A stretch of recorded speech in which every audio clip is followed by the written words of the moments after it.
Salute. The basis of this live is breaking down Vergil Ortiz and future movements for him, especially at the welterweight division, which is kind of scattered now, obviously being held hostage by Spence Crawford to older individuals in the sport of boxing. We'll break that down. We'll break down if Vergil should move up in weight, and I'll tell you my assessment of that. My assessment and what the whole thing more around is with Vergil Ortiz. We will also be talking about the apparent breaking news of AJ versus Wilder. That's the basis of this live. I want to give a shout out to CR, bro. You're saluted. I want to give a shout out, bro, to the Don. I want to give a shout out to Eric for being in the chat. I want to give a shout out to Knockout. I want to give a shout out to Ed times a billion, right? But that's what the basis of this live is going to be: a breakdown. Vergil Ortiz, Stanionis, up off. We will also delve into, again, like I was stating before, we will delve into the likelihood of what Vergil does next. By the way, if you guys didn't know this, I'll tell you guys this right now.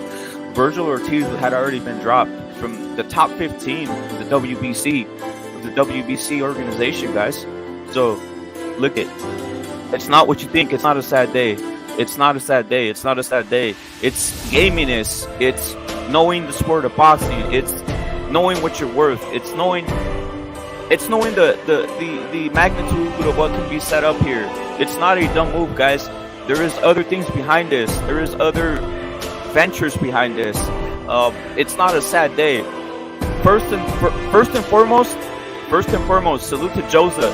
Don't trip out, Joza. Salute. First and foremost, you never want to send your fighter in there with a weakness. So, saluted times a billion, Golden Boys. Saluted times a billion. Never send in your fighter with a weakness or basically an impediment, right? But we will cover that during this live. Let's kick it in overdrive. Chitlin, you're saluted. We'll cover this during this live. By the way, Joza, you forgot about something. Picasso.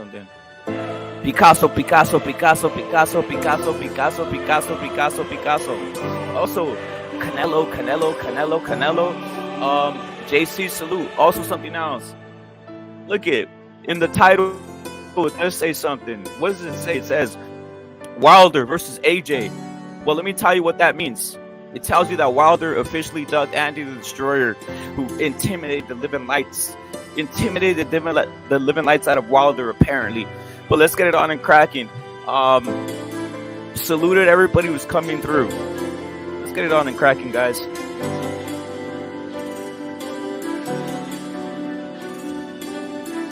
Hail to the victors, always.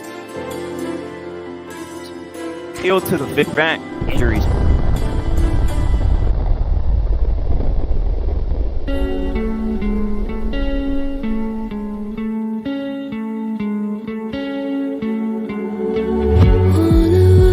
To circle the other. As you go, you remain a stranger to me, to you. But our pieces left uncovered. I'm thinking about not your salute. I'm just feeling not all that's a not. Coin, you hold me, turn me over right now, but expect to forget about it. Watch as the breeze. Another special salute.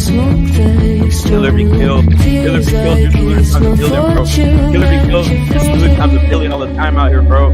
Killer be killed. You're saluted like no other. OG plays. You're saluted like no other. Salute to you guys, bro. Salute.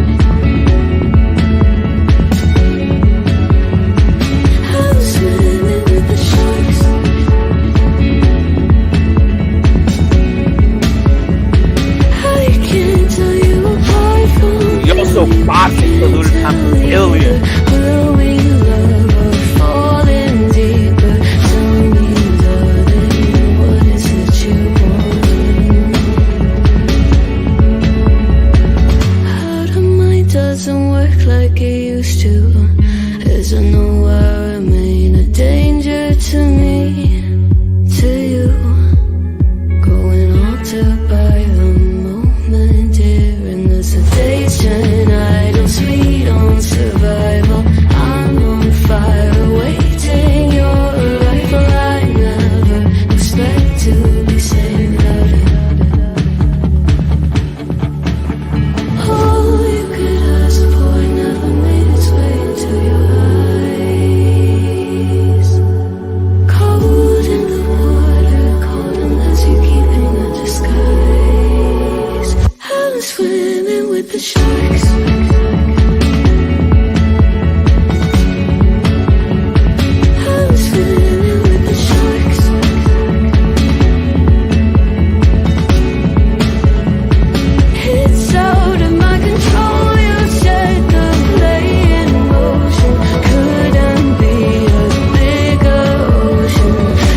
Yo, salute to Chitlin, Plutonium. Salute to you, bro. Pop with it, you're saluted, bro. Pop with the drop, you're saluted.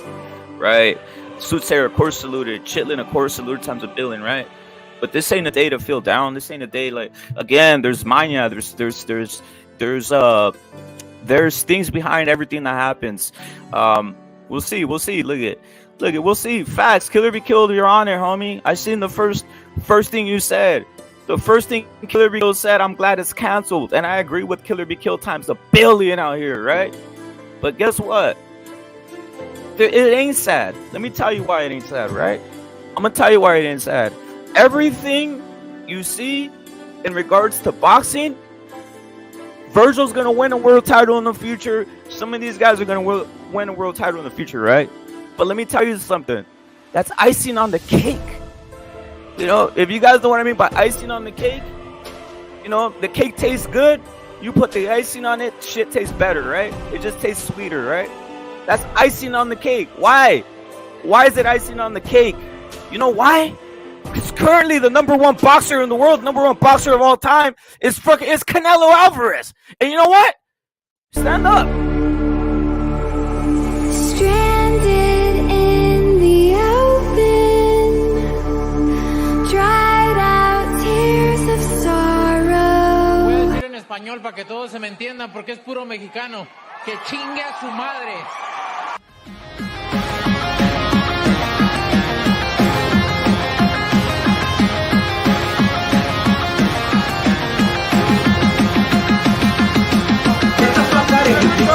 I'm gonna fuck you up right now.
Basil salute, bro.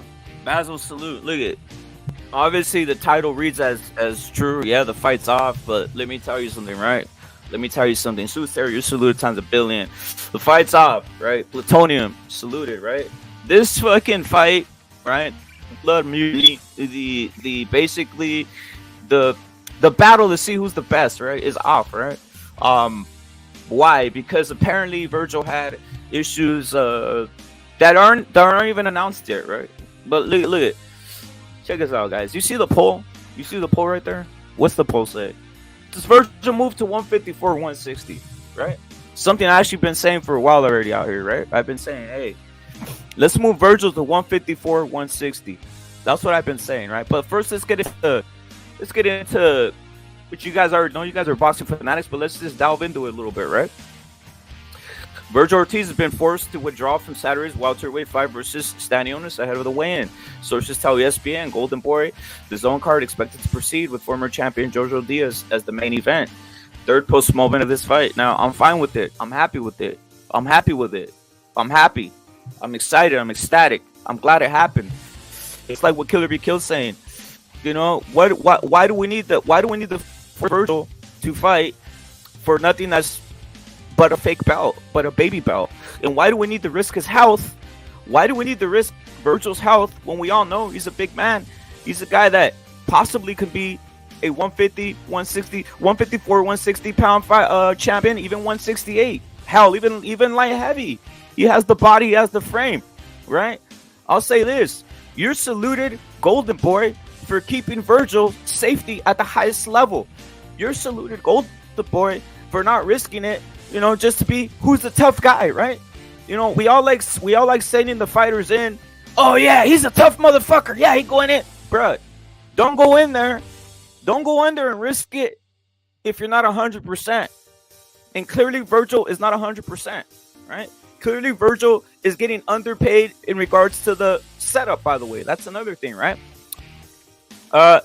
If you guys didn't know, already in the WBC, he's been out of the rankings. He's out of the top 15 rankings, right? He's not in any of the rankings. He's not in the IBF ranking, WBC ranking. He's not really highly tied, but he is in other WBO and WBA. He's up there, WBA specifically, right? So look at, there's nothing wrong with what went on here. To me, Vergil can be a champion at 154. Vergil can be a champion at 160. Vergil has a lot ahead of him. You do not need to risk Vergil's career and life on the line for some petty shit that's not going to be worth nothing. You know what this fight was going to be worth, guys? Do you guys know what this fight was going to be worth? It was going to be worth this. AJR, you're saluted times a billion. This was Bay Area saluted times a billion out there. Let me tell you what it was going to be worth. It was going to be worth a couple dudes, maybe 10, a handful of dudes, patting them on the back and saying, Vergil, you just beat up an undefeated monster that you basically you pat him on the back and saying, yeah, you're fighting tough competition, but you don't have any bout. What kind of garbage is that? What kind of garbage is that? I don't want to see that. All this, you patting on their back for fighting tough competition and thugging it out and not having a bout? Forget. Let Spence, let Crawford clear these guys out. Why does Vergil have to be clearing all these guys out? It makes no damn sense to me. And again, if he's not making the weight, let's make him go to 154, 160 like we've been saying for a while over here. 154, 160. Stop risking. Did Earl Spence not cancel the fight 3 days ahead of time when he was gonna fight Pacquiao? He suckered out. He invented some iron shit. Because they won't go in and risk everything. They won't go in and get the macho points. The only ones that are gonna give Vergil macho points is us. And he's not gonna have a bout. And he's getting underpaid. I'm happy. I'm glad the fight's off. It's good. I'm all happy and done. I don't give a shit. I'm happy. And I want to see Vergil move to 154. Where supposedly Mal Charlo is moving up, right? The WBC is gonna move currently. WBC is gonna move to make meetings and see if they're going to do something about that WBO bout, which is going to end the reign of Jermell Charlo, who's going up to fight Canelo, the face of boxing, at 168. So those bouts are going to be up for grab. Let's move Vergil to 154. Forget all this risking and being a Captain Tough Guy out here. You could only be Captain Tough Guy, and you could only go against nature so damn long. Furioso Bossing, Rippers on the panel. What's your thoughts on that, Furioso? Yeah, I've always said, it's at 154, that's where he's at. There's less roadblocks. The 147 is full of roadblocks because these dudes are going to fight each other. Yeah, fair enough, but then there'll be a rematch because they'll milk that fight. There'll be definitely a rematch. And then more waiting around. Yeah, he's a big dude. He needs to go to 154, and I think he'll be a unified champion there. He did easily win that. Easily win at clean up at 154. Vergil, his style. 154 definitely fit into that beautifully, and 160. 160, why not? I'm not even mad with hearing that it's a fucking big there's some serious problems going on with Vergil that they're gonna try to move him to middleweight now. They're gonna. If he ain't right, like you say, he's a big dude. Yeah, they're gonna put him at 160. I guess we can see him. 160 is good, bro. I'm happy with that. I've been saying it for a while. Yeah, it's a clear path. Clear path at 160. Yeah, he's a big dude. Fight Munguia at 160. That would be a good fight, I think. For him. Go in, Furioso. Ripper, go he's in. That's a big dude, isn't he? He's a big dude, isn't he? Dude, he is. He's a big guy. Best jab in boxing. Best jab in boxing. It translates anywhere. He has the best power jab in boxing. It translates to any weight class. Especially, he's a big dude, like Furioso was saying. The key thing he's got power to carry. Is that nobody was gonna watch it, dude, because Mexico's playing, and then Yeah, the UFC fight. So That's most another likely good nobody's Power. gonna watch it. He's got power to carry, hasn't he? Into the He does. 154, and Does. he's relentless, and he's got, the stamina and everything. But that 147, it's fucked up. It's not going to be concluded for the next 2 years. I'll tell you, he won't get a Another shot for the thing that next they two were saying is years. that Virgil's dad overtrains him. That's one of the main issues with him too. He should he This needs to leave. He needs to leave his dad too. Like some of these other fighters who just stay with their dads and shit. this Stanionis fight is a fight for the best of the rest. That's To the be point. classed, that's it. It's the best of the rest. You ain't getting shit. You're He's not going to getting get a no shot. off it. You're going to be the best of the rest, but because you're not going to get a shot Yup. because it's tied up. I mean, it's a good division to win at all. It is a glamour division. The 147, 154 gets a bit lost. It's not worth killing yourself I making the mean, weight. yeah, exactly. Yeah, that's the thing, isn't it? It's a shame, and that's why it's a glamour division, and that's why it's been roadblocked. Because it is a glamour division, but he's never going to get a chance. Yeah, he was never going to get that shot because if Vance loses, and he's not out there selling himself. He ain't this Yeah. dude to go out there and sell himself, is he? To go to a press conference, call the dude out, is he? Yeah, he was He's never going to obviously- get and that I shot don't at the blame him, fight that's though his because he's not style. with the PBC. Like they were never going to allow him to fight Vance or Crawford. He Well, ain't look at- outlandish. It's a smart move though, because like, check this out. Why? Like you already mentioned, Ripper. Like Furioso was mentioning. Like why risk yourself right here? And especially if you're having some type of medical issue, which is clear he's probably having. Why risk it when you're not getting paid what you're worth right there? Golden Boy knows this. They're saying why are we paying this? Why are we paying Stanionis so much money? Fuck this shit. Yeah, he was getting short end of the stick right here. He could just Yeah, like he was getting 25% for risking his life. 25%. And it wasn't even for a real title. It was for like an interim, right? He was getting 25% for this fight. If he ain't feeling right at 25%, fuck that shit. No chance. It's taking the piss. But regardless, I mean, he ain't feeling right. Look at what Charlo did. He didn't fancy it after Christmas to fight Tim Tszyu in January. He pulled the sickie. Then he broken bone, this and that. That was just an X-ray sent from an old accident.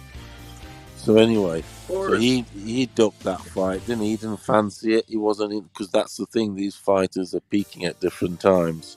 He wasn't feeling it after Christmas. He pulled it off, pulled a sickie, and you can see why. Because he knows Tim Tszyu, and these guys they get told he's looking good in gym. He's getting told in the look, he's looking good in the gym, and it's a coincidence that Tim is looking good in the ring, isn't he?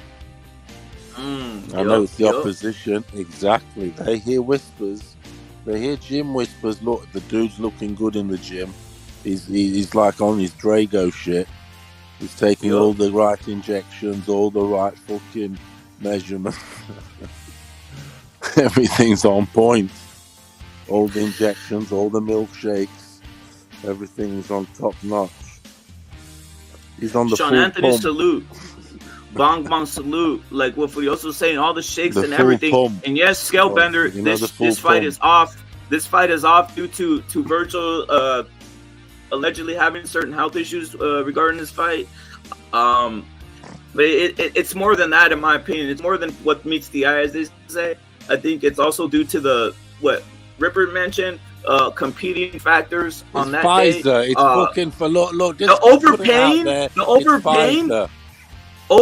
That too. We know that. Salute. The overpaying of what's going on. The overpaying of this fight is also catastrophic. So I'm glad it's over. I'm glad it's done. I've always said this. Move Vergil to 160, 154, but my whole thing has always been 160. Right? They're trying to stitch him up. I think he's heard whispers because he's on 25% money here, and he's thinking to himself, do they really want me to win?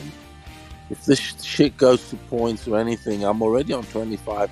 I'm the guy getting the short change. They want him to win because he's getting paid the big bucks, which he is 75%. That was the deal. He's got They're that saying stupid. that the health shit was very serious. Like, if he does come back, he's gonna have to come back at 160, not even 164. He has to skip that division. Yeah, He it's have a a warm up fight at 160 and then a big fight with Maria. But I think it like Rep was saying, it is for the better because at 147, if he was to fight Spence or Crawford, No, he wouldn't even get those fights, dude. He wouldn't no, even but get if he did, he's not even a B side. He's like an E side, EF.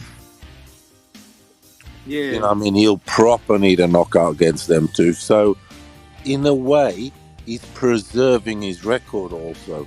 Yeah, he doesn't get to fight him and go and win a title there, but he goes into the 147 like a new guy in the scene, in the new division, and he's the killer, really. He goes into it as a killer. You know, as still unbeaten, everything. Do you get me? Yeah, he maintains his oral unbeaten status. He makes his oral. Yeah, there's still that dangerous. You know, people still, you'll be feared. Yeah. Still. So yeah, look at 160. There's it's open season there. Matter of fact, think about this. Vergil moves to 160. He's already the biggest name in the division. Because I think already Jaime's already campaigning. Yeah, Jaime's campaigning at 168 at this point. You move Vergil to 160, he's the biggest name in the division, right? Seeing as Triple G seems to be retired at the moment, right? And he's already fighting at 168. He's already fighting at 168, by the way. Triple G's already a 168 fighter. I would have him beating Charlo. You know, the one that's moving up. The big one. That'd be an excellent fight, by the way. I'm talking about the big Charlo? I would, style-wise, you would. I don't see any dude in the fight 154 beating Ortiz. I don't see anyone beating him. I'm going to 160. He fucking knocked out Johnny Beck. Johnny Beck is a total fucking. Johnny Beck is a total clown. Johnny Beck he beats Johnny Beck also. Johnny Beck's a hipsters fighter, isn't he? Yeah. He's like the hipsters and the black hipsters like him. Yeah, the belts on the other promotion companies, huh? Top Rank and PVC at the 160. Yanni Beck, yeah, this got Yanni Beck name to get excited. Yo. How we doing? That's definitely Poodle landing from LA. That's me, man. LA Lax. Yeah, man. What's your thoughts, Poodle? What's your thoughts on this shit popping off? What's your thoughts on this? Fuck, bro. Horrible news, bro. Like on Fight Week and everything, bro. Shit, man. I've been reading articles, bro. I mean, like, all we know is that he passed out, and then they took him to the hospital. But like the rumors are, you know, I don't. Obviously, we don't know nothing other than what's told to us. But it's not looking good. Yeah, I saw those rumors too. Doesn't feel good either. You know, it's just like. I mean, he keeps getting. Look at dude. I was saying this. Wait, Budo, I was saying this before the last one. Before even the last one, I said Vergil needs to move up to 160, 154. Forget all this shit. There's nothing right here. Fucking no one's gonna give Vergil a fucking, what is it called? The pat on the back is not gonna work here, dude. Like the pat on the back for Vergil, even if he was healthy and knocked out Stanionis, it ain't shit, dude. At this point, he's not getting paid a lot of money. Yeah, there's nothing. Literally, the only thing he's gonna get on Saturday if he knocks out Stanionis is, guess what? Me, you, and some other weirdos going, and basically the weirdos, right? Because these other fucking weird motherfuckers, right? They're gonna be like, oh yeah, he did good. He beat Stanionis. But where's his belt and where's all this other shit? That makes no damn sense to me, dude. Crawford and Spence are going to be tied up for 2 years. Crawford and Spence are going to be tied up for 2 years. There'll be a rematch in that fight. Okay, there'll definitely be a rematch. 2 years, and that'll be another 2 years of him lingering. That's too long. They took Vergil. Dude, they took Vergil. He's not even in the top 15. Motivation. He's not even in the top 15 of the WBC, and this is going into today. Where is the motivation and incentive? If he ain't gonna get a crack for 2 years, in Exactly. That What's the whole point? What's the whole point of all this shit? There's no incentive. There's no incentive. Move him to 160. Move him to 154. I'm happy. I'm actually happy. I was out. Look it. Did Spence go in there with one supposed fake eye 3 days before the Pacquiao fight? Why didn't he go and fight Pacquiao and man it up? Yeah. The only thing that worries me is the disease. Apparently, the disease fucks up your kidneys and shit, and he keeps getting flare ups. And he keeps having to go to the hospital. Well, he's getting a flare up because he's not eating. He's not eating. The man clearly is a fucking. I'm getting flared up too if I wouldn't be eating. No, but I don't think it's the weight though, Rep. Because at the end of the day, it's the weight. This man this dude's huge. He's not a little. He's not a what. He's huge. He's 5'10". He's 5'10", 5'11". 5'10", and his legs are huge. His legs are huge. He is actually. He's tree trunks. Yeah, he has tree trunks. This dude. He's not out here on some falsification. He's knocking guys. There's a reason. There's a reason he's knocking guys out. There's a reason he's knocking guys out. There's a reason he's knocking guys out. He has a lot of muscle on him, and at this point, he might be catabolizing the muscle. So move him up. Keep him up. Let him, give him a rest for a year or whatever the fuck if that's necessary, and let him go to 160. I'm done with this anyway. Because think about it. Like Furioso said, and Ripper was saying, look at this division's hell. This division's gonna be. It's been no passage for a while. There's no passage. The Crawford and Spence fight's going to be a controversial win for one of them. There'll be a rematch, and then more waiting, lingering, and then no good. You just got to make them, move up, especially if you've got the size and the mold perfect for the weight. Come on, he can go up to push even 168. He's massive. He's a big dude. Yeah, I don't think it had to do with the disease that much. I think it had to do with just he fainted because he couldn't eat. He was killing himself to make the weight. Everything is the mental. Weight, the mental. He can't wait. He can't make the weight, dude. That's the problem. Like he literally, dude. Look at he's built. Like we'll say, like from all the fighters, he's a big dude, right? Canelo's a big dude. Canelo was barely making 154, dude, and he's 5'7". Vergil can blow up, dude. Look at what does it say when you have a 100% KO rate? You're carrying a massive amount of muscle. Yeah, he's not out here patting guys. Yeah, him and Berto ever got the killer records in boxing. Exactly. Too. I think Vergil got a little bit too greedy. He wanted to get a belt at 147 before he left. Oh, it's the pressure of the fans. It's the fans. It's the fans in his ears saying, "Vergil, get the belt before you move up." No, forget all this shit. You don't go in there if you can't make the weight. Stop it already. I've been saying this for the longest time. It's not worth the sacrifice. Definitely. I'm not a Teofimo. I'm not the biggest. But I said Teofimo. Why are you fighting Campos? Get out of there. Stop it already, dude. It's a sacrifice as it is, but this is double waiting. Can you imagine having themselves to make the weight? You have Crawford and Spence in front of you. You fucked. What are you gonna do? You're not gonna get no breaks. No breaks. And by the way, we don't even know what happened in this fight. We don't even know about what the contract was saying. We don't know anything because guess what? Vergil in this fight was getting paid less, like you said, Furioso. 25%. That's the deal. It went to first bids, and he holds the silly title. The silly, which means that they want to make it again. Further down the fucking year. They're not. This is done. It's done. Ripper, it's just done. I guarantee you it's done, bro. That's why I said Vergil's done at 140. That's why I got the title. Vergil's done at 147. This is done, dude. This is done. No, he's out of there. They're gonna move him up, bro. They're literally stopped this because they're moving him up. It's a wrap, dude. They're moving him up. Definitely. There's no point hanging around. There is none of this hanging around or any of this other shit. Because what you're gonna fight? The only fight there is boots, but you're not going to be fighting for a belt. Yeah, there's no belts. There's no belts. It's just maybe to lynch you and get you out of the way.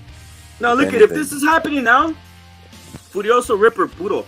If this is happening now, imagine a year and a half down the line when he's still trying to make this shit. Like, come on, dude. When he's still trying to make it. Come on, dude. Yeah, and he's a big frame also.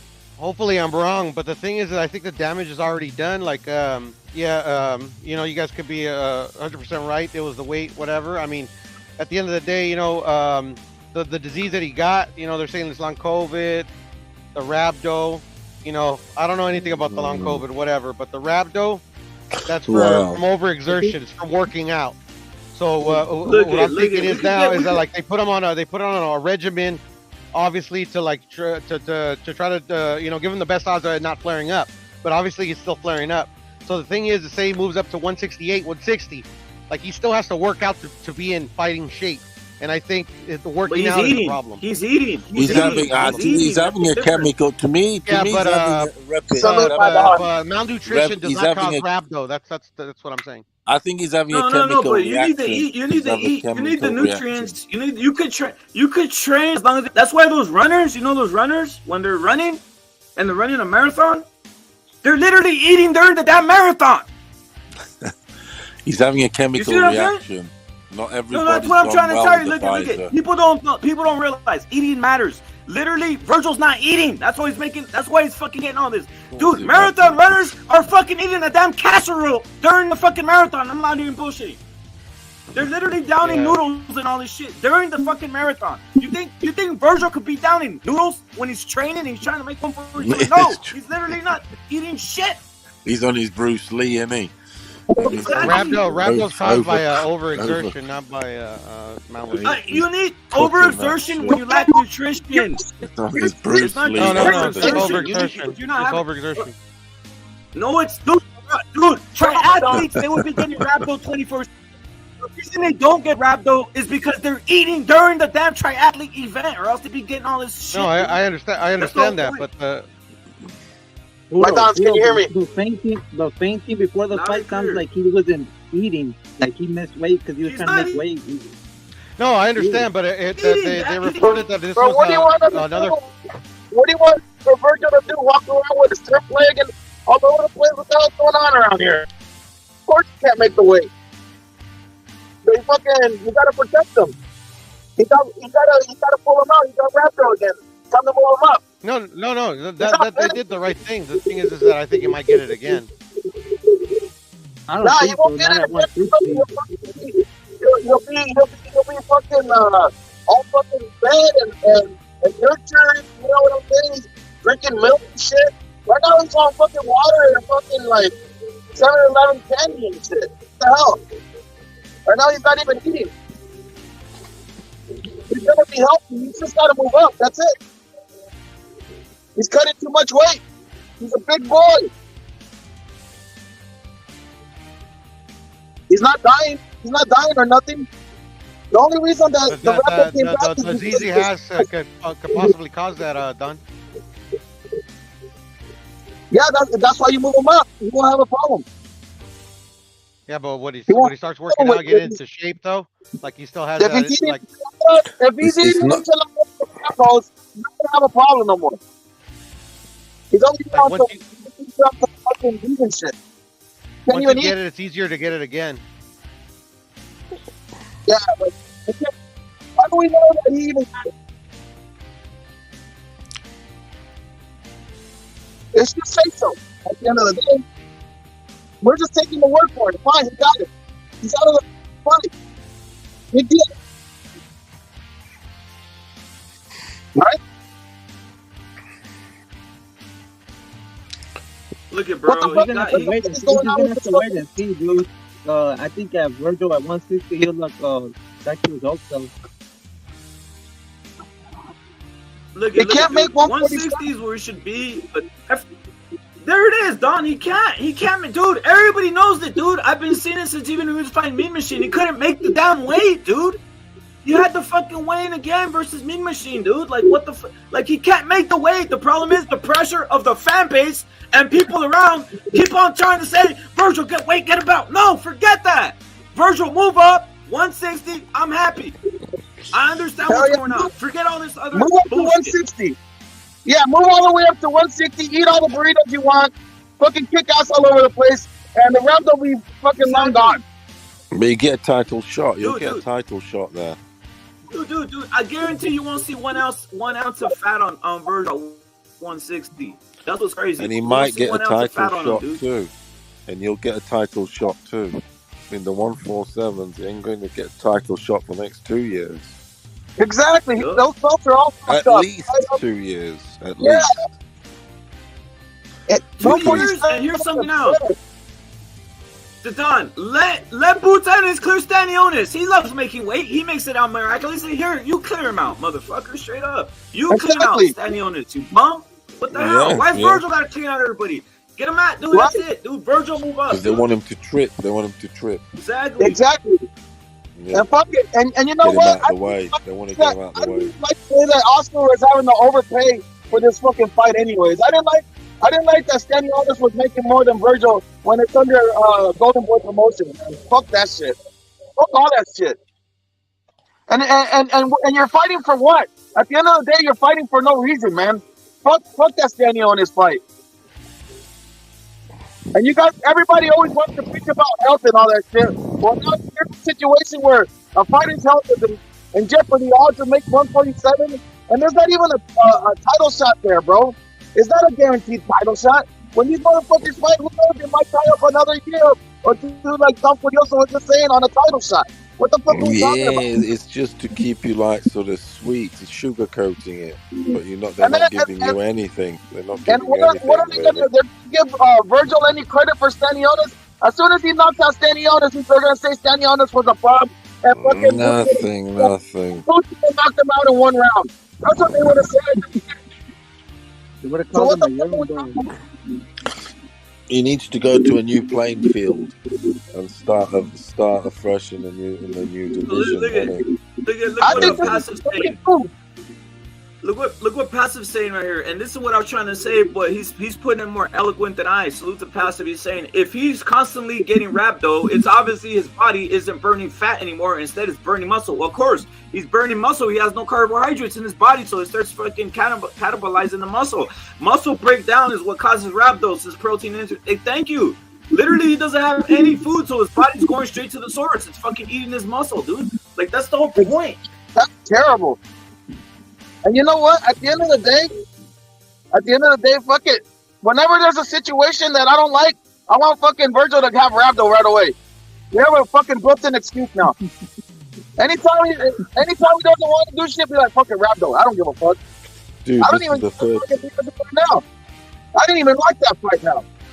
I didn't like it either. Here, this is the 4th time. Wait, Furioso. This is the 4th time he's having the weight issue. The 4th time, because versus Mean Machine, he had to weigh in again, dude. He wasn't making. That's the whole point. But this has been cancelled 3 times now. That's 3 too many. Look at if say we'll say, I don't know who wants it. Anybody in the chat, you guys can put it in the chat and say, yes, I want Vergil to stay at 150, 147. I mean, right? But let me say this. Think about incentive. this. He's gonna stay another year and a half without a title shot at 147. Yeah, there's no incentive. That's the thing. There's no incentive, as Furioso's saying. There's Like nothing. It's like you're getting up for what? For not getting you're not going to get a shot. You're not going to get a shot. Exactly. You're not going to get a crack at the title. So and it's. And he knows it. And he knows it. No credit. And he's gonna kick fucking Stanionis ass and no credit, bro. No fucking credit nowhere. What's the point? You're fighting, but you're not feeling that extra G. You ain't got that G cut won't kick in because the G only kicks in when you know you're going to get the shot, when you've got the goal at the end, and at the minute, what's the goal? You'll be hanging around. And to be honest, they're just fucking him about and fucking him purposely about. That's how they do. That's how they sideline you and make you linger and really test your mind. And some people don't make it, obviously. This fight took way too long. Too many delays. Fuck it, it's over. Let's move on. I don't give a fuck. And I don't want to get 154. 154. I don't want no goddamn pity parties around here either. Fucking Vergil's just fine. He just needs to eat. I want to see Vergil versus Eric Lubin at 154. Telling you, food has nothing to do with it. All good. You eat a couple burritos, you'll be alright. Look at man. You know, Look at nutrition has to do with it, Puro. Puro, it has to do with it. Doesn't. Now we're Rhabdo. Now we're Rhabdo. It does. It does. It's not. It doesn't. You could train hard. You could train hard when you have food in your system. You can't train hard when you don't have food in your system. He's literally not eating anything. He's literally not eating anything. That's why he's getting this condition constantly. And it's been like, and again, it's because the stubborn fans. They always want a fighter to stay at a certain weight. Like, nah, forget it. Just get at it. I would have moved him up maybe 2 fights ago. To be honest, I would have said, forget this shit, dude. You know, we got. You can tell these other motherfuckers. These other motherfuckers, and then they fucking lose it because they get on that fucking on the fucking gear, and they lose all that weight hella fast, and then they get right back on weight, and they fucking blow up right after the fight. Fucking Vergil's a fucking lean cut machine year round, bro. What the fuck? No wonder, bro, because he's not on no gear. What are we talking about? He's over there running triathlons and fucking swimming across the fucking oceans and shit, doing all this bicycle work for no fucking reason. Fucking just go out, bro, and eat. He's doing everything on fumes. If he had food, he would burn the food, like Don Reppert said. He wouldn't be eating his muscles. Yeah, I mean, like, let me tell going you. up in weight is the ticket. But the thing is that it's the way boxers cut weight is the problem. So Pura, you saying it's over for Vergil as a professional fighter or what? Monday? You saying that it's over for Vergil as a professional fighter? Do I? What about him being a professional fighter? I'm sorry. Do you think it's over for him as a professional fighter? I didn't He's hear asking you, if bro. you think it's over for Vergil. He's asking. I don't know. It all depends what the severity of his case is, because like the thing is like, you know, like we all know that the traditional weight cutting for fighters do is they drink very little water, you know, and they fucking and depending on like how crude the methods are, because you know back in the day they're a lot cruder. Nowadays they use a lot of supplements, a lot of like PEDs and shit to make weight on time. But the thing is, it's so like to my knowledge, you know, I'm no doctor, but to my knowledge, like you could think of rhabdo as like severe heat stroke, you know, and the treatment that they do for rhabdo is like for to mild to severe cases, which I believe is what Vergil has, because you know he has to be hospitalized. Is they give him an IV, le dan un suero, you know. So at the end of the day, you know, I think the ticket is to move up. But we don't know how much the rhabdo has fucked up his kidneys or anything like that. Here we go. I have a solution. I have a solution. First thing you do, you go to the hospital, you get your suero, you get that IV, right? The next thing you do, you get the fuck out of Texas. You get the fuck out of Texas and you move to California, nice and cool. Because even in the hottest place in California, it's not even half as hot as it is over there in fucking Texas. And especially where he's from over there, goddammit, almost by the fucking border, where it's fucking hot as fuck. So next thing you know, you get him over here, you move him up, and then you start easing him into some fucking workouts, bro. You know, it'll take about a year, and you get him to move in nice and comfortably into that nice 154, and then you can move him into 160, nice and comfortable, bro. That's it. That's the ticket. Facts, Don. You know, like if everything works out, I agree with you, bro. Because like I don't think he ever this never came up when he was with Robert, right? No, exactly. Yeah, I mean, it did. The mean machine fight. He was overweight. He was overweight. The Don. He was overweight. He was overweight, dude. I got overweight. He literally needed to run like fucking 5 miles or some shit, or put on the sauna to make weight at the final second, because he missed the first weigh in versus Mean Machine. I remember that. But I mean, it wasn't rhabdo. It was just like fuck. He had to fucking shrink his ass down like a fucking raisin leg, you know. But he didn't get. It is what it is. He didn't get. Don, the reason he didn't get rhabdo because Robert just didn't train his ass and he fucking ate some more food. That's what happened. So he went in overweight on the day of the weigh-in. There you go. See, that's the key. He's coming in underweight. Yeah, he's some enchiladas. Yeah. So it's like. But I think that's a great idea, Don. No. He's not hell yeah, move out of Texas. You said it, Don Puro. You said the heat is a major factor. That it's like a severe heat stroke. And if you're in a hot ass climate, no matter what, bro, even when he wakes up in the middle of the day or whenever in the crack of dawn, whenever he wakes up, bro, it's fucking hot as fuck. So you're in heat stroke no matter what. No, Simon. No. You made a great point. Yeah, that's it, man. Fuck it. All right, Vergil, I hope you're listening. I mean, look at move up. You know, have yourself some decent meals, have yourself some rice, and just move up. It's not like he's not gonna carry the weight. That's the entire thing I've been saying for a while too. By the way, it's like, come on, dude, stop playing games with these guys that can't make the weight in their. Look at what is it, Zidane? What does this signify when you've fought 19 times and you have 19 KOs?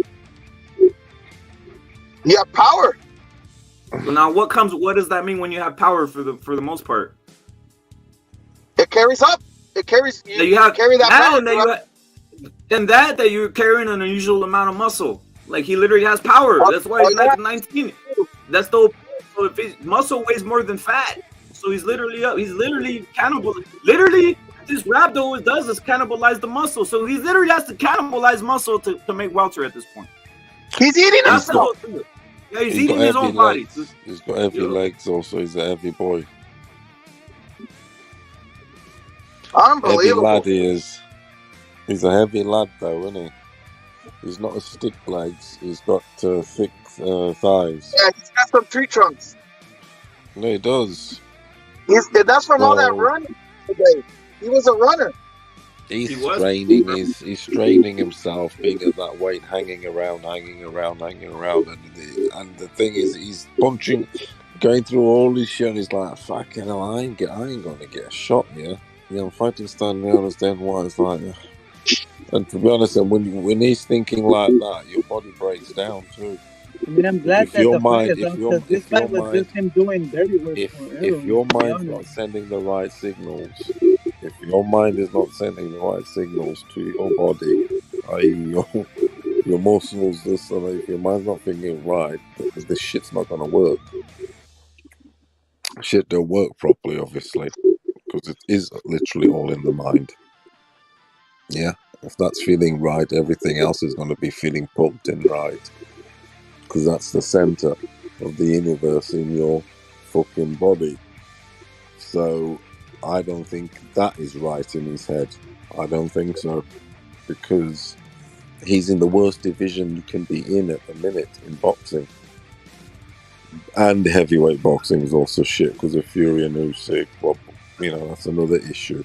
It's on lock, isn't it? But the 147's been on lock for ages. Spence and Crawford, 1 and 2. What the American media have sold us. So his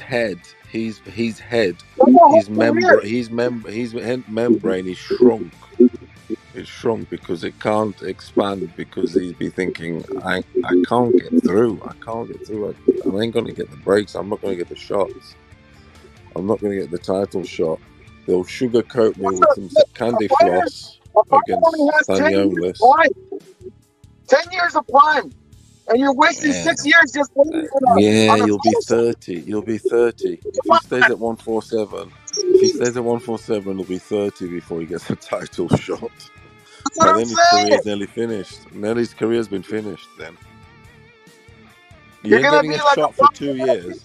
He is not getting it. He's not getting a shot for 2 years. He's not getting a shot for 2 years. You guys remember that dumbass Hagler that stayed in one division, one weight class forever?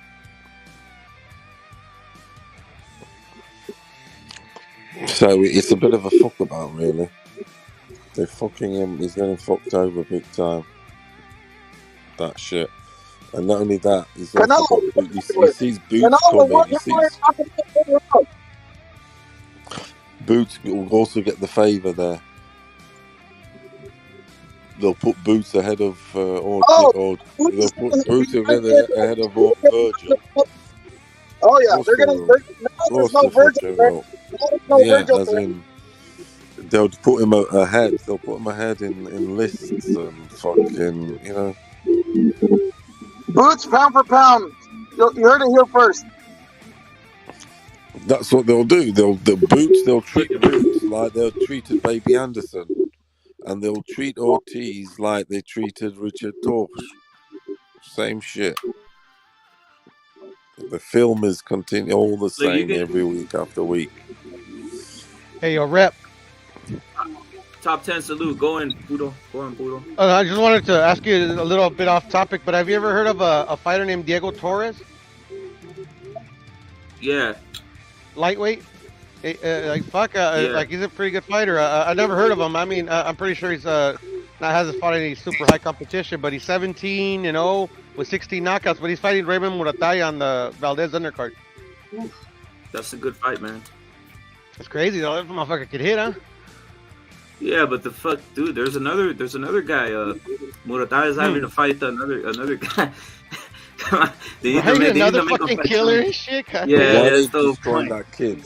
Jesus. Why are they destroying the kid though? Because Muratay is going to beat him. Why are they destroying the kid so early like that? I don't know.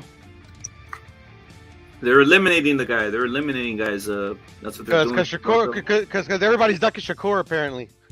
Yeah, they're eliminating guys now. That's what they do. Devin Haney sent the contract. As far as I'm concerned, fucking Shakur is ducking right now because Shakur was running around saying that he was sending contracts and he wanted to smoke. So from here on out, Devin Haney has the upper hand. He sent the contract, and fucking Shakur's a ducker. That's how I see it. He's always medicine for a fucking change, bro. Hell yeah. Aren't they fighting over percentages too? Yeah, they are. It's funny how they all fight over percentages, don't they? It's not just Tyson. So he didn't look at. This is an example. He didn't want to take for a bout for undisputed what Vergil took in an instant for a fucking Reggie bout, dude. A Reggie bout. For a chance. For a title eliminator. Crazy, dude. Hey, fucking Vergil was going to get 25%. That's an absolute insult. There it is. Stanionis, a Lithuanian fighter. Stanionis, no one knows him. Nobody. Literally, unless you're just in boxing and you know boxing. And this guy's commanding a 75% purse. That's the biggest slap you can get in boxing. He don't feel like getting up in the morning, Vergil, for that. I know. It's what you get after that. I understand. That's how that's how they sold it to Vergil. They said, yeah, but if you win this one, Vergil, I know you're getting 25%, but if you win this one, it's Winter Wonderland. Then it's so fucking it's the sunshine. You're gonna have everything. You're gonna have everything then. But fucking up. But until then, you gotta win this one. But that's, it's hurdle after hurdle after hurdle after hurdle. Yeah, that's while they build a hurdle, they obviously looking after Crawford and Spence, aren't they? And the so-called mega fight, and the world is going to come to an end, and it's Armageddon, this and that, never seen before. And Boots is over there fighting bombs. Am I the only one tired of all this fucking duck boost shit, bro? I hate this fucking duck talk, bro. And Boots is over there collecting bums, and then all of a sudden they'll keep on saying, "Well, Boots is just as good or better than fucking Vergil," and the key argument will be like, "What has Vergil done?" And they won't recognize any of the guys he beat because they'll say, "Who did they beat? Who did they beat?" It's so dumb, bro. Same argument. No matter who it is. All ever say is that this guy's ducking me, bro, instead of fucking making a fight, bro. It's getting annoying. Facts, don't put up. Facts. Like, it is, bro. It's all we fucking talk about on this fucking YouTube, bro. Like, oh, he's ducking. God damn, bro. I would have had some respect for fucking Shakur, because if he would have just said, like, if Devin Haney says, all right, here's a contract, and he's been saying that he could kick his ass basically with his eyes closed. If he would have just signed the contract like saying, fuck it, I'm going to kick your ass anyways, dude, I would have had a respect right there. I would have had to give it up. Because if you have that confidence, you're going to kick his ass. Right? Right. Like, how many times, like, How many times have we seen like champions like what about when Castaño when Castaño fucking had to fight fucking Charlo, he had to take the low end to try to unify, bro, and he was a champion. There it is. They didn't give a 50. They both came in there with a belt, bro. There it is. And they still put him like a fucking B-side, and they didn't even give him like probably the minimum percentage, bro. You think Castaño got rich off that? Hell no. What are we talking about here? Nah, man. No, I hear you, man. How is I know it's a different fight, but how is Eddie Hearn getting away with making AJ white? How is he getting away with that? Because these fucking motherfuckers get away with everything, bro. Just like Tyson Fury got away with making fucking the Chisora fight. Exactly. Obviously, it's just the same and the shit. hypocrisy and the hypocrisy is Eddie Hearn and these guys went crazy on that shit, and then this is no worse. Yeah, no, it's not. It's not. It's a bullshit fight. Yeah. Nobody want to see this shit. The worst part about it. The worst part about it is that they're trying to build it up as something. It's like two shot fighters going against each other. And one fighter already knocked out the other. What the fuck, bro? What's gonna be new? We've already seen it, right? One time. Yes, exactly, bro. Oh well. Fuck it. The heavyweight division's dead to me, bro. It is at the minute, yeah. Shit, it is, bro. At the minute, it's definitely dead. Yes, I agree. Because it has to be, there has to be only one. There has to be. That's the end goal, isn't it? Yeah, man. The end goal is thinking Andy's ducking, bro. Believing Deontay Wilder. How can you believe Deontay Wilder, man? His word is shot, bro. I don't believe that fight's made. The Wilder AJ. How can that I don't believe it either, man. There's still a fight to be made. To fight yet. I don't think he wants to face anybody that has a pulse, bro. Yeah, facts. Fucking Andy wants that fight because Andy wants to be a champion again. I already know where Andy's coming from, but he's stuck at the PBC, unfortunately. Yeah, he's a second class there. Second class. Hey, a mug salute. But I was gonna ask you something because I don't want to jump into heavyweight too fast. I want to just know something. Hey, Don, what's your thoughts on basically the way PBC is getting done? Oscar's kind of pulling one on PBC right here with this shit too, by the way, right? He's teaching them like a life lesson here. You can't just send me Stanionis and I'm paying this shit. Go here, have this, have some of that. Well, yeah, I mean, I think he overpaid for it anyways. I mean, come on, guys. Like at the end of the day, I feel like it's financially and business wise, this was a nowhere fight, man. At the end of the day, it was Vergil was going in there with a. I know why he did it. I know why he did it, though. I know why he did it. You know why he overpaid? Well, yeah. Well, he overpaid because he had to give that fight to Vergil. I mean, it was necessary. There's that, but there's also, imagine PBC gets it, forces it, and then rigs it everything on Vergil's side. Rigs Vergil. Of course, you're right. There's that. So you just you buy that shit, and then you basically, Vergil obviously can't make the weight, and you just pull the fucking rug out from under these motherfuckers. Yeah, no, you're right. No, it was a defensive move just to outbid everybody. It was to protect Vergil in a way. Yep. The thing about it, PBC wins that first bid, they fucking ruin. They do whatever they can to fucking get Vergil. They get him. They'll kill Vergil. They get him. Yep, they'll kill him. Yeah, they get him. Yeah, they get him, bro. So you buy them, and then you pull out. You basically come with this shit, and you bring it, and you know what? Screw this shit. Now move Vergil to 154, and thank you very much. See you later, Stanionis. Eat my ass. That's what they're saying. Oh yeah, that's smart, man. I didn't look at it like that, but you're right. That's a great. It's strategic. It's strategic.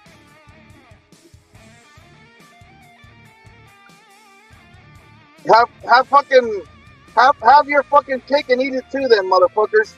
Right? Yeah, have it all now. Have it all. The greatest salute. We're taking the ball. We're going home. Yep. And we thank you for wasting our time, because now we wasted all your damn time, because you were anyway. Vergil wasn't gonna get a shout out here anyway, so it'd be another fucking year and a half of bullshit. So it's like, here, have that, motherfucker. Yeah. That's what they told him. And I don't have any hard feelings, because the way they screwed fucking Ryan Garcia, they deserve a little bit of kickback too, motherfuckers. They deserve some payback.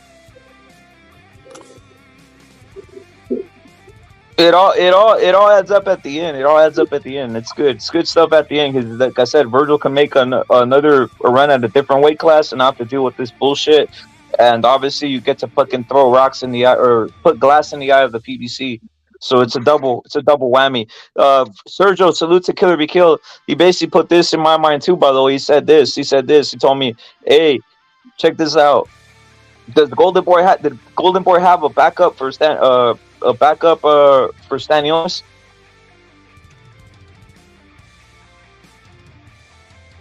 Like another, what do you mean by that? A replacement. I don't know. No, there is no replacement. This shit's fucking out of there. So there it is. They knew what time it was. So if they had a replacement, that means that if they had it, they're gonna give this guy his money. No replacement, go F yourself. If you get my point. Yeah. Yep. So Oscar just saved basically $10 million, because he doesn't. Yep. I'm pretty sure Oscar's gonna take care of Vergil though. No, he's taking care of. But there it is. It's like salt in the eye of these motherfuckers. They thought it was funny, but the problem is the game is already. They say the game is to be sold, not told. Basically, now this is a fucking instance where every other promoter knows what time it is now. Now they could run the same scam in a sense, or not scam, but trick of the trade. Facts. They're gonna see. They're always gonna try to pull something. But yep. It's funny that like they do it all the time, bro. They did it with Castaño. They fucking delayed that fight. They delayed all the fights, bro. They delay all the fights. Yep. They even made Ryan wait until he got too big, because he was at 135 calling him out. When Ryan was coming to 135, he was calling Ryan out. I mean, Tank out. Remember? Yep. Him out for years, but they didn't want to make the fight. Just time after time, the PBC delaying all these big time events, man. Hey, rep it. Looking at the 154 division here, the top dudes. I mean, out of England, it's Liam Smith, for instance. The rest, there's nobodies here. There isn't. I mean, there's dude. He can beat all these dudes. I mean, there's what's his name? Danny Garcia's moved up into this division. That would be an interesting fight with him. But I've got him beat. Danny's counter punches will be interesting, but I think Vergil will be too much for him. No, I think there's Xander Zayas. There's Xander Zayas, the fight. He's a young one for the future in that division. I mean, the rest, yeah. I'm jumping to 160 due to this point. You just mentioned it's a lot of PVC shit there. They got a lot of PVC fuckery going on at 154, bro. So it's like you put them 154, you're literally almost in the same boat. Against Golovkin. Avoid all that shit, bro. 160. If there's any PVCs at 154, then get the fuck out of there. Yanibek, he's got Yanibek, Golovkin, Golovkin's already Golovkin's already 168. He's out of 160. He's out of there. He's out of 160. But there's nobody. There's just Yanibek, Big Charlo. Yeah. It's just literally it's clean sailing there. It's clean sailing there. Yeah, nice, and it's a decent division to win. That is middle. Nice. Easy pickings. Really, there's only Yanibek that they're trying to push. And Munguia moving up. Munguia will be moving up. Munguia's there, though. I think he's the best dude here. Lara's old. I got Vergil beating up Tim Zoo. I got Vergil beating up Tim Zubre, but Tim Zoo's straight up PBC, dude. Like, literally, that's what he is. You're not gonna get that shot with Tim Zoo, dude. They're just gonna fucking pull all kinds of scam, all that shit. That 154, you got Tim Zoo PBC.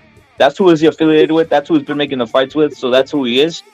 You got obviously the Charlo who's there, but they're gonna take that belt and they're gonna move that shit, so it's gonna open. You have obviously Danny Garcia, as Furioso mentioned, and guess who else you have? Earl Spence. So you're gonna I have to say Earl Spence because I have Earl beating Crawford and moving up to 154. So it's the same steady bullshit, the same steady diet of PVC bullshit where they're gonna have the belt. There's top rank Zayas is the young guy. They're pushing him, but the rest is Madrimovs and all these Austin Old Trout. The belts, though, Furioso. I'm talking about like the belts. They have Charlo. Yeah, they got all the belts right there. The Zoo's gonna be on lock. Yeah, that's on lock there. Yeah, that's all lock shit that they got there. But it's the same on middleweight because there's Lara, Charlo, and Yanibek. Yanibek's with Top Rank, isn't he? He is. Yeah, he's with Top Rank. He's with Top Rank. Top Rank. Yep. And then Vergil knocks out Zoo easy. First of all, Zoo's Chinese, so he's easy to knock out. That's first. Second, I think he beats Tim. He can beat. Second, Zoo's a powder puff puncher. He really is. He's a powder puff puncher. Don't believe the hype of what you saw last time. That was fucking weird and fixed. Yeah, Tim is not that dude. I mean, he didn't have no chin or anything. You know? Nah. Vergil's got a chin. Well, we hope so. I hope he's fit and well. He's been doing too much Bruce Lee training, too much Enter the Dragon, too many bitches after training. He's been on that magic potion. Yeah. He's been on the Enter the Dragon training. It's regimental, that shit, and 24-hour. It's no sleep till Brooklyn. No sleep till Brooklyn. Hey, what's your thoughts on the Anthony Joshua Wilder fight set? They said they haven't already set for December. I'll believe it when I see it. He's still got a fight. I think Dillian White's going to knock out AJ. Look, I'm making two predictions right now, exclusively. Dillian White's going to knock out AJ, and Dubois is going to knock out Usyk. I'm putting in that as a double. I'm putting a tenner on that. Oh shit! How much do you get back for that? Well, I haven't actually put it on now, but I am going to do. Because the odds are not out yet, are they? That's crazy, Pluto. So that's a prediction. I'm being serious. I'm being serious. I'm being serious. Don't say. No, I believe you. I believe you, man. You know, I'm just saying both knockouts. And it seems possible. It doesn't seem impossible to me. Yup. Usyk's a blown up heavyweight. AJ's chinny as fuck. Dubois, exactly, and also Dubois can punch. If he closes his eyes, Dubois closes his eyes, throws an over right hand, and it lands nice on Usyk. Usyk's gone. You'll be gone. You'll be finished. It'll be end of the Usyk bitches. I don't know what they'll do. I don't know who they'll be supporting. That's one hell of a prediction you have right there, Furioso. That's crazy. Honestly, Dubois is going to close his eyes like Danny Garcia did against Amir Khan and throw the over right hand, and he hit the jackpot. He turned himself into an instant multimillionaire with that shot. Damn. Yeah, he beat. Remember that fight? I've watched it a few times. Yeah, he closed his eyes, didn't he? Put his head down and threw the over right. Bang, and on the chin, and that was it. Was champion. And then his dad, he never shut him up, did we, Angel?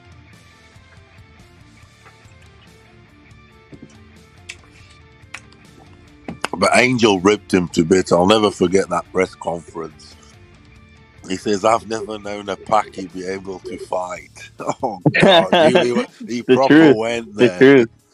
He proper went there. He goes, "I've never known a He's Paki be speaking able to facts, fight." man. He's speaking facts. I was like, "What? Yeah, you went proper low there." He did the trick.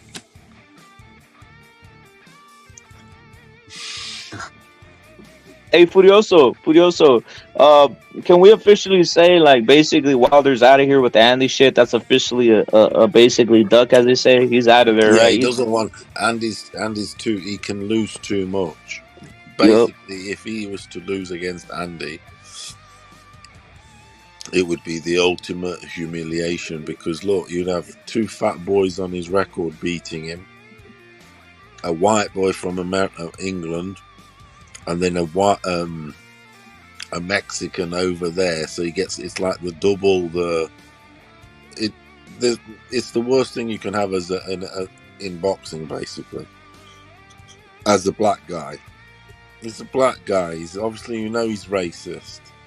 He's out here. He's already, got exposed, by Fury. That was horrible for him. And then to get beat to Ruiz, no chance. He'd rather get beat to AJ than Ruiz. My dogs, can I say something?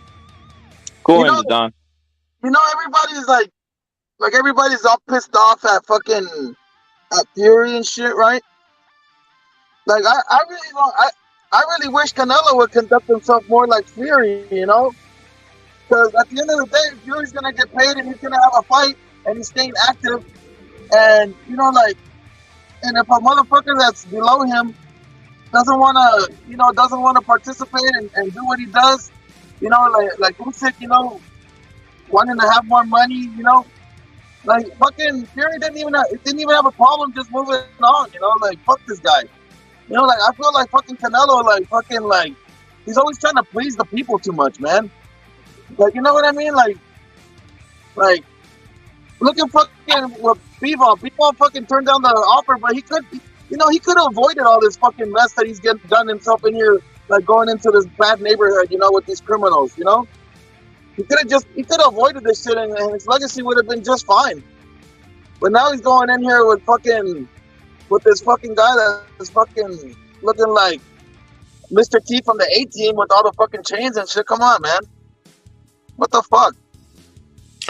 Look, at the end of the day, Fury has got Usyk on the hook because it's Usyk that's out here being desperate for the fight. So when you're out here desperate for the fight, it means you're on the hook.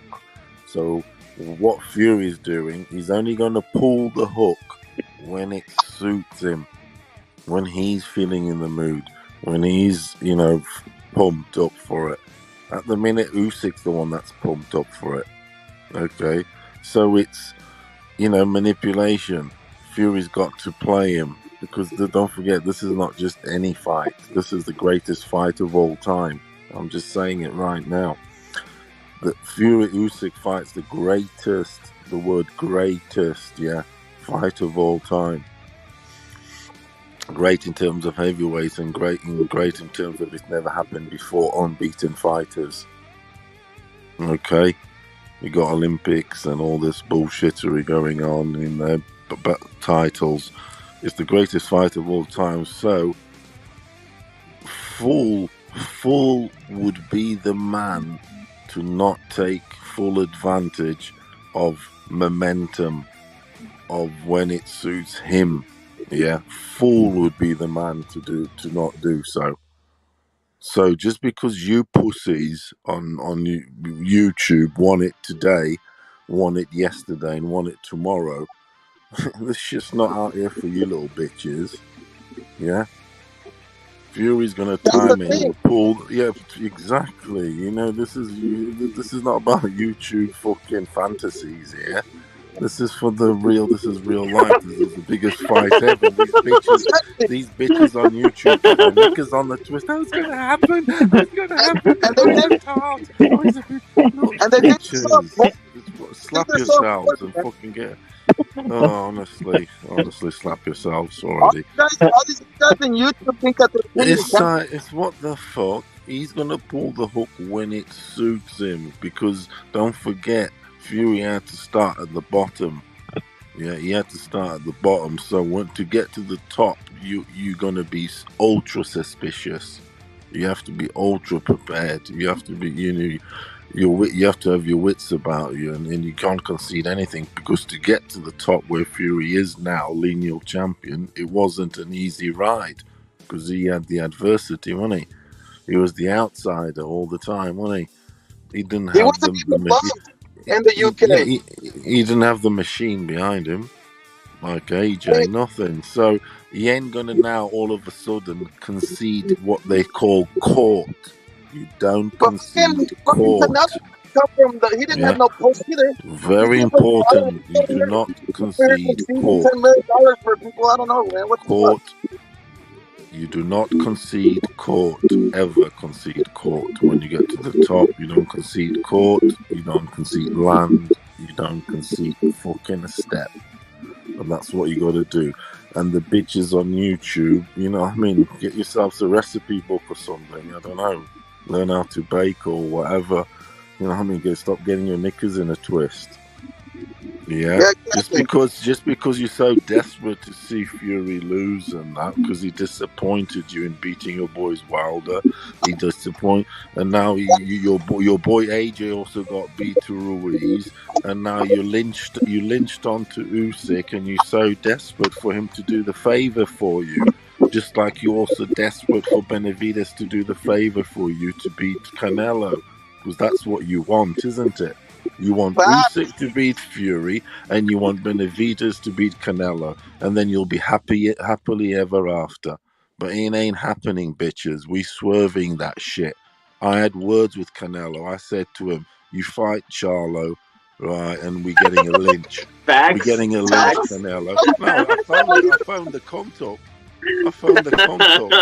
You know what I mean?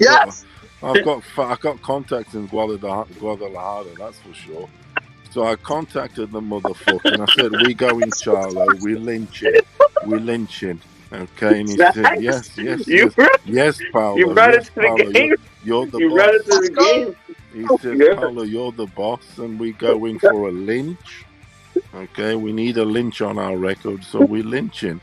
It's funny when cribs go, and this is why this fight matters. You'll hear them go, "Oh, you know, Canelo's got all the advantages because of he's the cash cow, because the activity of Charlo." But then they'll go in the next sentence, they'll go, "But I'm still going Charlo." Of course you're still going Charlo, because it's a fucking fight that means everything. You see what I mean? It's the fight that means everything, because it becomes racial. It becomes the patria. Because when you say in your breath, like, that guy's got all the advantages, but I'm still going Charlo, is because obviously you let your emotions override, don't they? I know the feeling, innit? You go with your raza, don't you? And it's a fight for raza. It's a fight for raza against the fucking Negro. I don't want two races. I don't want the two races fighting each other. I want the one race versus the negro. Damn, he said it. True. It's true. Yeah. That's the biggest. That's the biggest fight. That's the biggest fight in boxing. That's right. the biggest fight, dude. Yeah. And yeah. So with look at like people I'd say, you know, when Lennox Lewis fought Tyson and things like that, he timed that shit. They know. He even said it. He said, "Look, I was going to bed at 9 o'clock. My mother was cooking me Jamaican chicken curry or whatever they fucking had." And he knew Tyson's out here partying and coking it, isn't he? So you pick the guys at the right time. Everything is timing, isn't it? And these guys know what the other guy's up to, because these guys are, you know, it's gyms, they're celebrities, etc., etc. They know. They hear whispers. Just like Charlo heard whispers, Tim Tszyu was looking very, very sharp in the gym. at the turn of the year in January, which is a hard thing to do coming out of Christmas, unless you're Muslim or Jehovah. And he pulled out of the fight, isn't it? They know what's up. So Fury's going to fight when it suits him. I don't blame him. Of course. Because he knows Usyk's drugs, his injections, are kicking in big time right now. The juice, the muscles, the pump, everything. You know that time, the cycle. Time release, lads. time release, time Exactly. release. Slap yourselves. You know the cycle, don't you, lads? It's a cycle. Okay. So he's on cycle at the minute. Fury knows he's on cycle. He making him come off that shit, making him have withdrawals on that shit, and then make him go back on the cycle, and then he's spinning. It's games. Boxing's just not fought in the ring. Okay. It's inside, outside the ring. It is. Of course it is. Well, what did Sugar Ray do to Duran? I mean, all the fights are that. All of them. True, man. They literally are, though, aren't they? Hey, Furioso. So are you saying the Wilder versus Joshua bullshit? Then you're just saying it's not happening? Joshua was. I can't see that one happening. No, not right now. Definitely not. I mean, they projected everything, but they're trying to make that, but they want Usyk and Fury underneath that, on the undercard of that, or not undercard. They'll be headlining that. They say if AJ beats Fury, Dylan, I've got a feeling, and I know. Go in. I just know Fury doesn't want any deals to do with the Arabs. He doesn't, because he knows they're trying to set him up. Because them Arabs, they don't care about about Fury. They want Wilder, they want AJs, they want even Usyk. They don't want a Fury like that, and he doesn't want to get hijacked. There, they're trying to set him up. He knows that, because that deal with the Arabs, Eddie Hearn's involved. Fury doesn't like being involved with anything Eddie Hearn's been involved with, had suggestions on. So if he's had an opinion or suggestions or involvement, which Eddie is involved, because he's the one who kind of got it going with his AJ. He's been fighting there already. He knows that Eddie Hearn's got business with them already. He's already had a few fights there. So Fury's thinking, I could be getting set up. I want Fury wants all the advantages. Of course he does. I don't blame him. All of them. Not when the Arabs say, not when Eddie Hearn says, because you've noticed how Eddie Hearn's commented on it a lot. Yep. Oh, he's scared and this and we want, because he's the main fucking piece to the puzzle, Fury is. They can try and have these skill challenge fucking deals and these this and these that, but the show won't go. The show will not go on without Fury. He's the king. Do you get me? These skills challenge this and skills challenge that. They're setting up, and all these fights. Oh, they're gonna happen in December, and it's Wilder, AJ, this and that. They're setting him. Yeah, it's projected and it's set up and everything, but it can only go ahead if Fury says yes, because he's the lure. He's the guy at heavyweight. Who do you think is the guy at heavyweight?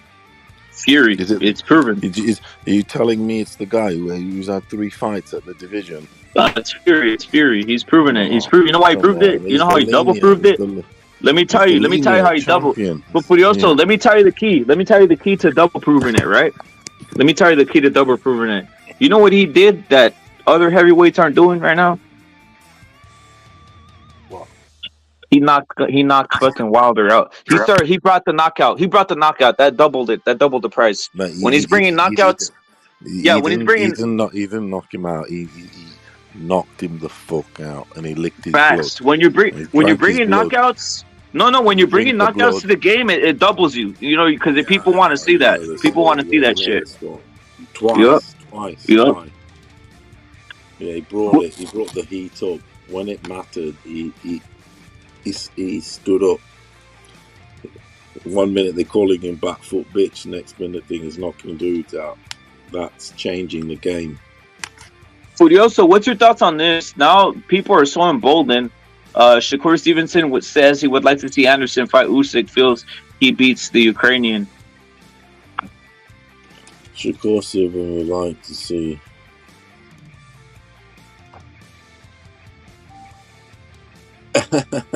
People are emboldened. That's what I'm trying to tell you. People are emboldened.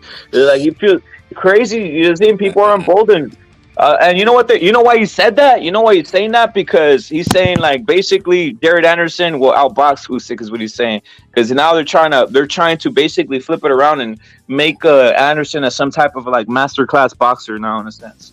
If you're picking up what's going on, he didn't enjoy getting hit. He didn't enjoy getting hit in that fight. He's in the same camp as Baby Anderson, isn't he? Yep. So I think he's just, sort of G'ing him up a bit and feels that if he could beat the Ukrainian. Come on. There it is. These guys are a bunch of size. They're the same size. I mean, I got Usyk beating his ass. I got Usyk beating Jared Anderson's ass, man. Yeah. Of course he does. Yep. Richard, he wants to worry about Richard Torres, let alone Usyk. Exactly. Usyk would fucking beat the living lights out of fucking Anderson. Like, he's not what people thought he was. He's not. He's just like a fucking. They're trying to reshape things. This propaganda, it starts making people think twice, right? What is he, Michael Hunter now? Is he? I mean, that's what they're assuming, right? You're right. Think about it. Is he even Michael Hunter? Usyk beat up on Michael Hunter. And he thinks he's gonna fucking. Is he a Michael Hunter now? He's not. He's not. Michael Hunter would school this motherfucker. Would school Anderson. Yeah. I tell you, he probably would actually. Yep. No, he would. Yep. Bring out Huey Fury to fucking fight Anderson and see what happens. Huey Fury. He's a fraud. He is. Yeah. Oh God. He's he's the below the Walmart, the lowest of low Walmart. Yeah. The Fury version. No, he doesn't have any power. He's out here capping. He is, but he's made a couple of million though, or two. He's put it this way: he's made more money than Vergil's or anything like that. Yep. He's a millionaire. Because they threw him in the deep end, didn't they? They thought, fuck it. Yeah,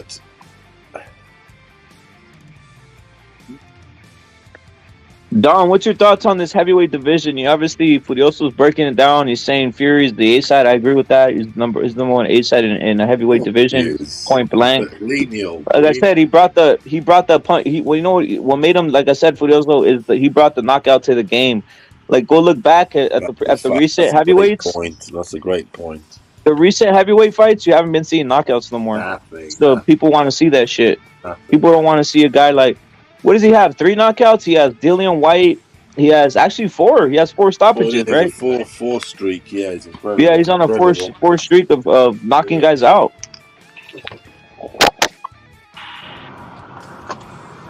Yeah, I mean, I think that Fury's the top dog, the number 1 guy, the king of the division, and at the end of the day, there's really nobody there to beat him. How can anybody? Basically, I remember when he had the That fight with Otto Wallin, he cut his fucking eye. Everyone was like, shit, how is he going to do with Wilder? Because he had to get it all stitched up. What if Wilder touches it? It's going to open up, etc., etc. But his defense, everything, he managed to avoid getting it fucking touched up or anything. Fury did. Yeah, he made it through that fight, and you know what? That was a bad cut. And if that would have been a PBC referee, they would have called it.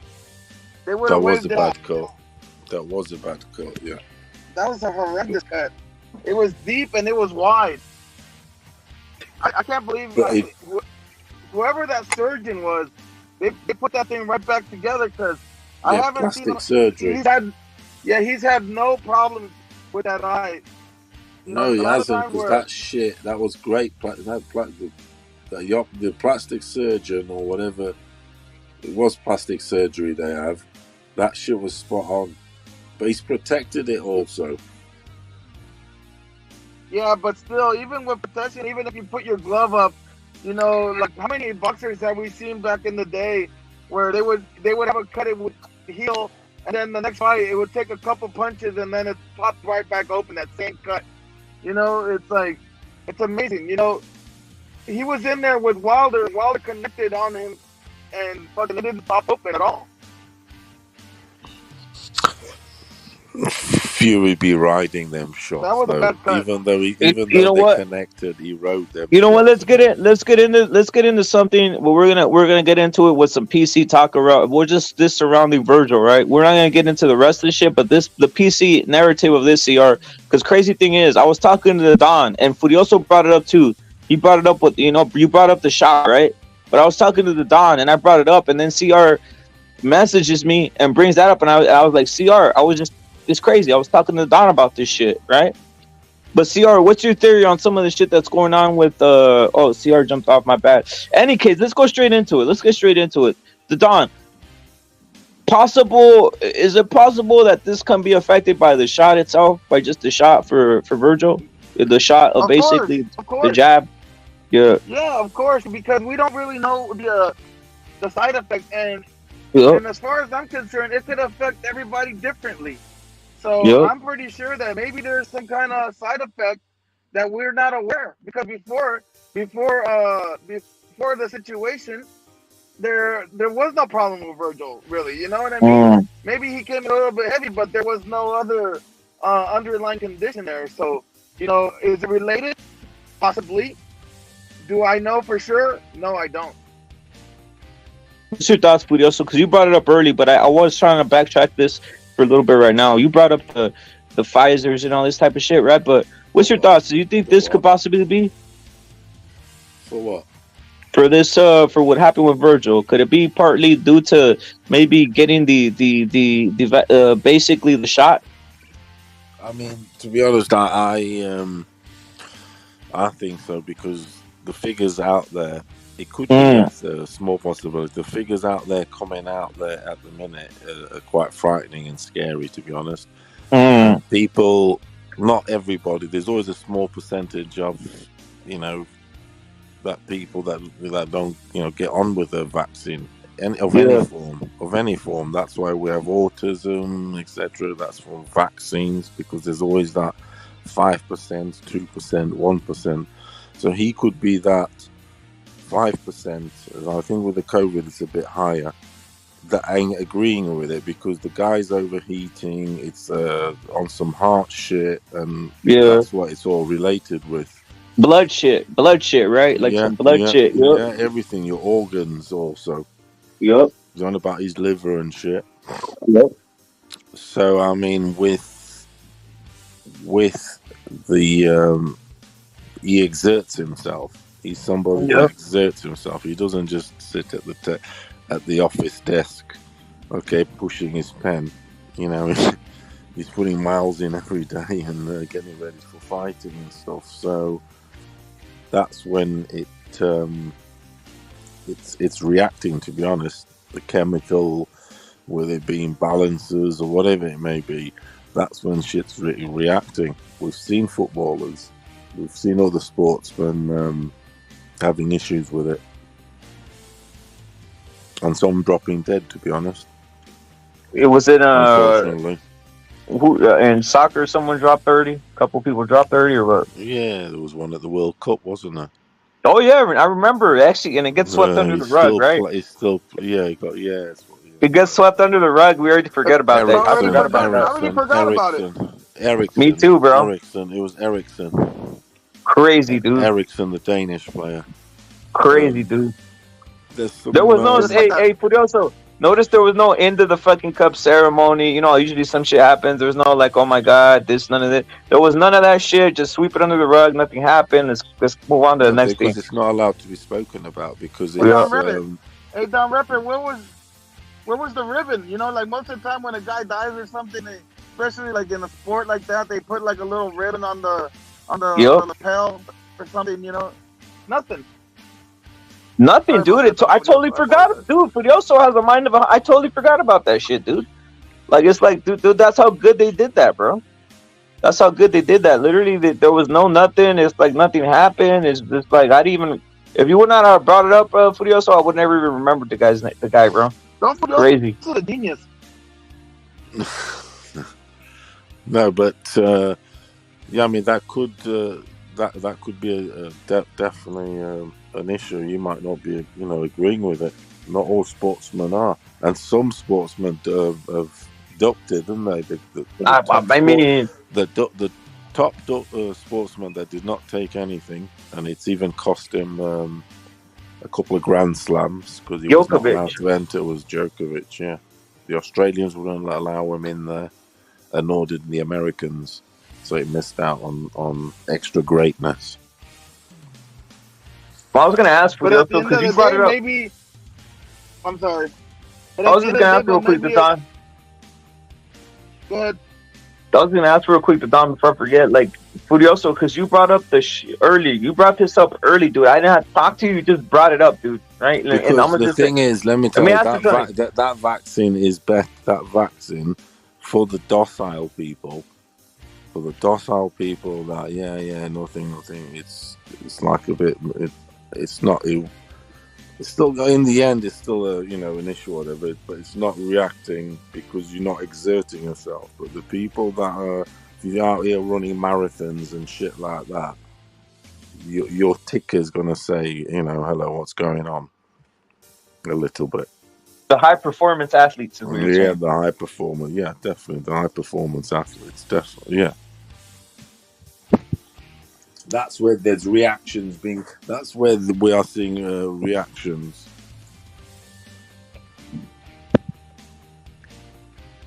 So, Gerald, salute. It could be.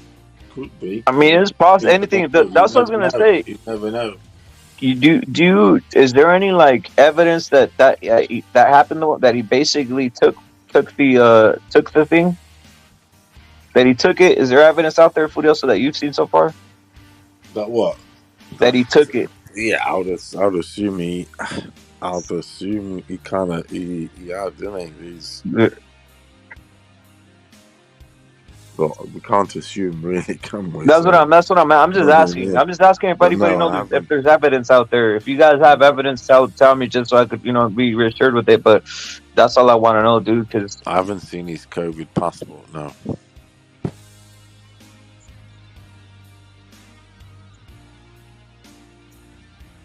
This is a grimy world, guys. This is a grimy world. This is a grimy world, man. It's a grimy world out here. But this is not just... Go ahead, my Don. No, go in, Don. Go in. My bad. No, I was just gonna say it's amazing that you guys are talking about that tennis player Djokovic, right? He probably cost himself a couple tournaments and a couple $1 million, but you know what? Now that everything has died down, he's over there at top peak performance and still kicking ass and winning tournaments. And the guys that took the jab over here, the volume. I took it down. Over here, like with no stamina. I mean, think about it. How many boxers nowadays are like no stamina? Guys that were great or are high level now or just passe, or everybody that was fighting under the what was it called on Reddit when they and the quarantine, The all the lockdown. guys that were fighting under quarantine, they all took they all went down a notch after that, didn't they? It's just amazing. Yeah, Like they it seems took. like it is something to do with it, right? I think it is, bro. I think it is. It's just like you said. It's for some reason we could go down a list of certain fighters. It seems like their ability has been affected, right? Um, well, we know for sure. Charlos, supposedly both Charlos took their medicines, and I'm pretty sure Canelo himself took the medicines himself too, man. So that's an even fight. But I'll say this: I don't know if Canelo would have lost if he had not taken that shit, because it's something did look off with the people fight, man. And even it's what it is, dude. Yeah, something. His stamina wasn't. I can't say that Canelo's stamina was always been like number one, but like it wasn't as bad as I saw it with B-ball and stuff like that. Like come on, that's crazy. And even with Plant, his output wasn't that high. Yep. Hey, Furioso, do you think Fury took anything or no, or was he? I assess the way he is that he doesn't take shit, right? But I what's don't your think he thoughts on did, that? bro. If I had to Say it, guess, I'm like Gabe. the Say Don. it, Gabe. Say it, Gabe, babe. Do you think Fury took anything from what you assessed of that? Do you think he had to take anything or no? Ever in his career. No. For the lockdowns and all that shit. Do you think he took anything? The dab. Oh, I'm not sure, mate. I'm That's a not hard one. sure. I don't. I I don't think know, he I did. know, I know I didn't, because I was tuned in with that. I know I was tuned in with that. We know that. We know I that, was like Furiosa. 5 years Hey, before. I was listening to the it was a higher sides, it's called the higher sides chats podcast, or the conspiratorial. And they were on about that shit for ages. It was all planned already. Didn't Bill Gates tell us 5 years at that conference there was going to be a pandemic? This, that, and the other. damn, Furiosa, you saw it 5 years ahead of time. Yeah, of course it was. Damn, That's true. It was all projected. It was all planned. There was even a conference for it. They had the cheek to make a conference for it and say, look, in 5 years, there's going to be a pandemic. Go on YouTube, type it in now. Bill Gates 5 years ago telling us Facts. exactly what happens. And then in 5 years, that happens. Come on. crazy. It literally is. And 5 years later, no one's questioning nothing. It's like, yeah, whatever. It's just taken in tongue in cheek. It says there's going to be a pandemic. In 5 years' time, everything's going to get very stationary and very controlled. And then It was we'll about press population control, right? change Population everything. control Just reset everything. Reset everything. is It's another like reset. resetting your till. If you got a business, you're resetting your till back to zero. Or your car, your engine, when it goes over 100,000 or whatever, it's back to zero again. We're fucking starting off, then setting new prices on us. Everything's there. They got the perfect excuse. Anyway, so yeah, I didn't take anything. I didn't take it. Hey, remember they That's were forcing everybody, and then like all of a sudden they just said, like we're fine now. how do you think the people feel? How do you think the people feel now that they took all those shots and now none of those things are required and people are walking around normal? Yeah, but the as hell? thing is, look, the thing is, there has been good vaccines before. There has been good vaccines that have cured diseases, etc., etc. But at the same time, they also use the good ones that there has been for like creating a let's say a useful sort of bad one to control us, like this, for instance. I mean, I'm not saying everyone's going to drop down dead or whatever, but there are adverse consequences for some people because we're not all built the same, are we? Facts. We all got different things. Some people are diabetic, some aren't, etc., etc. Some people got hearts problems, some got this, some got some that. Some people get dementia, some don't. Some people's bodies give up and their brain is absolutely amazing. I work with these people, so I know what I'm fucking on about. I work with these people. I see great minds, just they're lumped there in a chair, but their body's absolutely like fucking gone. They'll never get up from that. They need someone to lift them up, to lift their head. Motherfucker, yeah, and you got someone that's got amazing body, but their head is fucking a yo-yo. Literally a fucking yo-yo. It's like a goldfish bowl. But yeah, they've got their limbs are amazing. But what's the point having amazing limbs, this and that, when your brain is a yo-yo?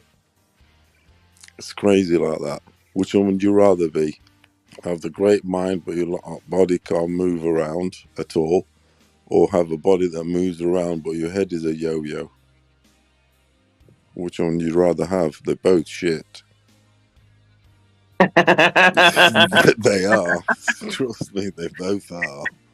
Oh man. Because if your head's a yo-yo, you fucked. Hey, Furioso. So look, we went into the Vergil shit, Yeah, but what's your official? I know a lot of people are like, I don't want to see this shit. Forget this shit. We're most all like this. Everybody in here, Victor Kanye, salute, right? We're all like this. We're all like this, right? We all just don't give a rat's ass. But let's. I think Vergil listened No. to us 2 But weeks ago. Furioso, let's move up. facts. But let's go into this. A week ago, we were on about him moving up. We said on here, he needs to move up, this and that. He's be out here listening to us. He's already pissed off. You think, fuck it, 25%, this and that, for that just to be like shown, just to for absolutely fuck all, and then you're just gonna, like I said, wait around again for fuck all. Put another 6 months training in, hitting that goddamn bag, not getting no fucking break. And it's like, I mean, I don't give a fuck what you no, you need to see he ain't seeing the light at the end of the tunnel to aim for. And if you ain't got something to aim for, then it's actually, you can have a breakdown, literally a breakdown, psychological. That's a great point. No, it can be psychological and functional. Functional is obviously important. The brain obviously controls the function, but it's definitely having. I mean, he needs, because he's an intelligent bloke, and he needs to be projected and have the right, fight, bang, but everything. Be able to see the playing field, but he can't see shit. Can't get any. He's not going to get no fights. He's not going to get the title fight. He can see a black shadow in Boots, sort of like, because he's number 3. He's behind Boots in the pecking order. Yep. He just is, because when they talk about Boots, in Americans they go, he nice like that. He is. They speak like this. They say, oh, that Boots, he nice, and this, he nice, he's this, he's nice, and he can do alley-oops, and he can slam dunk and all that shit. So that gets you extra, they say he nice. Whereas with Vergil, obviously we know he's a killer and whatever. I say, oh yeah, he's good in that, he's good in that, he's solid and all that, but with Boots, they say that he nice.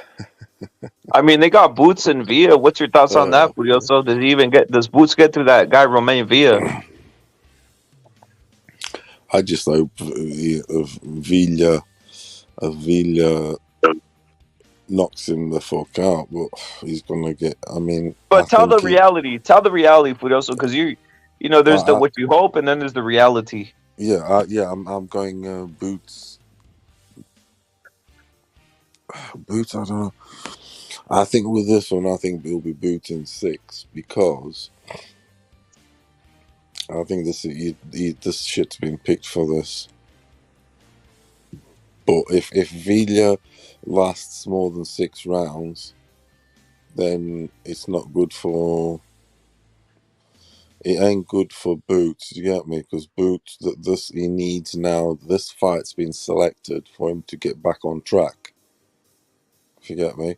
Yeah. Villa will be coming for. He'll be playing it into Boots' hands. They've picked a fight to play into Boots' hands so he can get back on track. Because he was fucking, he didn't look good last time round. He needs to get a knockout. I think he might do it in 6. You got Boots doing it in 6, so you don't know if. I don't know. Look, Damn, bro. To be honest with you, Villa, I'm not gonna cap it. I don't know a lot great about him. I have seen him fight, but I can't. I mean, I don't think he's that dude though. From what I have seen, I don't think he ain't that dude to do. It maybe can last rounds, but he ain't gonna win. Fucking hell. If it goes to decision, it's a wrap. Then is what you're saying, right? Terrible. Yeah, it's terrible. Yeah, if it goes over 6 rounds, because they've said to Boots, they said, "Look, we've got Villa for you. Are you happy with that? Can you get him out of there in 6?" And Boots looks over to him and says, "Yes, I can. Like, you sure? Yeah, I can." He won't say I'll try or anything. He says I can. He gives them the assurance. The fight's signed. So it's projected. It's projected to go in 6. If it goes over 6, it's like he wins in 9. They'll be like, "Oh God, that was nearly embarrassing," and that they'll be saying to him, "Kid, it was nearly embarrassing, but never mind. That was in 9." And they'll say to him, "At least you got the stoppage." But if he goes the distance, fucking hell, they were saying, "Fucking hell, man, you make us look bad out here." They'll be saying to Boots in the dressing room. Well, you're up to and that. It's just the eyes, everything. They don't have to say with the mouth. Just the look, the people's demeanor. Yeah. How to carry themselves around. It's telling you things. It's saying how that was who. Do you get me? Yeah. You don't have to say things. It's just the shrug, the drop of a shoulder, just people's body language just talks. Doesn't it? Of course it does. Yeah, he's gonna come out with the flashy, all this shit, the flashy punches, trying to steal rounds by making an impression, all this type of shit. I mean. Yeah, it's just showing off, doing some Billie Jean moves. That's the thing. People, American judges, they've been infatuated with Michael Jackson too much. They've been on their Billie Jean and Beat It and Smooth Criminal and The Way You Make Me Feel. Yeah. And they start doing some.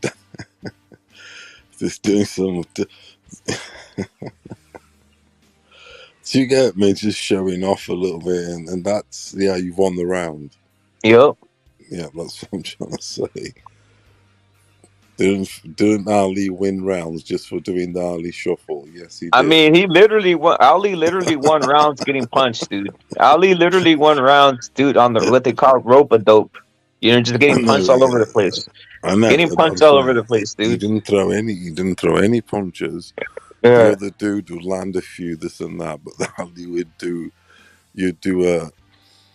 I've watched the fight, so I know. And you would do a shuffle in the middle of the round, and then that couple that sort of in the last minute shuffles. That's it. He won the round.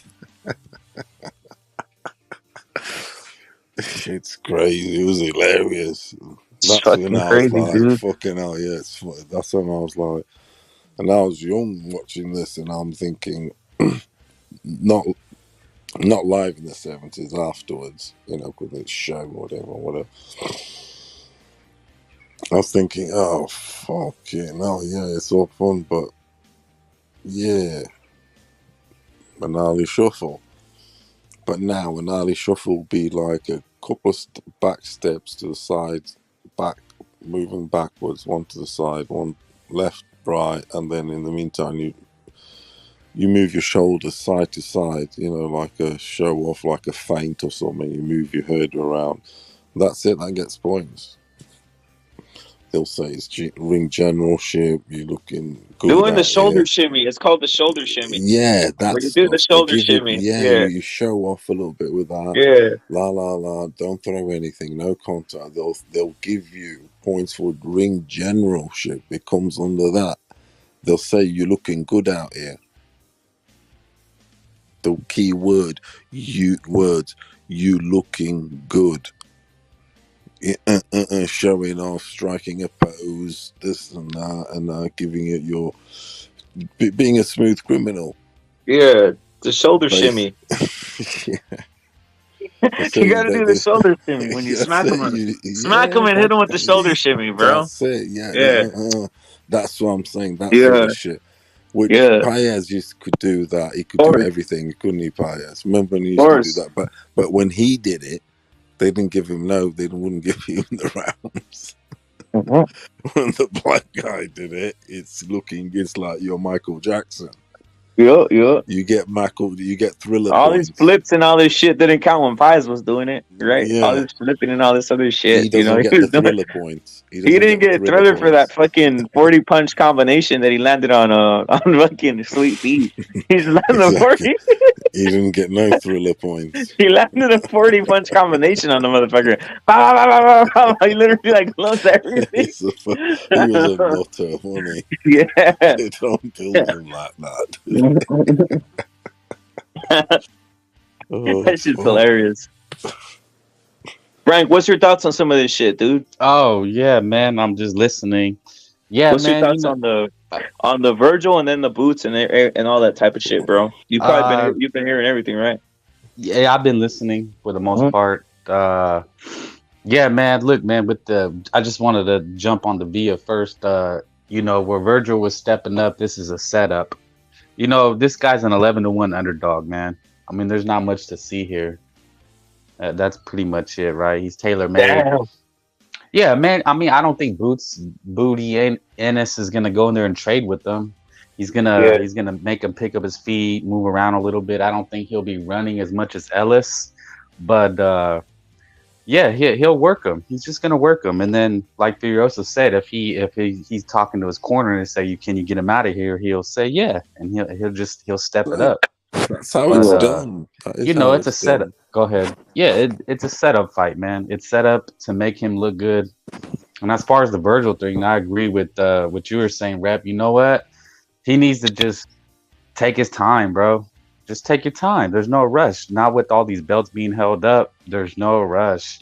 And I'm starting to see that more. It's like you have to play the Crip game. Just do what they do, bro. Just sit and wait for an easy belt to come along.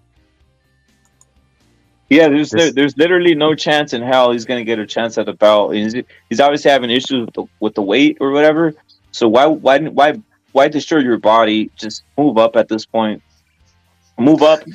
If it was like, all right, 6 months you're gonna get a belt, maybe you try doing some bulimia or some shit. But now, look, fuck that shit, dude. For all these guys, Zepeda or Vergil. Williams Zepeda, Vergil, all these guys, man, all the guys we talk about, there's no need to fight each other, and there's no need to take hard fights anymore. They're just not. Not when you have these guys, Shakira and Hanky, playing this Twitter war. Well, then that's what we need to do, man. I've about had it with this boxing game because there's no need to be in these tough fights. Like Benavidez, you know what? Just, sit and wait. There's no need. There's no need for bums. Beat up a couple bums, right? Yeah. Yeah, exactly, bro. There's no need for let's just even for Williams Zepeda. What are you gonna need what are you gonna gain fighting Frank Martin? What are you gonna need gain fighting Isaac Cruz? What are you gonna gain fighting all these guys? Nothing.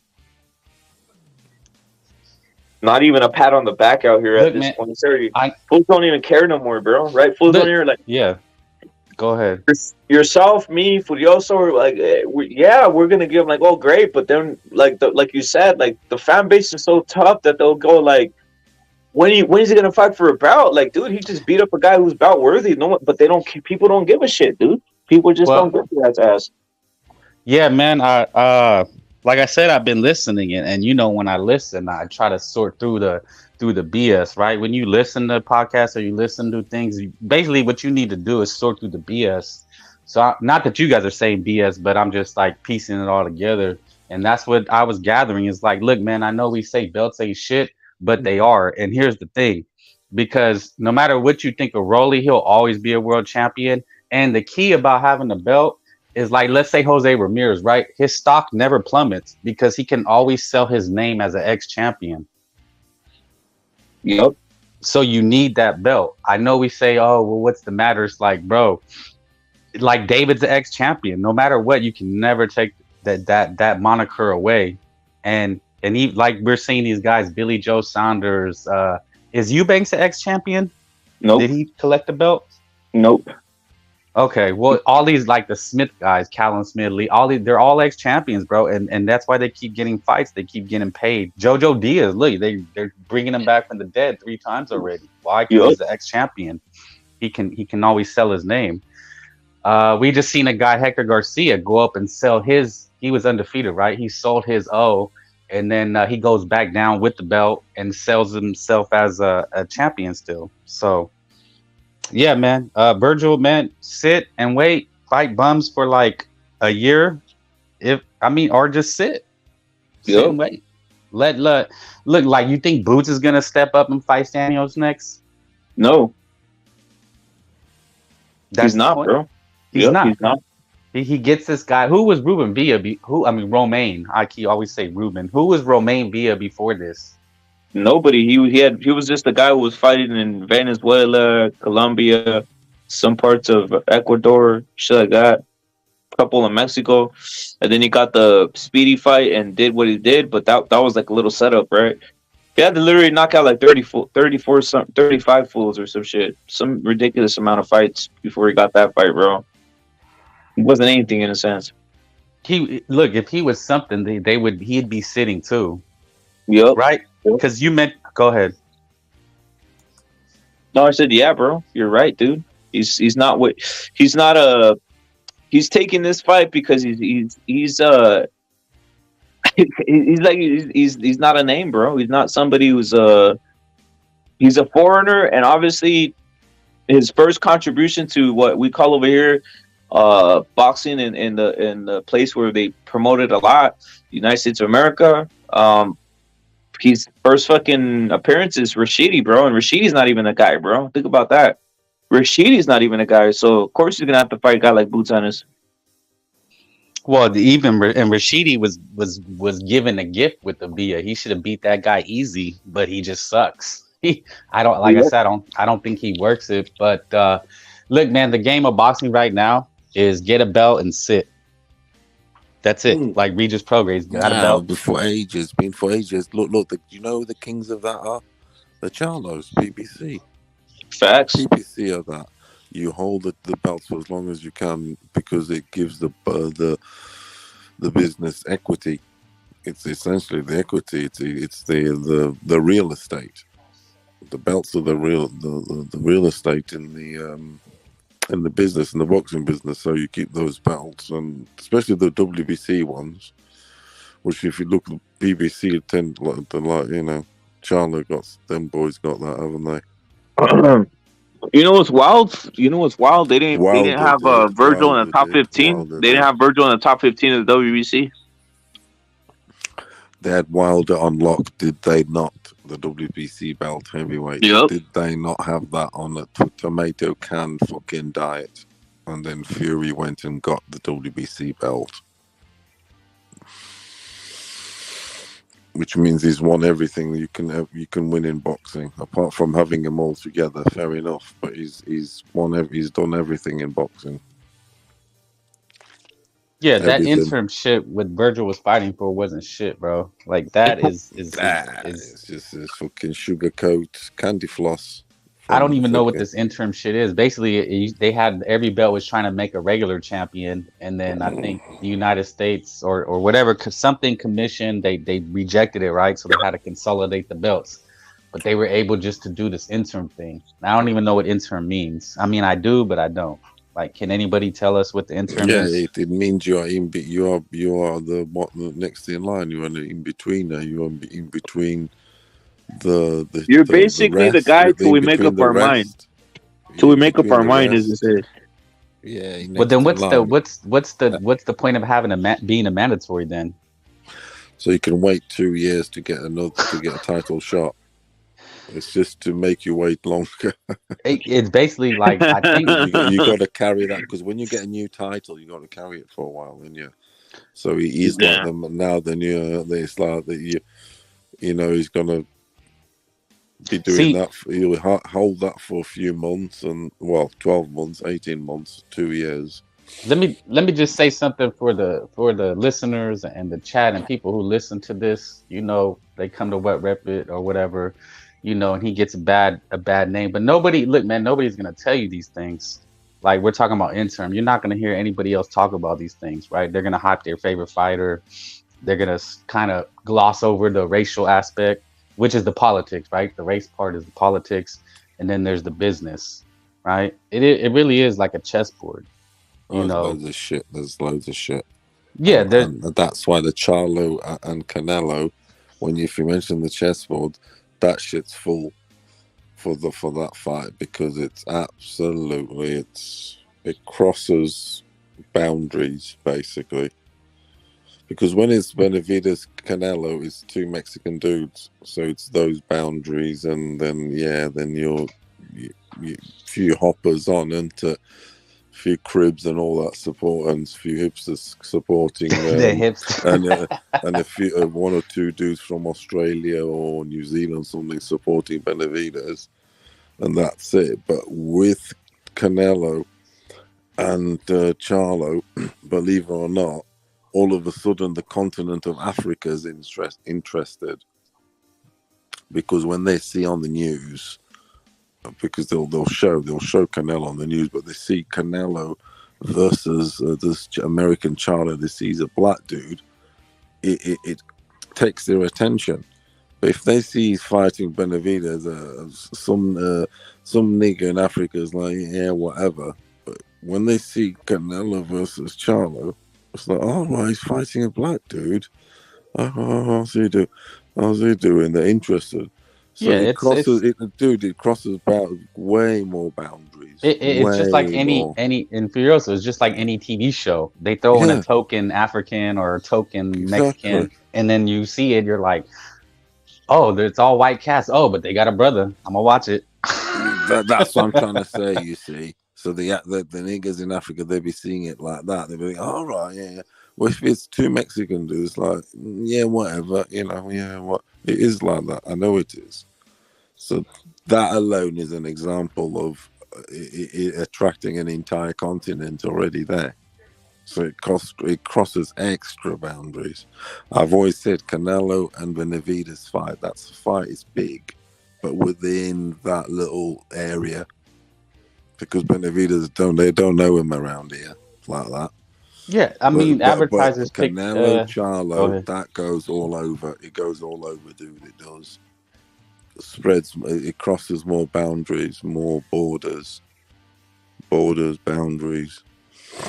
Yeah, man. Look, the magnitude of a fight is how much press you can get. That's the magnitude of a fight, right? So when if you get a Super Bowl with Jacksonville and fucking, I don't know, Seattle, like, who the fuck cares, right? But if you notice the sports, they always somehow try to get a New York or LA team, because you have the East Coast press and the West Coast press, and they all come together. So yeah, man, all the press will be there for Charlo and Canelo. Exactly. It'll be cribs there, Mexicans there, starting the white boys will be there. All the colors will be there. Yeah, that's the politics of the sport. That's what you need it. You need it. It's how it is. You need that shit that goes that goes in tandem, unfortunately, with the sport. It is called transcending. Like, there has to be a story. There has to be a But Go ahead. the thing is about boxing is, it always will be racial because it's fighting, and in race, you want to be superior. You want to be the one. That's I'm just saying, you want to be superior. You want to be the one. And if you see your race getting beat up, you're like, you're protective of it. You're like, what the fuck? You want to? Whereas if it's a game of tennis, it's like whatever. It's a game of tennis. Yeah. It's tennis. It's a game. Yeah, you're playing with balls. Exactly, yeah, you're playing with balls. Exactly. Yeah.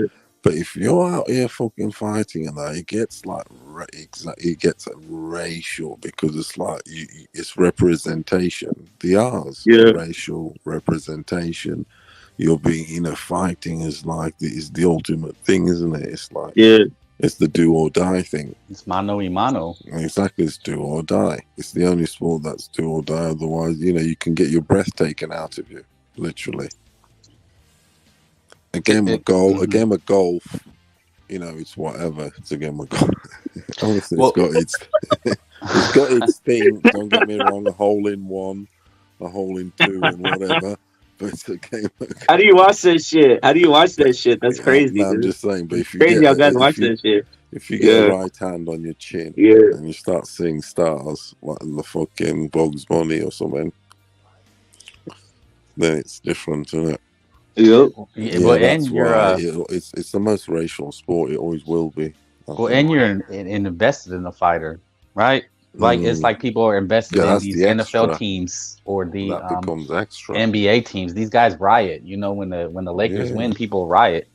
So people get invested in these things. So if you're following Vergil, you're following Boots, you're following Fury, you're following Wilder, you're personally invested. So like I bought David's fight. I feel personally invested in David. That sounds gay, but but I'm investing in him, right? If I bought David Plant, like I feel compelled. Like, man, I'm already in. I might as well buy the other fight, Like that's what advertisers know, right? Like the biggest base of any business is return customers. That is your aim in business is to get return customers.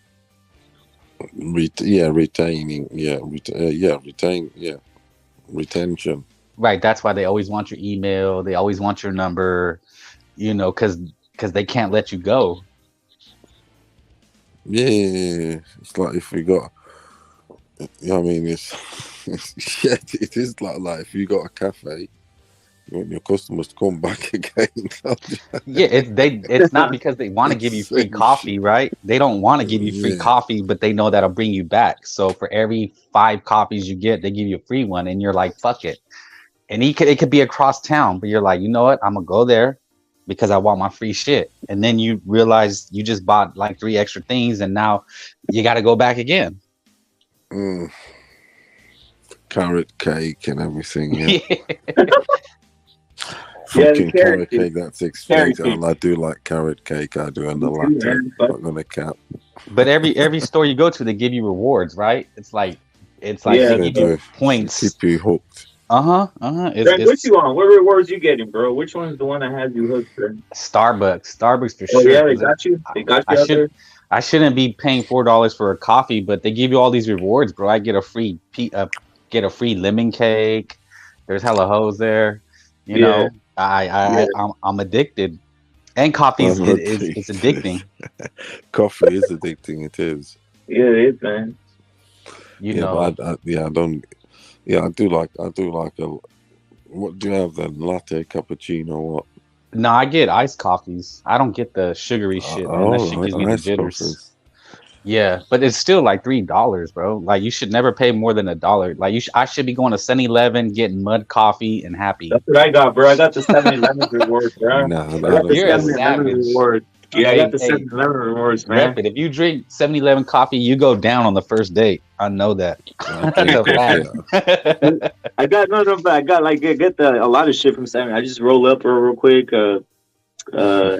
I banged the fucking the registered chick already, so there's that. An But yeah, Indian dude, chick? Damn, rep. I knew it she's was not even something. Indian. She's Mexican. She's Mexican. She's Oh, okay. Mexican, bro. She's Mexican. But it's like, yeah, dude, that's the one. That's why I asked. But also, what's your reward, bro? Obviously, Frank's on the Starbucks. I'm with the 7-Eleven shit. What's your reward? Me, I've got loads of rewards, to be honest. What's your top one, though? What's your top one?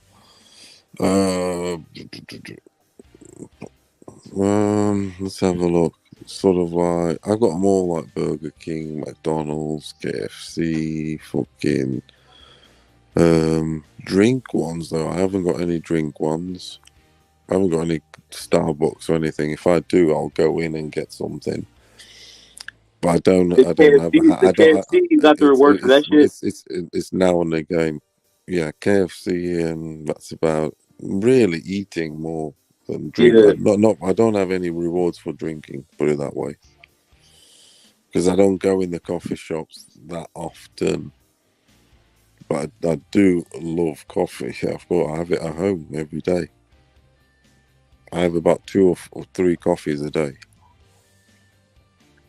You got it, man. I have about 2, 3, maybe let's say 2, or average, and then cups of tea, maybe. Hey, 7-Eleven don't give you shit for rewards though, rep. Like they're like, fuck you. They're Indian. They don't give a fuck. You get like fucking dog. This is what you get a reward. You know those like mini donuts? Oh, okay. It's like mini fucking donuts. Those like cheap. They're like fucking $1.20 or some shit, right? Right. So the one I go to, they give me like here you got a mini donut. Oh, here you get a slice of pizza. Here, hey, you get a okay. Yeah, you get a fucking muffin, shit like that. That's what I get, bro. Yeah, like a small business owner. He's just like, I see this guy all the time. Yeah, no, dude, they literally have like a basket right there, and they're like, here's a fucking, you just get whatever the fuck you want, dude. Yeah, that's what it is on the shit. Usually, that's the way the 7-Eleven app works, bro. It's like on some, you guys can go look it up. It's on some fucking, it's on some like free shit, like free like snacks and shit like that, or some odd shit, or like, they obviously got the grimy shit too. They got like the grimy, it's like the, what's it called? Like fucking cigarettes, beer, whatever the fuck else shit. Yeah. They'll do like little discounts on shit like that too. Dude, I tear beef jerky up, so I fuck with 7-Eleven because they got that good jerky in the canister. You know what I'm saying? Yeah. But you know what's a fucked up? You know what I got from the basket? You know what I got from the basket the other day, bro? A couple condoms. No. There it is, bro. So, hey, bro, those things are expensive, bro. I went to Target, bro. They charged me like $30 for fucking condoms, bro. Yeah, they're locked up too now, $30, man. Jesus. Yeah, that's the deluxe pack, though. You can get them for free. You can get them for free. Where you get them for free at, man? In England, you can get them at for the free. abortion clinic in America.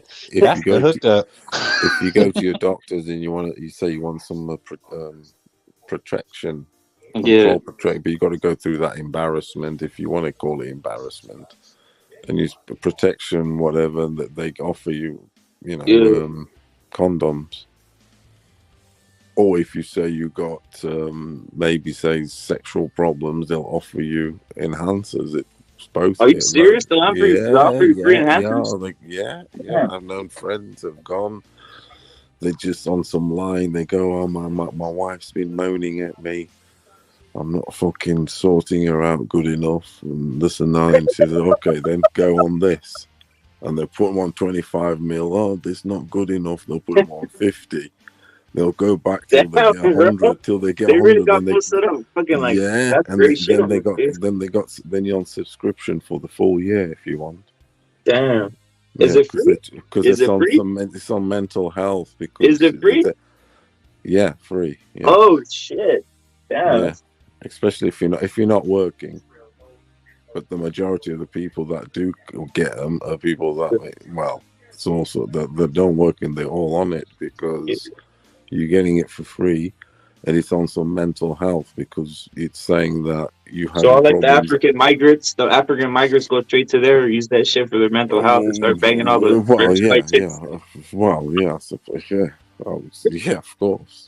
If they get the gist of it, yeah. They have the vote. They have the vote. Go straight to the Of clinic. Say, course. I need some of these in my mental health. Yeah, that's how it works. Yeah, crazy. Crazy, man. It's crazy fact. Yep. They did a skit. What you do, rap, is when you go buy some condoms, you get some, people trying to hide that shit, but the skits they do. The guy will go get like a stack of condoms. He'll get some cucumbers and some KY jelly, and like just plop it on the conveyor belt, and people are like, "Oh my god!" You see people whispering and shit. Yeah, it's always a bit of a fuck about. You know what's crazy? You know what? Our world's so fucked up that people don't give a fuck no more. If you put the condoms on them, shit, they don't give a fuck no more, dude. They don't even look like chicks. Don't even get. They're like, oh. I got to a point where when I did go and buy some, say I'd go in the shop with a girl from. Sometimes I was on holiday and I had to go and buy at the small shop, tuck shop or something and all that. I was thinking in the end, I'm thinking that. I'm going to put it there like that because I'll be thinking, look, I'm fucking. What? Yeah, I'm saying I'm fucking. What you should be proud. So, exactly. And the cashier, that's the mentality good to go on, and you put it down, and if she's nice at the cashier, you wink at her. Exactly. You go, say. Yeah, you go. I'm fucking. Are you in or what? No, but yeah, you have to be like that. Of course you do, and that's what it is, really. Yep. Let's face it. But yeah, there is. And Plan B's over the counter now, I think. Yeah. Like before, you used to have to get a prescription. I remember, but now it's like over the counter. Mm. So that's a game. That's a game changer. Imagine being Chinese, bro, and going. What is they give you on subscription? Because he's buying like the Thai condoms and shit. He's like, because dudes are going to the doctors, going, "Look, my wife wants to divorce me because I can't satisfy her." So the doctor says, "Look, get on these tablets, these little blue tablets, and you can satisfy her for a bit, and you can save your marriage." So that's you're right. That would be a form of mental health. That's what I'm saying about the mental health. Oh, they go crazy about things like that. They do, rap it. The dudes out here on crazy selling him and all sorts. Imagine going in and putting that whole app just to get yourself some. Yeah. Imagine I just be going, she's gonna leave me. I'm no cat. I'm serious. They do. They'll go there crying. They'll go in the doctor's crying, going, she's going to leave. Yeah, you got to put the film on and the act on. Yeah, it's called therapy.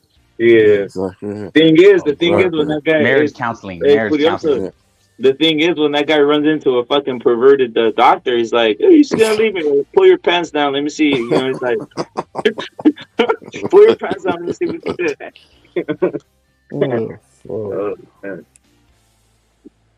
Chingazo salute, bro. Yeah, it's wild, dude. I didn't know they had it over there. So over there, the healthcare for that shit is free for even that. They'll even give you free freaky for that. Yeah, they go crazy like that. Yeah, because it, it's keep the family together. Keep the wife happy. Yeah. Give if the man's having trouble, give him the blue pill and can make him a bit glue things together a bit more. Then he starts getting his ear pierced and getting fades. Feeling like Superman. Like start banging hella chicks. It's crazy. Exactly. It's crazy like that. Exactly. He starts getting the taste for it and starts getting tattoos. Fucking Phil's getting tattoos now. Yeah, that kind of stuff can give you wings. Yeah, it's called midlife crisis, right? The wife is unhappy, the kids hate you. You're like, fuck. Midlife crisis. Faith no more. Midlife crisis. That's factual shit. I'll just do it on a weekend or something to have fun. The chicks even know you're hitting them like that, though, man. Those chicks probably don't even know what hit them, huh? Those chicks probably don't even know. All of a sudden, they're like, oh, shit. Dale is getting rough now. You know, right. Mild mannered Dale's slapping hoes on asses now. Yeah, Dale's on my ass now. He's like fucking Walgreens shift manager Dale is like getting yoked, wearing gold chains and shit. Yeah. Like, what happened to Dale?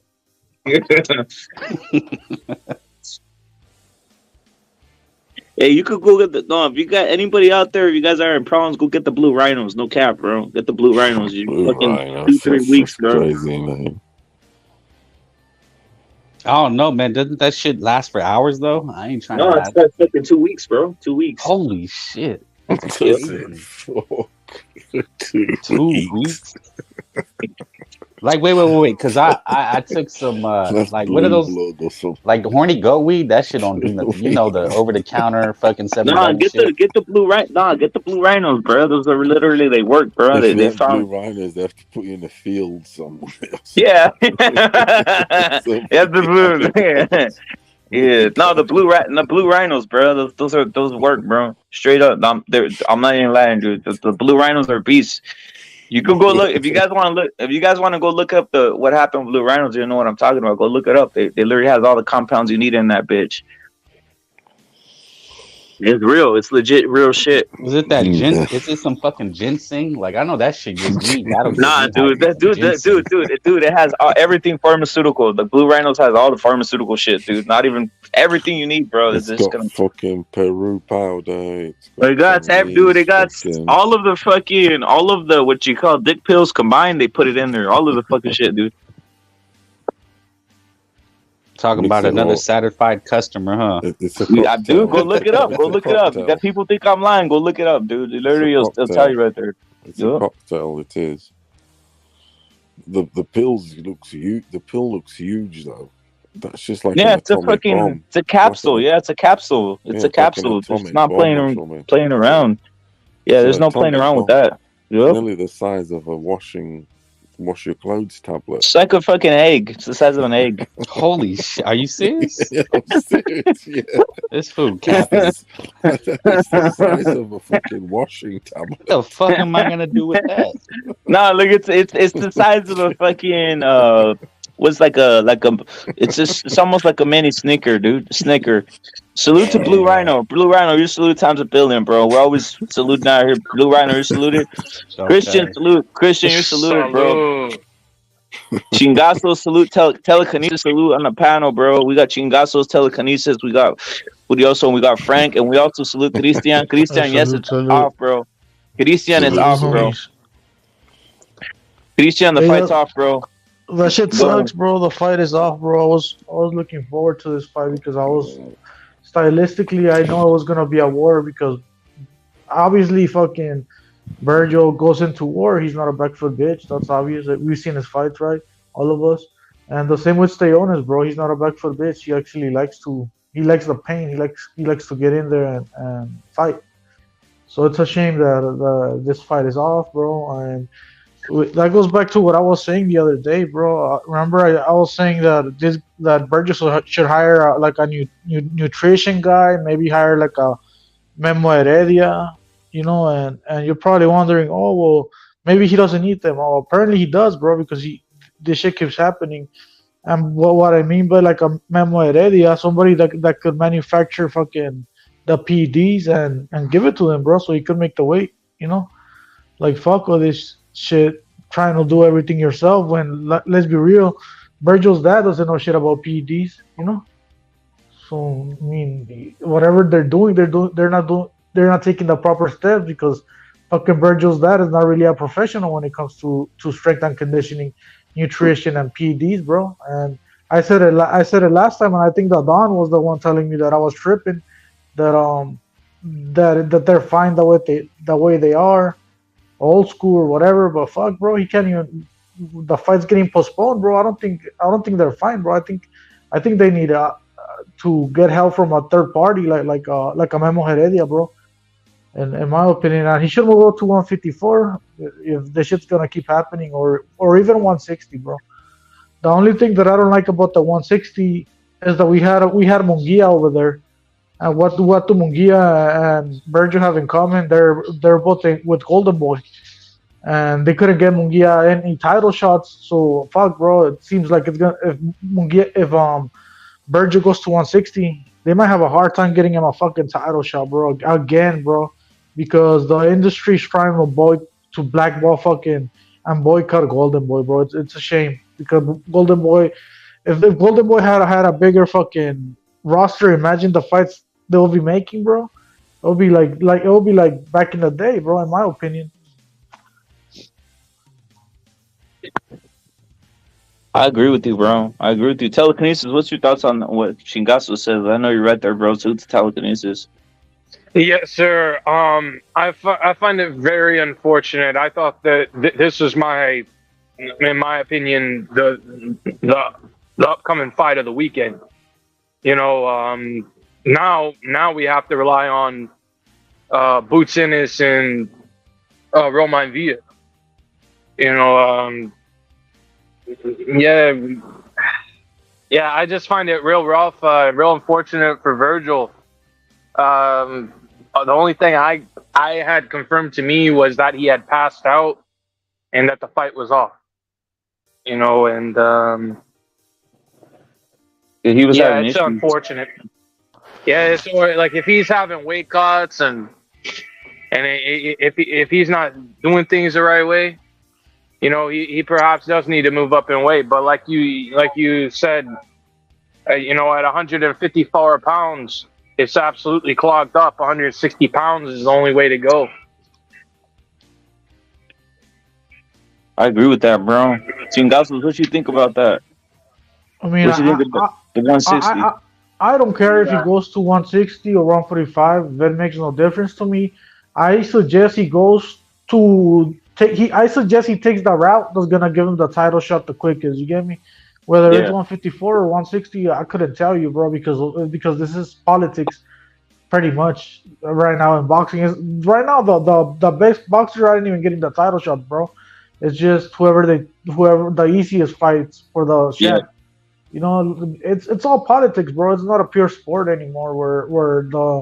Where you have in this case, Vergil would have already gotten a title shot a while back if it was about the best fighters getting a title shot. But it's too political, bro. So like I said, if it's 145 where he gets the title shot the quickest, then 154 where he gets the title shot the quickest, then go to 154. If it's 160, then go to 160. We know Triple G dropped the belt, but some guy that nobody cares about picked it up, right? And we have the Jermel Charlo fighting Canelo. I hope he drops the belts and maybe Canelo. Maybe Vergil could pick one of them up. You know, I don't know if he gets lucky. But the way they're trying to boycott Golden Boy, the sanctioning bodies and the other promoters as a collective. Fuck, bro. It seems like it's very hard for any Golden Boy fighter to get a title shot. And they have good fighters, bro. They got Munguia. He can't get a title shot. Camarón Cepeda. He can't get a title shot. Obviously, Vergil. He can't get a title shot for the big one, the WBA Super. Ryan hasn't even gotten a title shot, bro. And I could probably go on and on. More names of fighters who are getting pretty much boycotted, bro. Yeah, they're like the Murderers Row of today. You know what I mean? Except that Murderers Row was all Crips.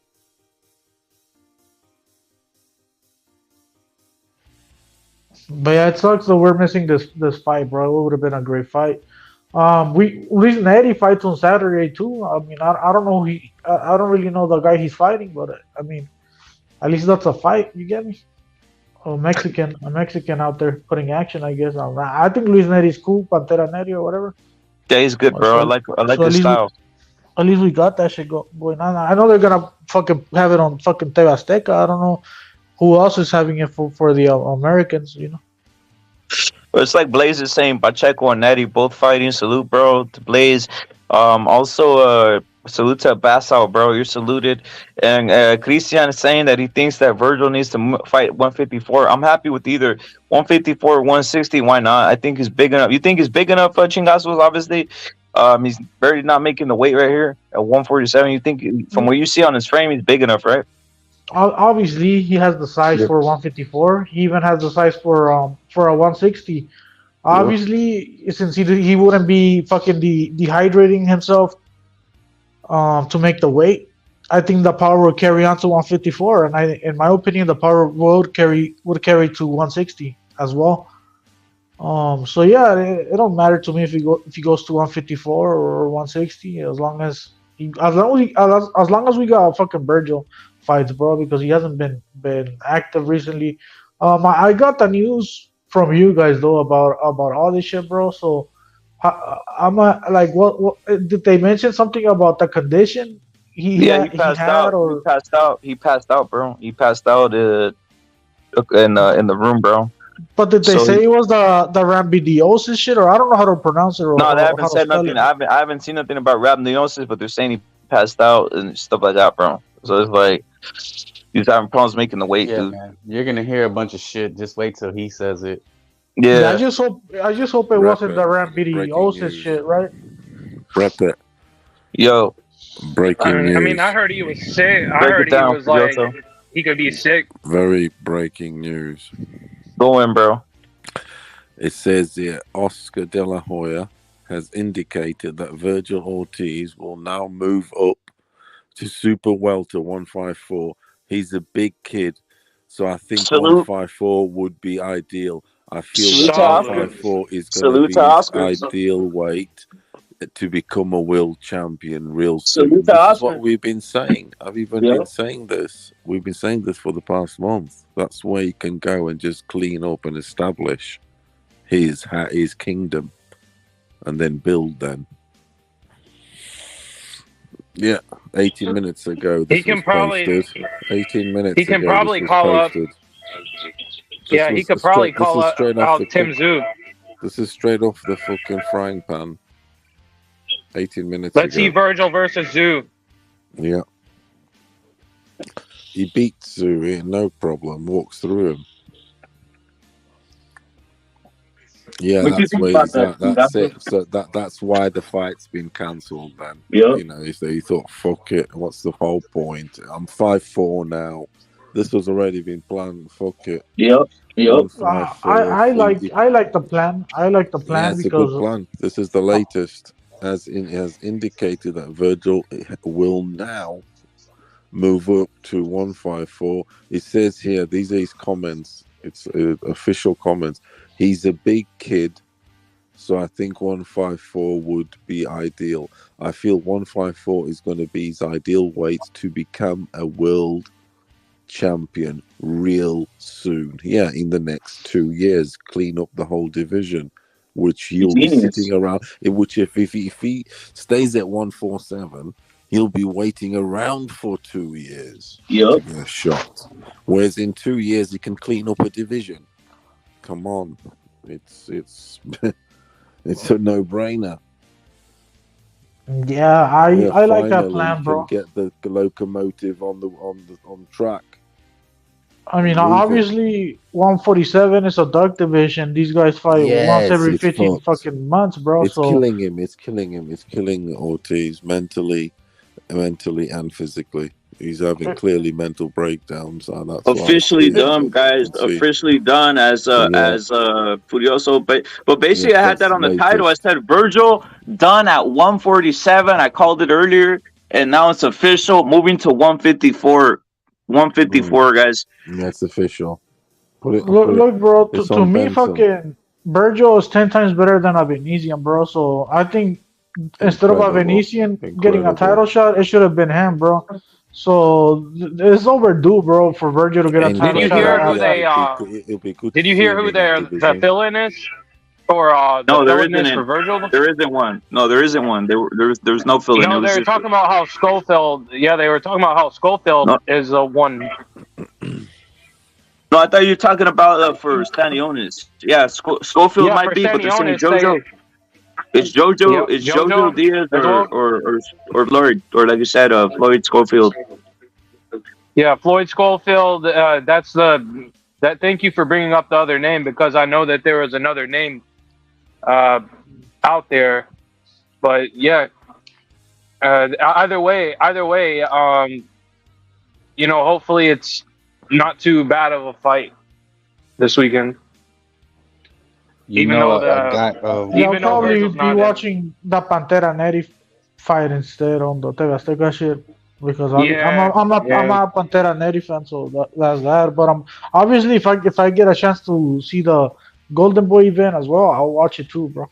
Uh, I think the Pantera Neri over here where I'm at is gonna start like 9 p.m. bro on the TV. So, but but yeah, I'll watch both. I hope it's. I don't know, bro. I'm not a big fan of Schofield, bro. So fuck. I'm not really looking forward to that event that much, So bro. To be real with you. basically, it's right here. I retweet Oscar De La Hoya has indicated that Virgil will now move to up to super welter 154. He's a big kid, so I think with 154 would be ideal. That's what straight out of Oscar's mouth. He looking at that division, he'll beat up on them boys. He will. He will. He will. He's got powerful. He's got that division is dead, bro. Yeah. Now that Vergil moved up, what was there to look forward to at 147? Rocha? I mean, Rocha, bro. They have get him ready though. They have him ready to go at 140. That's the guy that they're gonna have. They have him right there ready at 150, at 147. So Rocha's right there ready. But Virgil, they're already moving him up. Chingazos. I agree with the decision. I've already been saying that for a while. I've always said move him up already. What are we playing around out here? And yeah, they moved him up, bro. There it is. Perfect timing, perfect everything. I hope Rocha can pull it off. We'll get a title eventually. Let's see what happens. Obviously, I don't think he's as strong as a Vergil Ortiz in terms of skill and all around. I mean, he doesn't have to be Vergil because Vergil's moving up. But that's where I'm going at. If he gets, I hope Rocha could pull it off at 147. But who's he gonna beat? Rocha to become a world champion. Who would be the guy he's gonna? It's gonna have to be this. It's gonna be this is the other fuckery, right? So here we go. Virgil moves up to 154 official. Breaking Furioso broke it, but we basically had this on the live. The live was titled "What Virgil done with 147," so that was the live, and look at it popped up.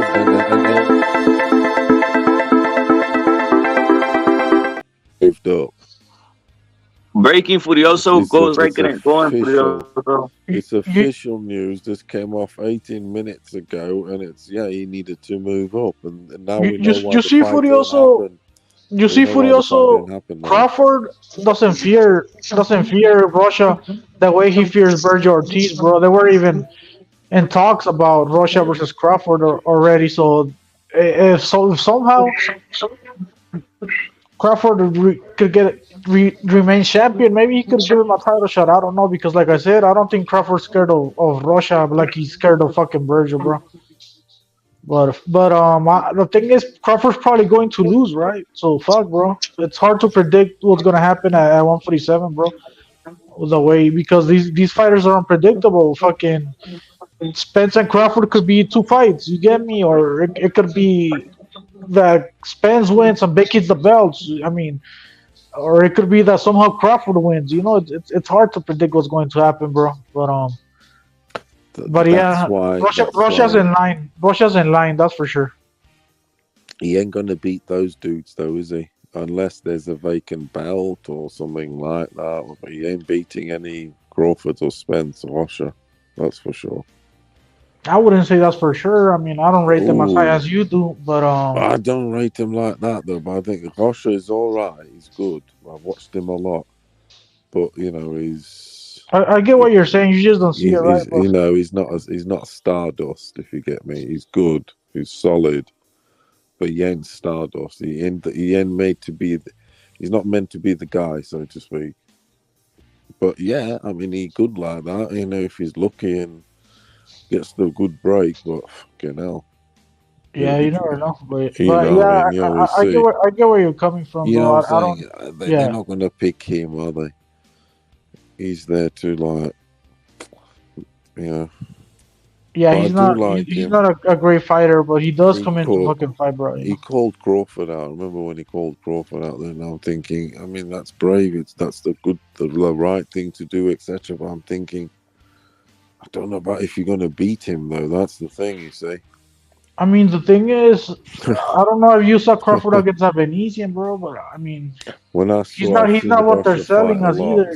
You get me? So I've seen Rocha fight a lot, and I thought to myself, yeah, you good, you're all right, but I don't think you've got enough to beat Crawford. Not that Crawford's anything extra, you know. He's obviously he's all right though, and he does his so-called switch hitting and this and that, and he's on a knockout streak and whatever. But I mean, then we are fucked, bro. We're gonna fucking have to deal with Crawford and Spence forever, pretty much. nah, it's a load of thought. It's just bullshit. He needs to go. Luckily, 154 is amazing, perfect for Vergil. I don't think. Here's what I think is gonna happen: is Spence is gonna win, and he's gonna go straight to 160 and fight the winner of Garcia and Lara. That'll put him in line for a Canelo fight later on. So Crawford, I don't think they'll do the rematch. Maybe he'll end up fighting Rocha. I think he'll stay at 147. Rocha, yeah, you could get a fight with Rocha, but that Rocha ain't winning that. I don't know. Yeah, no, he isn't. But I think Earl wins and goes straight up, drops the belt, and I think he jumps to 160. I'm saying it now because Lara Danny Garcia fight is a setup fight, and then Crawford will stay at 147 and maybe get another belt or two. Maybe he'll fight Thurman. You know, that's what'll probably happen because they're lining up Thurman to fight in August. So Crawford and Thurman next year. And Spence jumps to 160 to fight the winner of Danny and Lara, get a belt. And then Rocha, he could probably pick up a belt.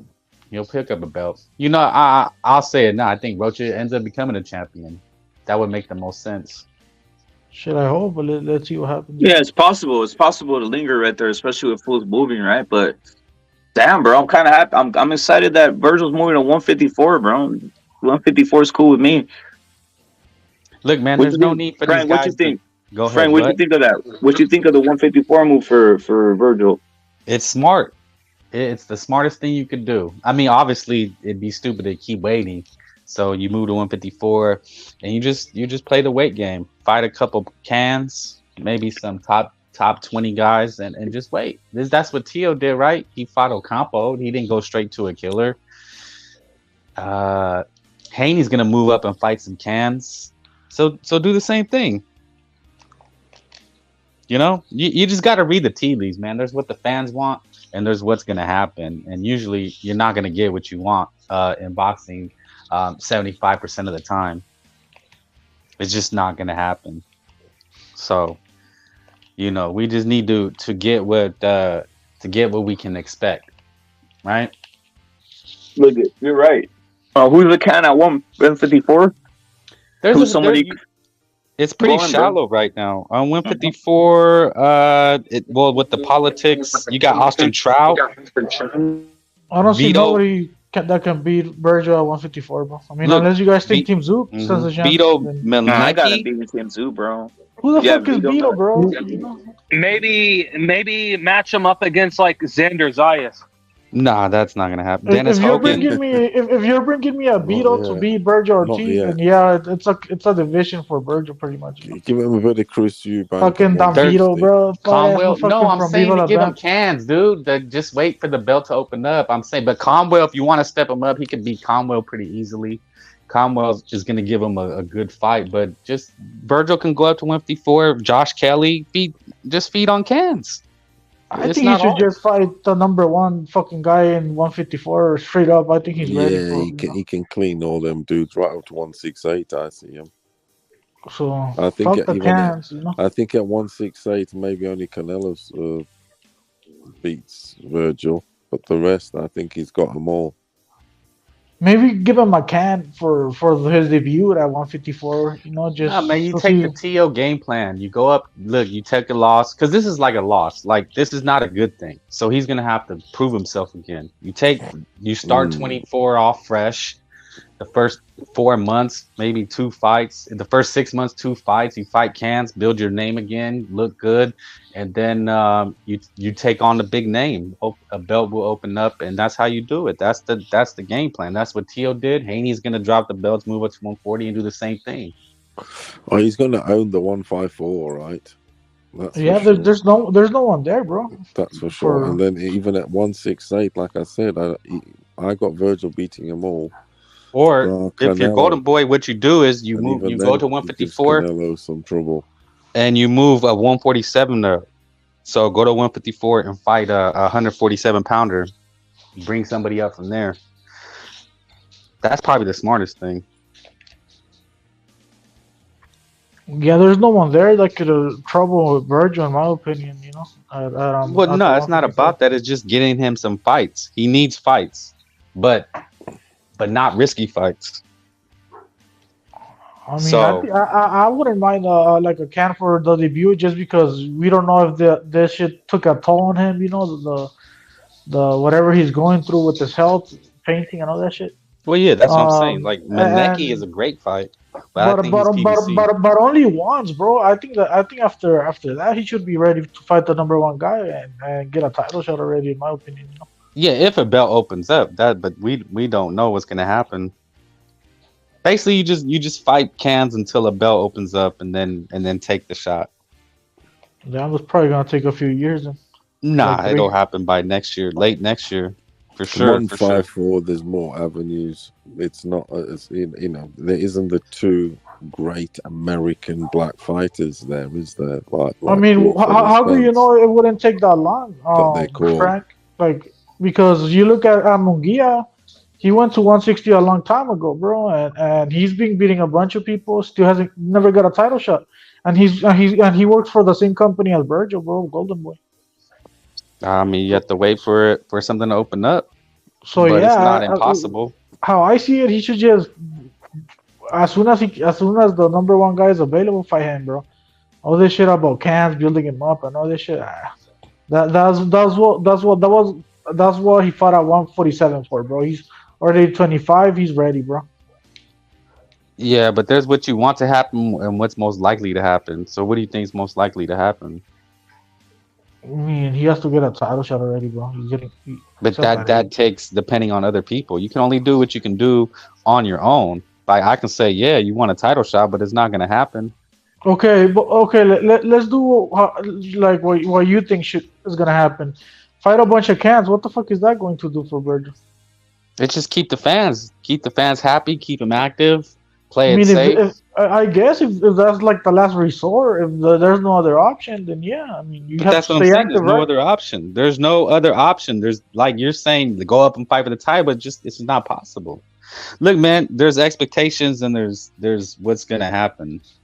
You should pin your hopes on what's gonna happen. But there's certain things we know that are happening. Like we know that Jermel's fighting Canelo, right? At 168. We know he's having a hard time cutting to 154. Jermel is. That's why he hasn't fought Team Zoo, allegedly. So it's safe. You could probably make a bet that those titles are going vacant, bro. So you could maybe assume that shit. The way things are looking, in my opinion, based with what I just said. And if there's a way that Vergil could get one of those fucking title shots somehow, then he should do it, bro. None of what this shit about, let's develop at 154. Let's, you get me? Like, let's get used to the weight or whatever. Let's not rush into the title now. Vergil needs to start rushing into a fucking title shot if it's available, of course, and the opportunity comes his way. But if it doesn't, I agree with you. Then he needs to stay active. Just fighting good fighters. No, I'm saying what's more like what's going to happen as opposed to what I want to happen. That's the thing. Of course, well, that's what we all want, but it's just not going to happen. Yeah, I was just under the impression that you were saying, he should like get accustomed to the weight and fight cans first. You get me? No, I'm saying what's going to happen. Opportunities there. You get me? Yeah, I mean, there's what I would like to happen in boxing, but more than likely, that's not going to happen. I'm just saying what's most likely going to happen and what's the best route is go to 154, get fight a bum first. Just fight a bum, You know, he said he'll be ready by the end of the year. So in December, November, fight him. A Tony Harrison type of bum, right? Yeah. Beat him, look good, and then take on like a Conwell type dude, and then look impressive. And then by then, one of the belts should open up by next year of March or April. Yeah, I don't think Team Sue's gonna want to fight a Vergil for a watch. You're gonna be fucking. I know he acts like he's down to fight anybody at any time on this shit, but when it comes to Vergil, I think he'll have second thoughts, bro. Yeah, man, it's the business and the politics. So there's just like two things you also have to consider. You know, Conwell. I only said Conwell because he's with, I believe, the Zone and Matchroom, or he's with the Zone or on Matchroom, one of those guys. So that's actually a good fight that he could probably get. You know, because he's not gonna fight this Jesus Ramos guy. He's not gonna get Harrison. I'm just looking at the names now. He's not gonna get Lubin. He's not gonna get Mendoza. There's Smith is still there. So that's what I'm saying. Like, he's not gonna get Fedora. So Vergil is with these guys. There's this Madrimov. There's him. This Soro guy. Teixeira, bro. They brought up Teixeira. I think that's a decent one. Teixeira, the fool that fought Castaño for the WBO 154 championship out before Castaño fought Charlo, that guy from Brazil. I think that's a decent fight. Dude, Josh Kelly. Like, get Josh Kelly. Fuck it, go. You know, coattail. Leon Smith. Oh, no, I think Leon Smith's a 160 already, right? That's usually most likely is that if they're gonna target somebody, Look, and you fight them. You really want to make a fight that's pretty like big in a sense, big and causes a stir. You make Vergil versus Conor Benn at 154. Why not? Yeah, that's a banger. Dude, that sells. That's a hot ticket. I don't think those fools are down for that shit, bro. That Benicio Band kid, whatever. That Conor Benn? Be down. He said he wants to fight Vergil. He said in the past he said he wants to fight Vergil. Mean, they all say shit like that, right? To sound like badass. Yeah, they all say that. But that's like let's see though. Let's see. Yeah, that's a good fight. I could be wrong, and maybe that Conor Benn has mad balls, and he's like, I want Vergil right away, and he actually goes for it. But yeah, the names are the names, man. The names. That'll be a big mistake. The names. You could bring up Abanesian. You could bring up. I mean, the names are the names, right? That's all you can do is take the available names. But yeah, it sucks, bro. This shit happened, bro. Well, I mean, with the way we're looking at it is a good thing, right? Like, if he was killing himself, it would have been a dangerous fight, and this is probably for the best. That's just to me, that's the only way to look at it. Like, it's for the best. I mean, maybe, but I really wanted to see that fight, bro. As a boxing fan again. Yeah, but it wasn't a smart fight. I mean, if we're being honest, it was a dangerous fight. I mean, it was a smart fight, bro. I mean, what else is there to do? But obviously the problem was the weight. Take the weight aside. Let's pretend like he made weight fucking great and no problems. Then yeah, it would have been a great fight in my opinion. You know, because I know Vergil has what it takes for a guy like Stanionis. You know, but fuck, it was a hell of a fight. But man, that's boxing, man. Like, fights fall through. That's just what happens, man. We didn't, like, Charla, Zoo fell through. This fell through. Connor Eubanks fell through. Dude, that's why it's hard. It's better that the fight didn't happen. If you ask me, now that based on the condition that Vergil's in, but I really wanted to see. Valdez fell through. Richard Hitchinson, Montana Love fell through. I mean, I'm starting to think, man, maybe these aren't by accident. Like, I thought that Richardson, Hitchens, and Montana Love, I knew that dude Love didn't want that fight. He didn't want that smoke. And he pulled out, realizing it wasn't worth it. So yeah, I don't think Vergil will do shit like that. That's what you're with you. So I'm not even gonna assume shit like that. You know? Nah, I mean, I'm just saying these fights fall through. You know, it just. I don't think he pulled out because he was scared of us Stanionis. No. I'm not saying he's scared. I'm just saying that you never know. You never know. I'm just saying, dude, half the fights fall through is looking like they're just Navarrete with the Regis Prograis supposed to fight Liam Perro fell through. I think maybe Perro. Yeah, bro, nobody cares about those fights, bro. Well, they do. They're Liam Perro. Who cares about that shit? You think people do? I'm sure boxing fans. That was a good fight. You think they do? I haven't even heard people mention that. I'm just hearing about it right now, bro. Well, did you like Zaria and Perro versus what? Fucking. I'm just saying the fights that fall through, the better fights fall through, and then you get a lesser fight. You know, Navarrete was supposed to, the Valdez fall through, so he had to fight the Paro guy. So, you know, it's just part of boxing. Fall through, bro. That's nothing new. I know. That's what I'm saying. Like, not just in boxing, by the way. In the UFC, that shit happens as well. All the fucking time. Yeah, but you should get a similar opponent, not a. You know, like Paro was Liam. Yeah, the guy that fell through for Regis was going to be a good fight. That's the guy who beat Montana Love. Remember that? No, that was Sparks.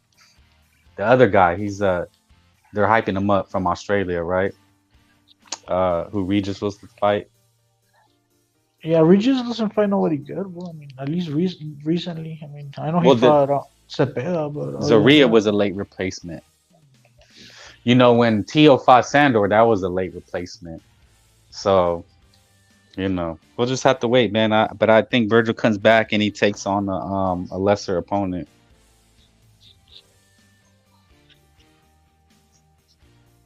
See, let's see what happens. I just want him to get a title shot, bro. I mean, dude, they're all held.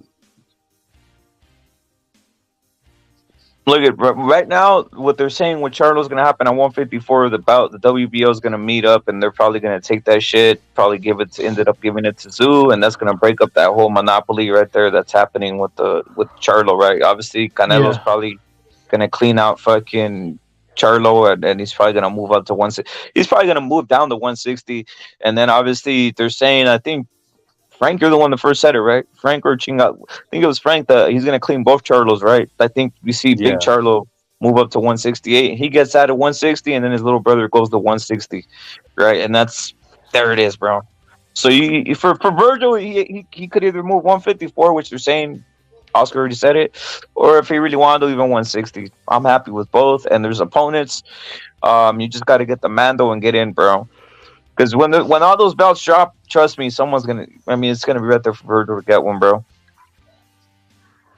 Yeah, it should, bro. I mean, like, fuck, I know they're trying to boycott fucking Black Ball, whatever you call it, Golden Boy, but come on, bro. Like, all that bullshit aside, fucking Vergil does deserve a title shot already. You know what I mean, look at his record, 100% KO ratio. He already has a bunch of good names on it. What else is there to ask for from a fighter? Yeah, I think that we were just saying even earlier, there's no rush anymore. Like, there's no rush for William Zepeda. There's no rush for Vergil. There's no rush. Pick up an easy belt. That's all. That is the name of the game. Pick up an easy belt and then hold on to it. Like, the thing about, like, come on, they got a fucking Haney with all the fucking belts over there at 135, so that kind of fucks it all up, you know. Yeah, but there's no rush to go for an interim and get beat, you know. And fucking, it was supposed to be Devin Haney versus Shakur allegedly, but Shakur pussied out. He backed out of the deal. Yeah, but you knew that was never going to happen. I mean, I never once thought it was going to happen, that it was even close to happening. Look, Haney's moving up. He's not going to kill himself to weight mate anymore. I'm pretty willing to bet he's going to move up. I never expected them to even negotiate, bro. That's the thing. And then William Zepeda get a title shot once all those belts drop. And you know that bitch is crying about the 25% and all this shit. Shakur Stevenson, like, come on, bro. That split is determined by yeah, exactly. That's what Vergil took, and that's because that split is determined by the sanctioning bodies, bro. So go cry to the sanctioning bodies, bro, because all the mandatories take 25%, bro. That's how they set it up. You know? So he just thinks he's better than everybody, bro. You know, like I said, all mandatories take 25%. The sanctioning bodies have it set up that way. I don't know why, but that's how they have it. And so he thinks he's special and that he is above everything and that he deserves more than 25%. Like, come on, bro. That's how entitled these little prips are, and people don't see it, bro. There's people actually fighting for Shakur. Oh, he's worth more, blah, blah, blah. Nobody gives a shit, bro. He's worth 25%. That's what's been determined already, bro. And I don't know what was the size of the pot, but it's not allowed because nobody gives a shit about those motherfuckers, bro. Yeah, I Probably, mean, who is Haney with that they're putting up the money? I thought he wasn't with anybody. from what I heard, the offer was coming from Matchroom, bro. Oh, okay. So he's with Eddie Hearn now? That's what it seems like to me. It's just a fight by fight basis now. It might be a fight basis, but that's where it was coming from. Well, the negotiating side. Bob Arum is not going Hey. to let him go to Matchroom. Go ahead. Boxing Magic right here is saying, for me, Virgil needs to get a Boxing Magic salute, bro. Max side salute. He said, for me, Virgil needs to get a bout at 147 before leaving in case he wins a bout at 154. Now he would be. I know, bro, but look at Boxing Magic. I understand that feeling, but I'm gonna say something. Sometimes you got to move smart for the fighter. If he's not making the weight, you might end up being like Teofimo, right? Teofimo, I said it before, even that Cambosos fight. I bet on Cambosos, right? I bet on Cambosos to beat Teofimo. I say he ain't making the weight, dude. So his dad has him just right there fighting right there, just like cutting weight for months and months and months. He's not making the weight. Why mess around? Send them back. Send them up to 140. I would not have sent Teofimo to fight camp. The same thing right here with Vergil. I think they're doing a decent job. Just forget all this and just move to 140. It's a missed.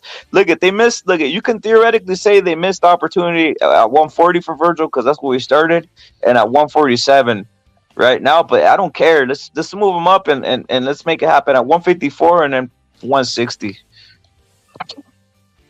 How I see it, bro. If obviously I want fucking Vergil to get a title shot at 154, right? So he could become a 154 champion.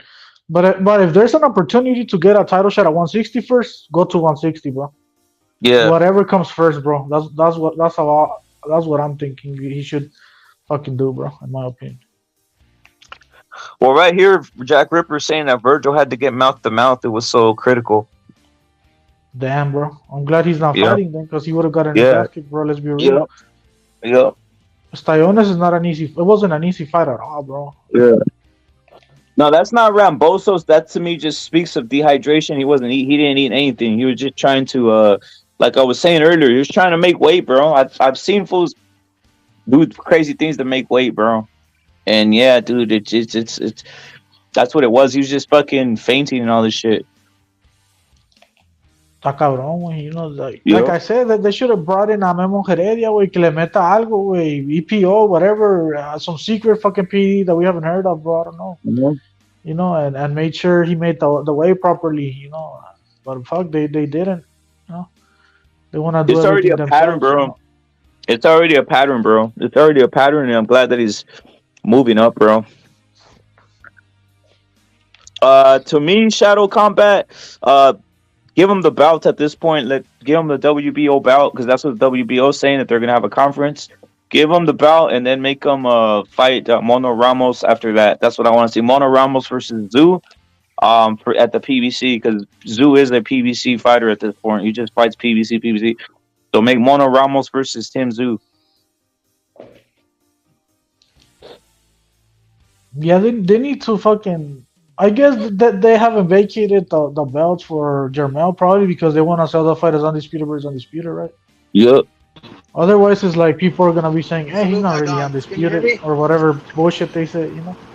Don, salute. Try this other one. Salute. Loud and clear. Salute, don't rip it. Hey, you know what? I'm gonna take a positive side to this. Like, maybe this is a blessing in disguise, guys. You know, maybe it just wasn't meant to be at 147. They're moving him up to 154. He feels more comfortable, gets a title shot, and becomes a champion and moves on. And then we could look back and say, man, what a struggle it was, and man, thank goodness that everything worked out for him, you know? Hey Don, what was I saying last week, bro? Remember I was telling you about that. I said they need to move him to 154, 160. Fuck this shit. Remember I was saying that? Truth, bro. Exactly. You were ringing the bell. You were screaming and hollering, but everybody took it as if you were crying wolf. You were screaming. You were like, Vergil needs help. Vergil needs to get out of 150. He needs to go to 154. 147 is killing him. He needs to go to 160. You're killing him. He needs to get out of 147. And nobody heard your cries. Nobody heard your cries. But you know what? Sometimes it's either that or PEDs, bro. PEDs. How you think fucking Jermel's making weight on all these fuckers, bro? Yeah, and Spence and all these guys, right? No, but the Don, did you hear earlier? Did you hear earlier that basically Golden Boy already said it? That's what he's doing. Golden Boy, Oscar De La Hoya has indicated that Vergil Ortiz will now move to super middleweight 154. Yeah, I did hear that. I heard the breaking news, and then that's why I'm. I mean, I couldn't talk earlier, but I can talk now, and that's why I'm saying. Like, I'm happy about it, and I believe, maybe, it's a blessing in disguise. Like sometimes something awful happens and you have to go through something for something great to come along. Yeah. That's how I feel. Yeah, because it's good stuff. Obviously, it was just too hard for him. I mean, what are we gonna do? I mean, if he's over there dying to make weight and he's not eating and he's struggling, then what's the point, right? What's the point? Yep. And the other thing too, I remember we talked about it earlier, but if he doesn't even have a chance at a belt, come on, like we're just a title eliminator, and we're halfway. We're almost at death's door. Just trying to get a title eliminator with a killer. You know what I mean? Yep. Come on, and Boots is over there. Another easy touch for Boots, and they're gonna hold him at the same standard. Come on, that's ridiculous. Hey, like I said, we bring up the whole thing of Teofimo. He wasn't making the weight no more, and they just said one more time, why not? Right? Though there was that one more time. What happened with Cambosos? So That's true, man. Fuck, bro. And yeah, they should have vacated, bro. You should have vacated and moved up, bro, and said fuck it. You're right, man. I said fuck Cambosos, right? That. Yep, you're right, man. You should have. You know what? But they went for the money. They went for the bag at the same time, They were trying to get a nice little payday before they moved up. But it backfired. And you know what? Something happened with him that was beyond his powers too. Like having the whole asthma thing before the fight, and come on, bro. Like Teofimo, if anything, Teofimo shouldn't have gone through with that fight, but he did anyways. No excuses though, No excuses. But still. It's a great outlook, man. It's a great outlook for Vergil now, man. At least now everybody knows, and what Jack Ripper said right here, Vergil needed mouth-to-mouth resuscitation for that shit, bro. So there it is. The time is crazy. Fuck. That's hardcore, boy. I never heard anything like that, bro. Fuck, you need to give the guy mouth-to-mouth because he's not breathing and shit. Fuck, man. That's crazy, dude. You could literally go brain dead with that shit, dude. If you pass out like that, you could literally go brain dead, bro. Well, if you're passed out like that for too long, like a minute or two, if you're not breathing, your brain there's damage there, for real. Yeah, because there needs to be liquid in the brain, like at all times, bro. That liquid that's in the brain, and when you're dehydrated, that liquid isn't really there, bro. That's why you can't really think properly when you're dehydrated. And in his case, we're talking about another fucking level of dehydration that probably most of us have never fucking felt it. You get me? Facts. I mean, I never fainted in my life, so that's that. Didn't you say you, Chingazo? Didn't you say you fainted when you drank all those beers and shit? Nah, that's not fainting, bro. I'm fucking alive. I'm fucking talking shit and I'm fighting people, but. Hey, Don Chingazo, I think Don Ripper's trying to call you a lightweight. No. He said it. He said he climbs trees and shit. He climbs trees and all this shit, right? Chingazos? Remember Yeah, that but I story you said? mean that's not fainting, bro. That's blacking out, bro. I'm still Yeah, that's the around, same bro. shit. Is that not the same shit? Someone tell me, is that not the same shit, Chingas? What's the difference between No, blacking out and bro. fainting, bro? Because I never fall and become unconscious like that, bro. I'm unconscious, but I'm doing shit. You get me? Busy, Like, bro. He's busy. He's out here doing things. oh yeah, I'm on robot or auto mode, however you call that shit, right? You're And I'm doing sleepwalking shit. through that shit. You're sleepwalking. Yeah, I'm trying to fight fools that I don't even know, that type of shit, and I only find out when they tell me after, bro. It's like, hey, bro, you were acting hard last night, and it's like, I was, bro. What the fuck? Didn't I go to sleep early? Like, nah, bro, you still up. It's like, damn, bro, you were climbing trees. I was like, damn, I don't remember that shit. That type of shit, right? It sucks, bro. It sucks blacking out. It hasn't happened recently, but it has in the past. But yeah, that's not fainting, bro. Fainting is you fucking going unconscious out of nowhere. So yeah, I never fainted, bro. So blacking. Wait, hold up. I thought blacking out just meant you black out and you pass out. I was this blacking out a new Nah. something else. What is it? What's blacking out? No. There is a blackout where you black out and pass out. Yes, correct. But there's a blackout where you're like active and you drive. You can do everything. Yeah, I've driven and I don't remember driving. People tell me, "Oh, you took me you took me over there," and I was like, "Yeah, what the fuck, I did." No, sí, güey, sí me ha pasado de que me dicen, le diste right a un compa y pichi compa yo nunca ni lo conocí a la verga, güey. That's what they told me once. They were, I still this day I never met that fool that I gave a ride to his fucking house, bro. The fuck? That was a fucking angel. That was an angel. Chingazos, an angel took him or something. But yeah, it's happened to me, bro. So, but yeah, that's not fainting, bro. Hey, that's a good way. Hey, that's a good way to find yourself in a alien situation. Yeah. Yeah, I didn't get abducted, but fuck. So blackout. Let me get it. So blackout is like a form of of almost like sleepwalking. Yeah. All right. But due to alcohol, bro, like too much alcohol. Yeah. I've done it. I've done it. It's happened to me too. Like it's real. Some people think it's fake, bro. No, I'm not. I believe it. I believe it. No. Look, I've done some crazy ass shit, and then the next day, like I get the report, like, hey, do you know you fucked up, right? And like, what did I do? Damn, you fucking like, you fucking, you cut somebody out, or you did some crazy shit. You got 86 from a bar, or something happened. Like, oh, for real? Yeah, you gotta go apologize. You fucked up. Oh, fuck.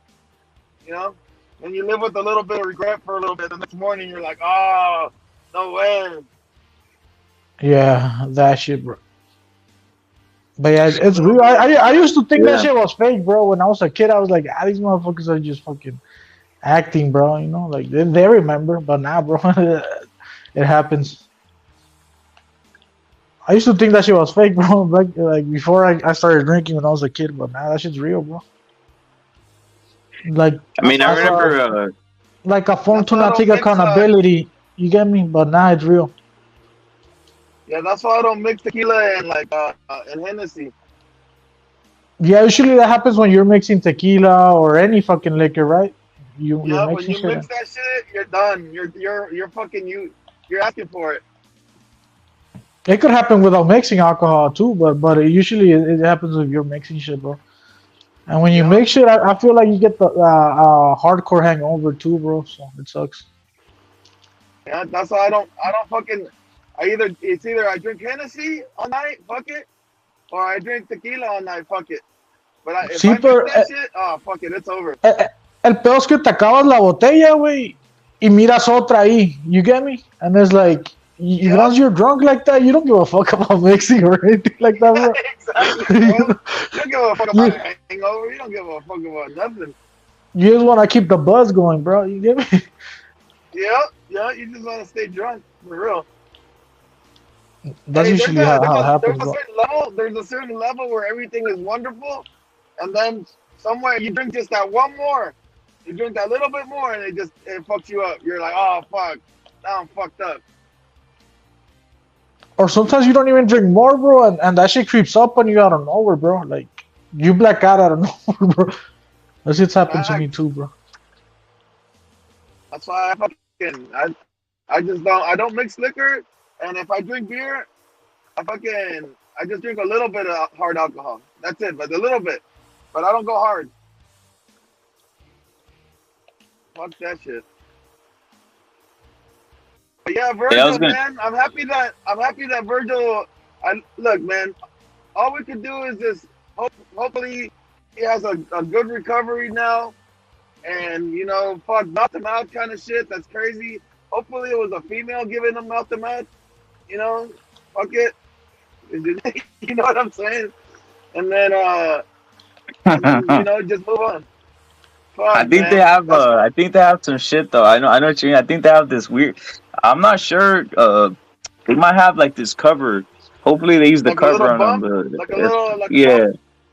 Yeah, the bump this thing. Fucked up if you wake up and it's like the fucking like the tow truck driver. You know what I'm saying? Like. Yeah.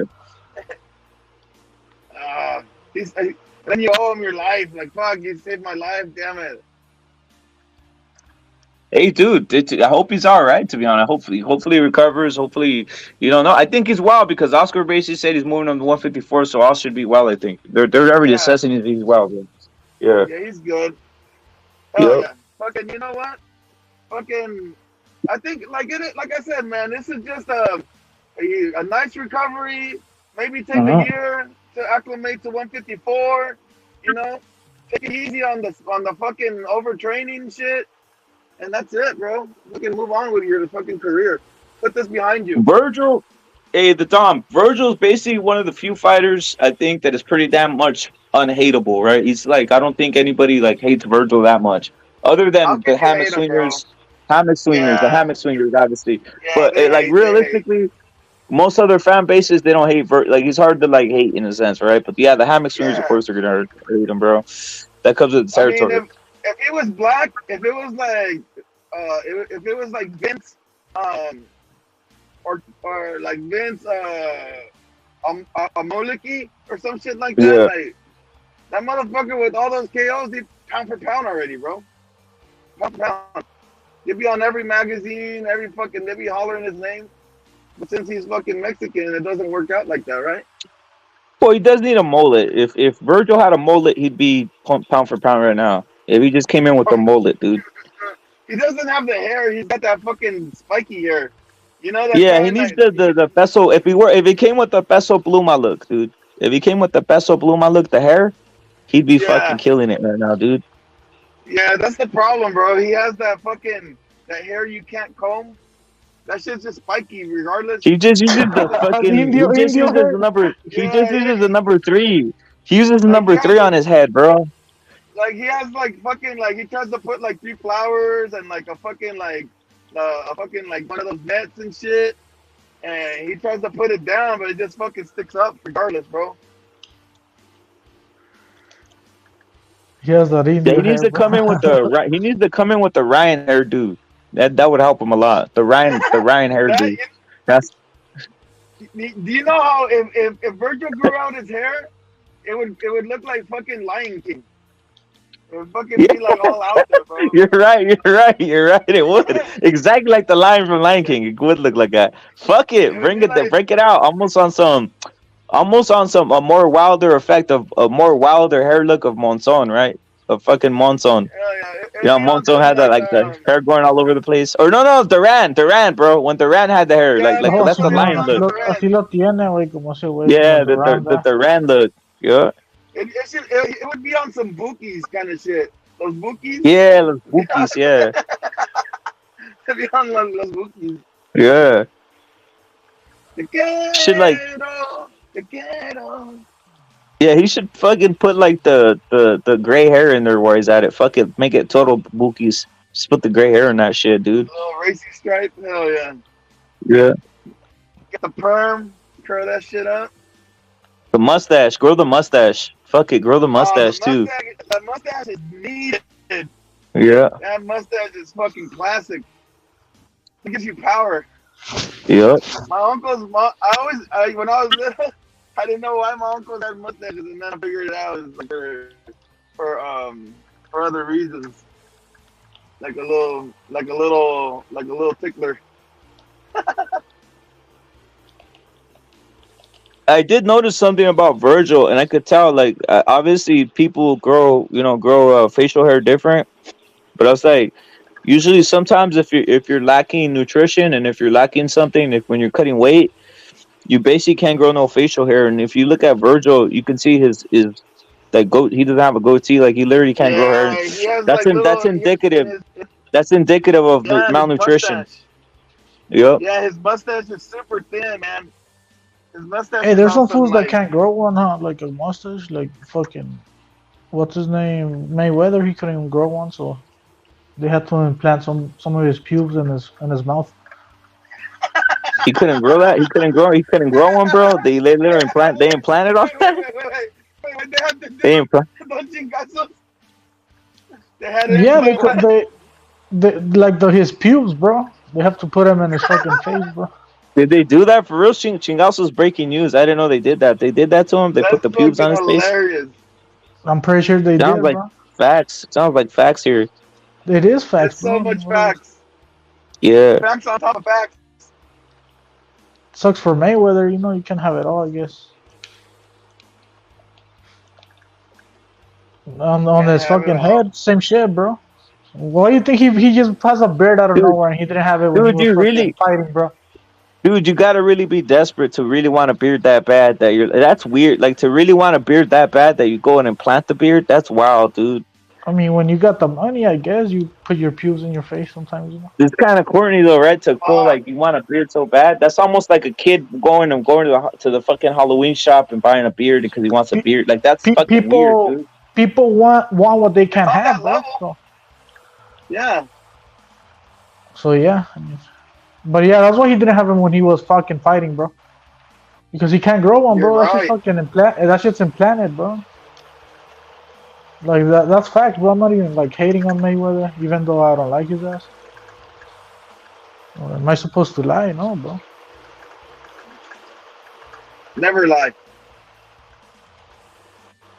Pube implant, Yeah, Shadow that's Combat. hilarious. Shadow Combat's bringing something to the game and says, yeah, because the nutrients your body does get to go to the more important things like your heart and lungs functioning over facial hair growth process. Yeah, I was noticing that Virgil's like face, he doesn't have the facial hair. Watch him come when he's 154 with a damn full grown beard, dude. Hey, what about his like? Like I always felt like, like bodybuilders back in the day when they would like before they would go to like Mr. Olympia. They would have like the dead face, like the sucked in cheeks, because they would dehydrate themselves to try to get that extra lean cut. Fucking Virgil always looked like he had those like the dead face with the cheekbones and the sucked in cheeks, because he's all sucked in, man. Yeah, he's 24/7 face of death. Yeah, he's 24/7 face of death, is what you're saying. Yeah, it did though, for reals. Yep. Maybe at 154 gonna look like more fucking filled in with more cheeks. Those Mr. Olympia guys, they dehydrate themselves right like before the event, so the muscles pop up or something like that. Yeah, they use like But they don't. But they just have to stand up, bro. They just have to stand up. That's the difference, right? They just have to stand up. Yeah, but you know what though? Like even though they, when they're doing their poses and shit like that, that takes hella energy. Especially like if you get a massive cut, and you're trying to get super lean to expose all the wrinkles inside your muscles and shit, bro. That's where they pass out on stage too. They fucking they pass out trying to fucking do their poses. Yeah, I feel like that shit was more popular like in the 80s, right? Or the 90s, like the Mr. 70s, 80s, and 90s for sure. With the Stallone, right? So, Schwarzenegger or whatever. Yeah, that was the number one guy, Mr. Olympia, 7 times. But, like, fucking the thing is, like those motherfuckers look healthy as fuck, but they don't last, right? They die young. Just like wrestlers, they use too much hormone shit, too many steroids, and then their heart gives out. Yeah, that's what happens. The cardiovascular fucking sector of the body can't can't take that shit. I guess you're not supposed to look like that, bro. Let's put it that way. Yeah, get enlarged hearts. That shit's not natural, bro. You know, people aren't supposed to Yeah, it look like isn't. that, It bro. isn't. It isn't natural to carry all that muscle, bro. It's almost like a fucking. You got to be eating like it's gonna fuck with your system, bro. You got to be eating 24/7 to keep the muscle, right, Don? Like it's Yeah, it's keep. true. You're eating like throughout the day. You're constantly eating like 8 meals a day.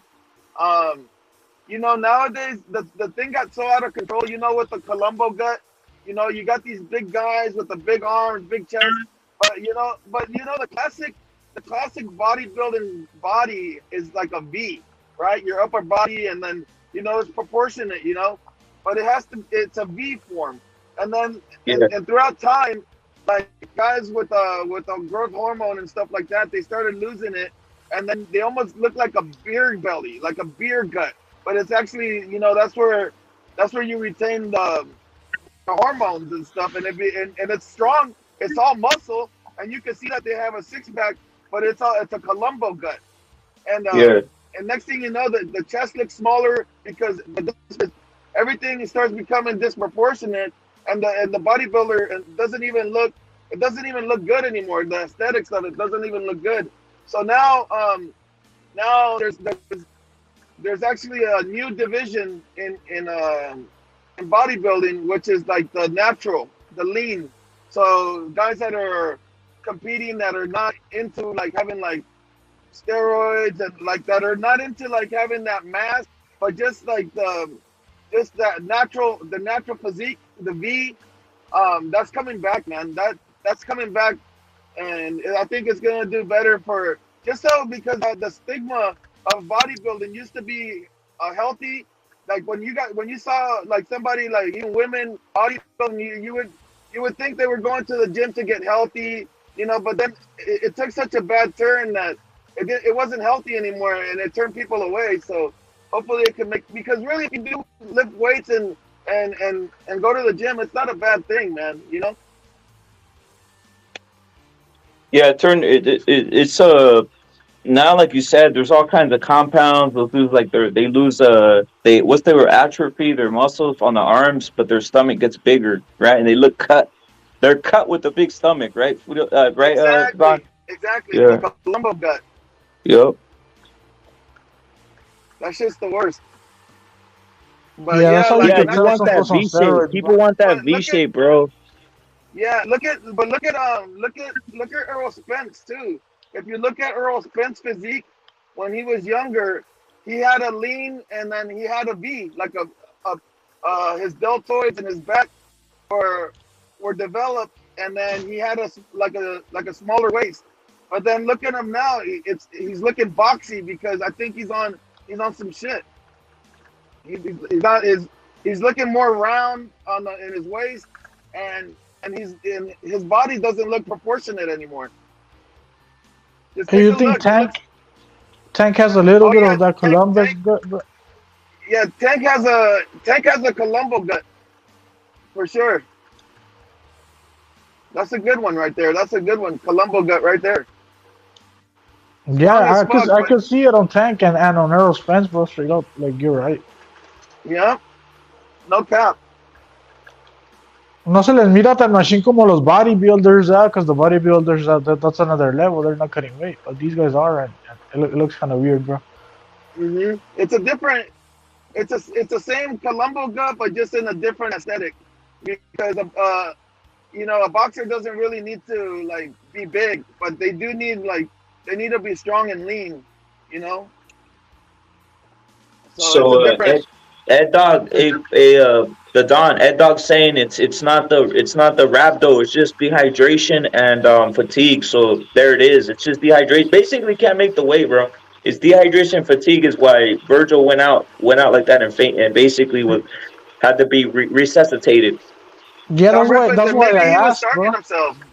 Because I'm hearing people saying it's the Rambio, whatever you call that shit, and I'm like, did they actually say it? But I haven't heard them say it, so it's just a wake up, right? Yeah, I think you know what he was on, like how these guys they do what is it called, like the Ramadan or something? They don't eat for shit, right? What do they call it? Like they fasting, Fucking, that's what he was doing. He was just really probably drinking like a cup of water a day. He was on some fucking. He was on a fast. He was on. He was like Sometimes he, Gandhi over here. sometimes these fools don't even drink water, bro. At all, bro. That's the thing, bro. Yeah, he's For a on some couple Gandhi days. shit. He was on some fucking like. I don't want to eat. I don't want to drink. I gotta make weight. I'm gonna work out. What the fuck? So yeah, it's good, bro, that he's moving up, bro. Like fuck all this shit, you know. It's a Yeah. shame that they didn't give him a title shot, even though he deserved one easily. But whatever. Time. Yeah, time to move on. Fuck it. We already know these scoundrels don't give a fucking title shot to dangerous opponents. You gotta look like a Venetian to get a title shot nowadays, bro. Like who guys like, you know. Danny Garcia, you gotta be a 140 pounder, bro. Maybe you get a title shot. Yeah, and don't chingasos watch now that the Vergil's gone. Watch the titles. Everything's gonna be so easy for Boots now. Watch. They're gonna give it to him on a layup. Like that for Boots, they're giving him some steroids, some fucking BPO, some I don't know, but there's so many different types of steroids nowadays, or PEDs, whatever. So he's taking something to make the weight, bro. Yeah, he's too big. Like his frame is way too big. Obviously Spence as well. We just broke down the gut, the Columbo gut that he has, and Brett already broke down the gyno a bunch of times. The big tit, you get me? Oh The yeah, the bigger puffy, breast. the big breast, the puffy nipple. Yeah. So we know that guy is on something, bro. But basically, it was just an interview by Ed Dog saying it's an interview by Oscar, so it's basically confirmed of the basically just dehydration and what it was dehydration and basically he couldn't make the weight no more, bro. And then Christian saying Vergil carries too much muscle, 100% KO ratio, facts, and he's saying he shouldn't have just weighed at 148, 149 and pay the fine. I mean, I'm cool with that, but I think that at this point there was other motives involved too, bro. Salute to Christian, bro. Yeah, because I don't think so look at too. the whole point, Christian, that they were paying too much. Look at if he would have done that, they're still gonna still pay Stanionis like a substantial amount of money that he's really not due. $7 million. Yup. Like what the fuck? I think it's better. Fuck it, we move on. Yeah. Decision by Golden Boy. Protect Vergil. At the end of the day, you know he's one of the biggest stars at Golden Boy. So, fuck that. Why risk it?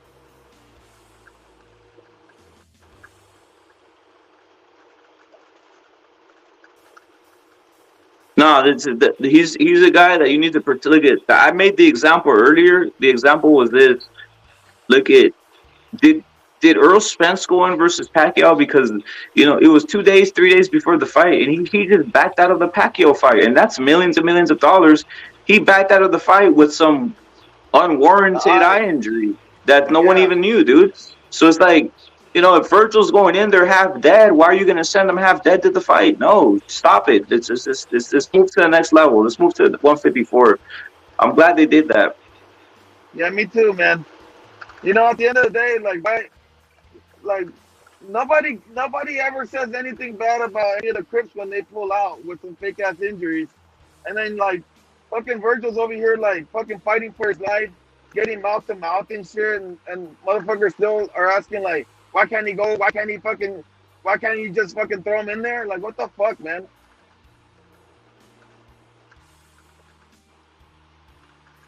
You know what it is? You know what it is, the Don? You know what it is?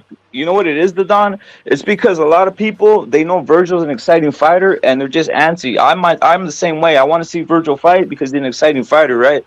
But that's the thing. I think that's really what people are disappointed because they were like, damn, this weekend I'm gonna drink a couple beers, and I'm gonna get to watch Vergil fight. That's the disappointment I think that's really happening, bro.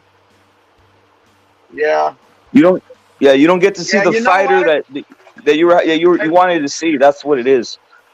And you know what? For this fight, I didn't do it, but I was thinking about doing it. I was like, fuck, I think Vergil's gonna make me have to get at least one, just buy the zone for the month just so I can watch his fight. Yep. And I was gonna cancel it. Just fucking 1 month, just like a quick little fucking $20, whatever. Yeah. I thought you were gonna say, Don. I thought you were gonna say Virgil's gonna make you pull out the pork shoulder smoker, dude. Just one time, one more time, one more time. Don't rip it. That's too much information. That's too much. No, I'm just saying, don't right? let Like these that's when guys it's a know. special occasion. That's when it's a special occasion. Like the smoker, dude. Yeah, don't let these. You know these guys, man. You know how these guys Yep. get carried away in the chat. So you're giving Yeah, them the too much smokers, info. man.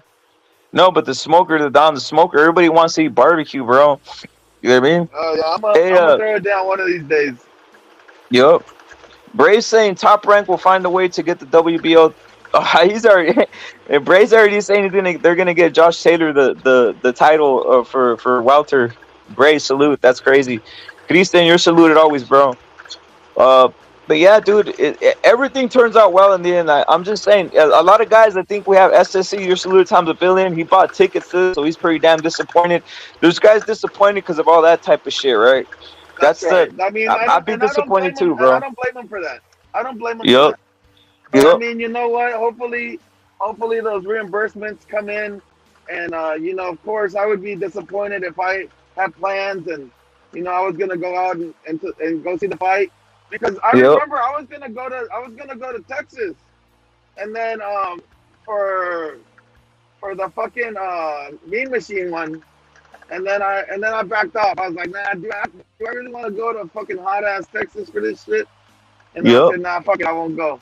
But you know, you do make plans and you do like request days off or whatever. You know, like people make plans. So I understand that disappointment. But at the end of the day, you know, Vergil and Golden Boy with Oscar, they had to like make the right decision for the fighter. And at the end of the day, what are we gonna do? 154 might be a blessing in disguise. He becomes champion, maybe undisputed champion. Never know. Sky's the limit with a guy like Vergil, which has been dedicated to the sport. You know.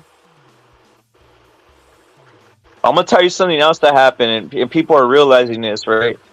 Let me ask you something. Vergil wins on Saturday. What happens?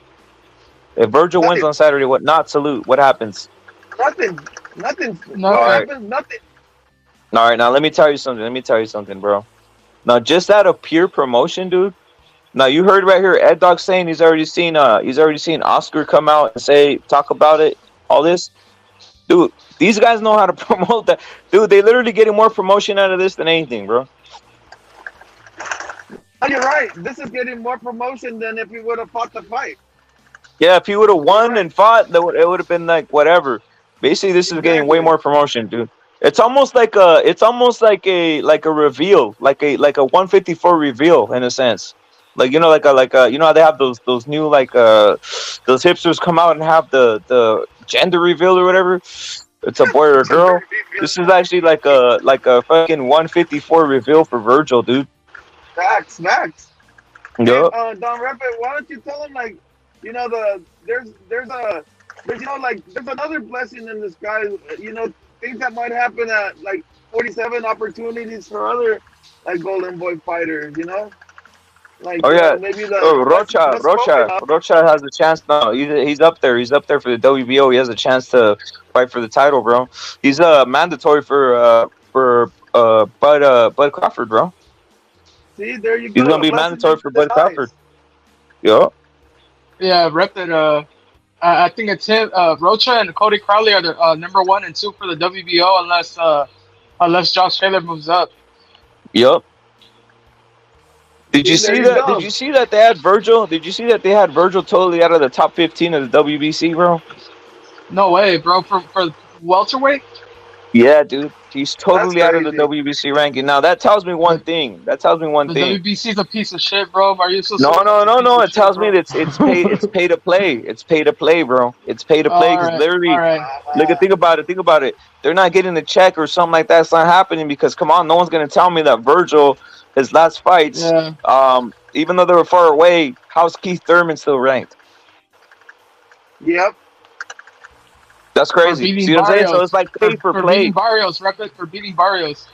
Dude, there it is. It's pay for, but it's pay for playing. That's what Barrios. Look at the top. The top 15 has a bunch of weird names, bro. Is all I gotta say for WBC, and I think even Crowley and some of these other guys up there. Come on, dude, it's pay for play. Even Ugas, all these guys. Vergil versus Stanionis was paid to play, bro, because the person that supplied the pot for the fight was Golden Boy, Oscar de la Hoya, bro. I think it was like 2.7 million, 2.8 million. Vergil was gonna take 25% of the 2.8 million, and Stanionis was taking 75%, even though the money's coming from Golden Boy, bro. And that's the sanctioning bodies. That's how they set it up, like assholes. And that's why I'm saying there's no excuses for Shakur Stevenson turning down the 25% offered by Devin Haney, bro. He's just a little pussy, bro.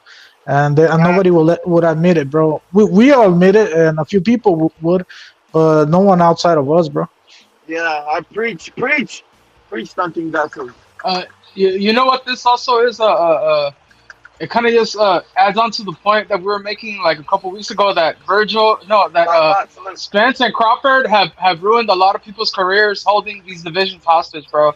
Charlo, Spence, Crawford, they're holding up divisions and they're ruining boxers' careers that actually want to fight, bro, while they're chilling by the pool, drinking alcohol, fucking doing God knows what, bro. Driving supercars 150 miles per hour, that type of shit, right? You're right. I mean, look how long this fight for them to unify and get undisputed has taken them over 6 years to make. So what are and there's a rematch clause, Don. They gotta fight twice. Isn't it? Wait, no. Is it only a one-sided rematch clause? Is it only a one-sided rematch? Well, what I heard on yeah, yep. That's what I heard. That's what I heard. The loser has like 60 days to implement the rematch. Something like that. Yeah, he's right, bro. That's what I heard. That's the exact same thing I heard to Don. Yeah, Don, salute to you, man. You've been on top So of your game, man. it's a double. It's a double then. So both sides. So it's basically gonna be a basically revenge factor for either or, and it's happening, bro. It's a two-fight deal, as Dimitri's saying. Go ahead. Right, so Don, rep it. So think about it like this: you've already wasted 6 years, and you know, like a fighter only has maybe 4 or 5 years of prime years from the age of 24 to the age of 32. That's like the peak, right? And then you're already holding on for 6 years of those, and then 2 more years without even a title shot at 147.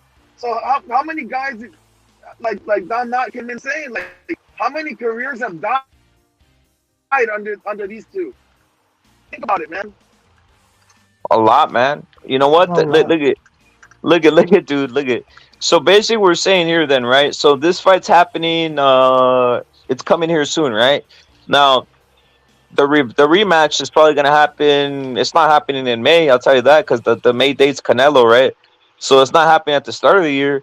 I mean, it's gonna happen probably July or some shit. Again, it's gonna take a whole year for the rematch to happen.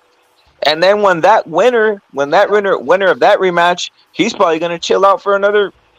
Dude, this bout's held up for basically from here to 2025, bro. And don't be surprised if like all of a sudden there's a fucking hand injury or something. Come on. Yeah. Come on. Yeah. Well, Crawford's not young.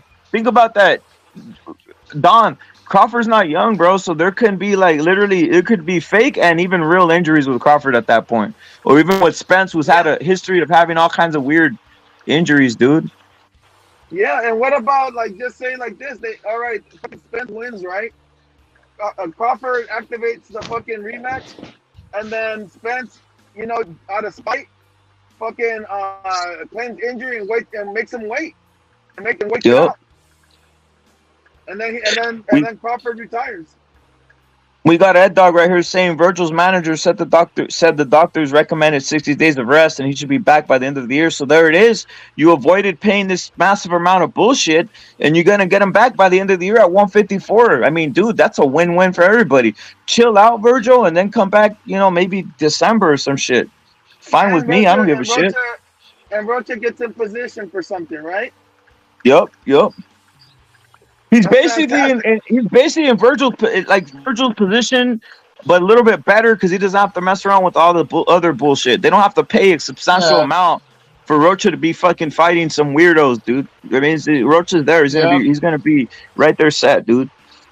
Hey, rep it. I mean, without Virgil, what is welterweight now? It's just two old guys holding belts hostage, and who fucking Jaron Ennis, And who's still fighting fucking a hype job nobodies. in boots. And a hype It's Exactly, job. Boots. a hype job who's still fighting nobodies. He's fighting a It's guy that Boots. has fought nobody, bro. Think about it. It's Who's that it's one? Who's that Boots. 147? It's Teofimo. Teofimo's moving up, bro. This tells me Teofimo's going to 147, bro. Wow. It's Teofimo Boots. Teofimo Boots. Who else we got out there? Rocha, obviously. Mario Those Barrios. are the Cody Crowley. Cody Crowley's there.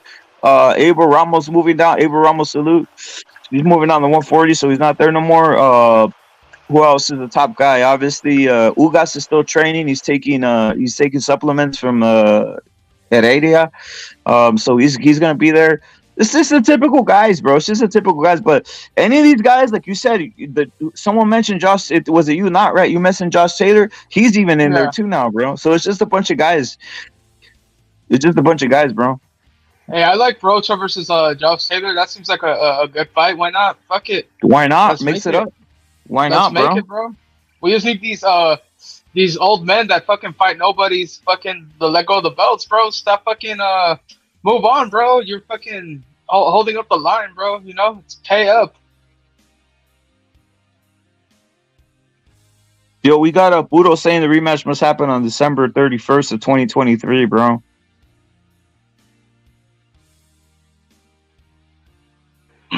You believe that, Rep? That you think they'll move that fight that fast?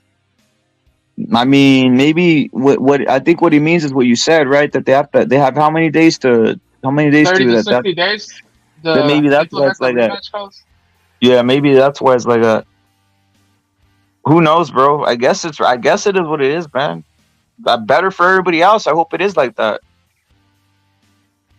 Damn, bro. We forgot to mention Thurman, bro. That's how irrelevant that division is, bro. Thurman's a guy. Thurman, bro. Fuck. Watch Thurman get a belt, dude. Watch Thurman end up getting a belt when all this shit moves out of the way, bro. Hey, fuck around and Manny Pacquiao's gonna come out of retirement again, bro, and fuck him up at 45 or some shit. Hey, fucking Thurman lost his powers when he lost the ponytail. Yeah, the hairline, right, the dog? Once the hairline started to go, his power started to fade.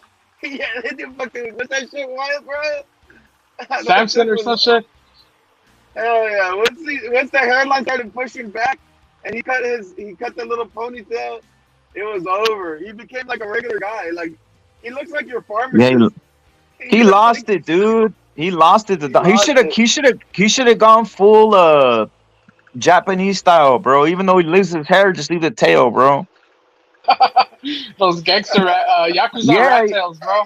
Yeah, the bald with the freaking tail, bro. That's on some shit like that, dude. Just keep it moving. Bald tail. Just keeps going to the back. Hell yeah, that's the one. Yeah.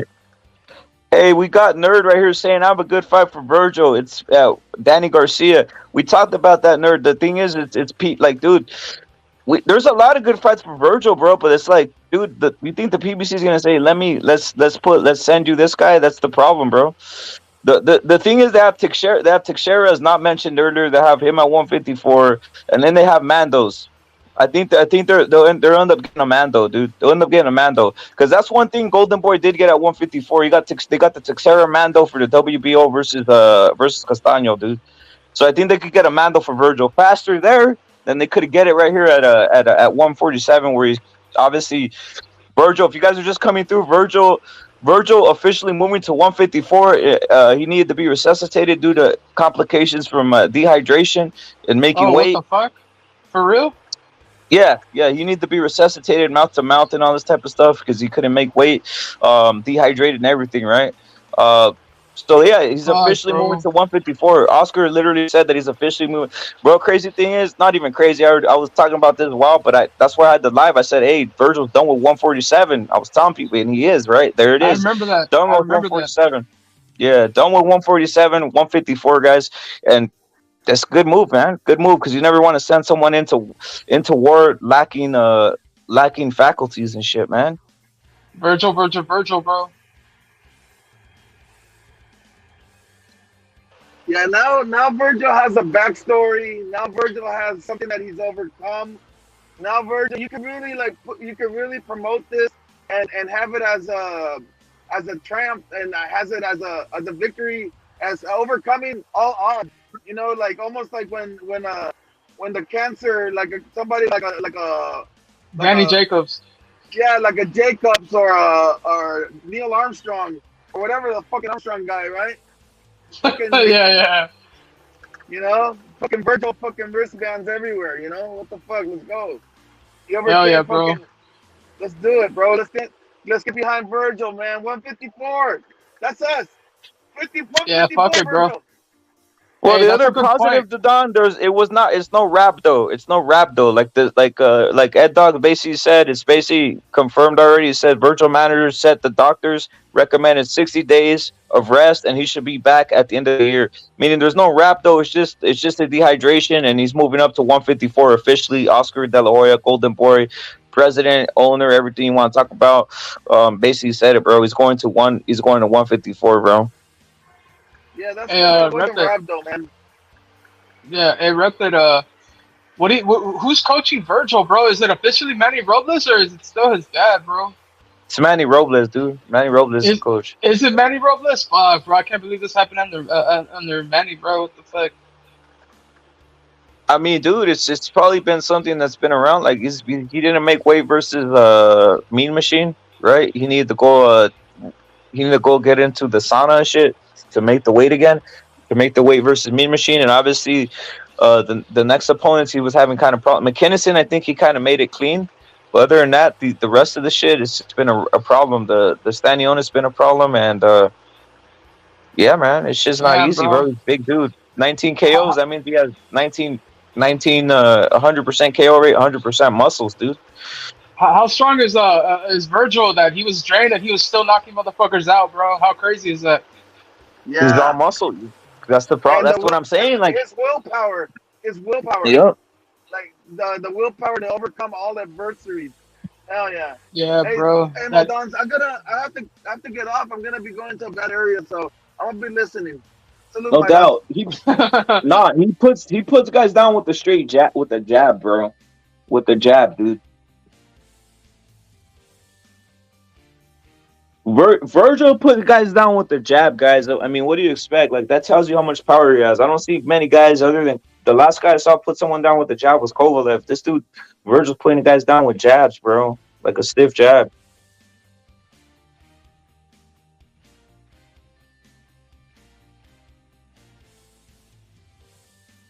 Hey, you know what salute to Sergeant. You're saying Pacheco made weight easily. Salute to Sergeant. You know what I saw about Pacheco, guys? I saw Pacheco, the guy that he's fighting is actually the same size, bro. I was kind of shocked.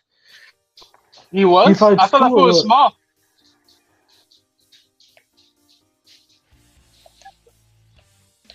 Dude, unless he was using shoes, he was the same size as him, bro. He was the same size as Pacheco, dude, which was crazy. Yeah, he always fights big guys, right? Like Pacheco.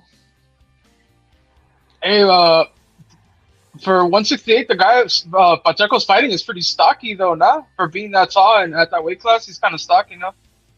I thought he was gonna be small. I thought he was gonna be smaller, bro. Yeah, I was expecting like a Castaño fucking kind of like a Texera type size difference, you know what I mean? Like in height or some shit.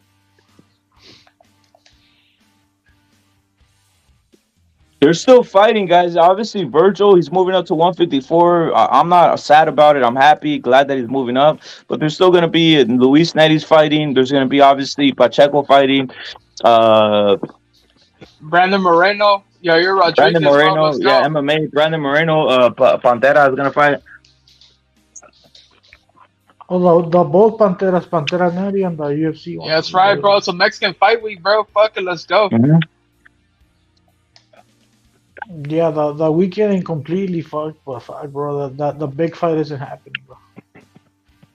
Yeah, bro. You know what though? Rep made a good point, bro. Fuck it, Virgil was gonna wait around 2 years for fucking Spencer Crawford anyway, bro. So, and they were gonna clown him for that fake belt anyway, bro. Fuck it. Fuck those fools. Fuck PVC and all those fucking mindless bots and shit. Yeah, I still wanted him to pick up the WBA regular though, just so he Of takes course. something. You get me?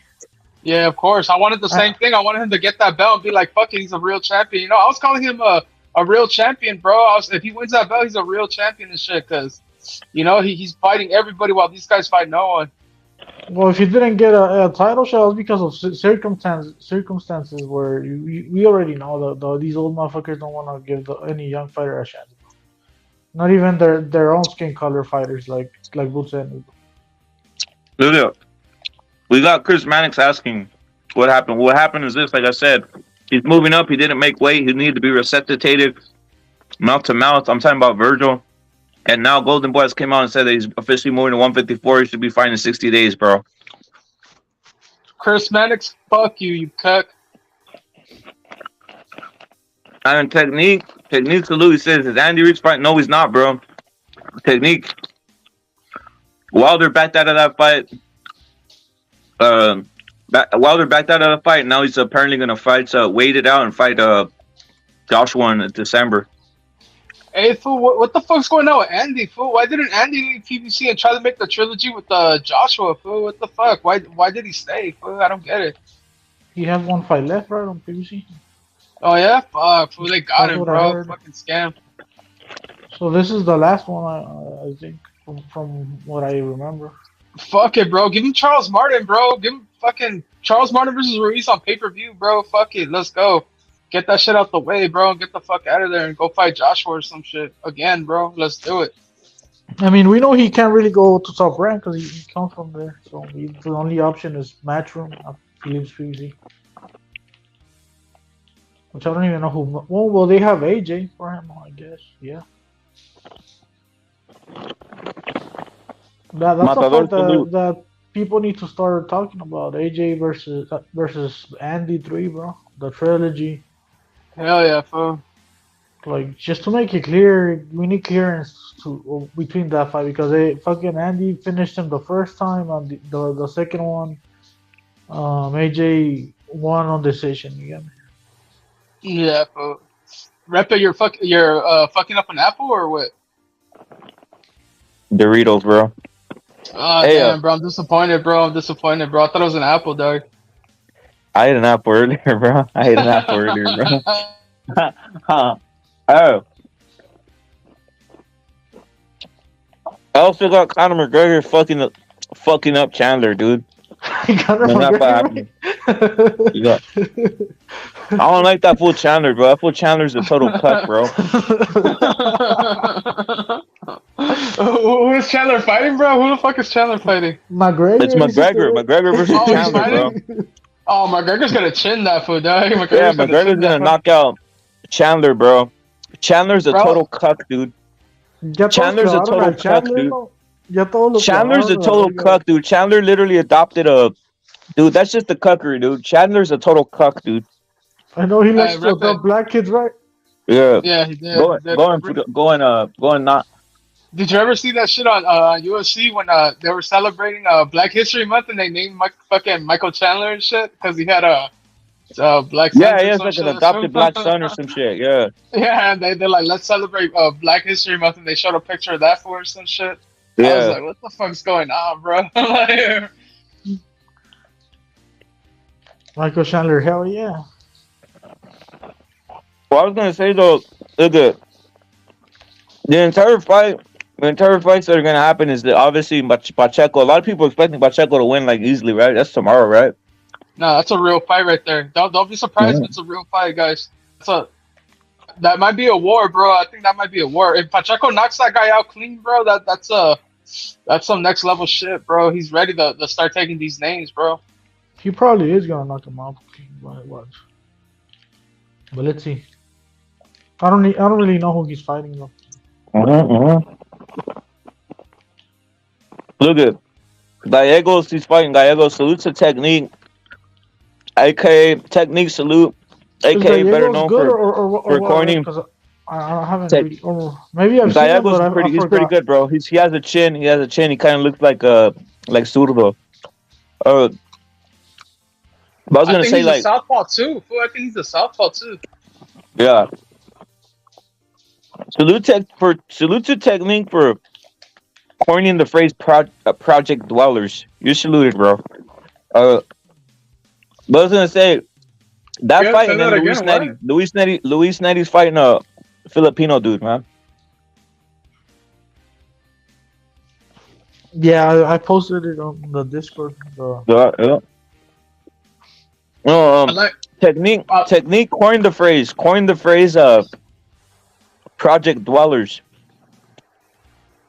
When he was going in on somebody, that's what I gotta say. It's like a old Hell in the Cell. Salute to Technique, bro. He's better known as Free Smoke CCD, but it is Technique. It's Technique now, bro.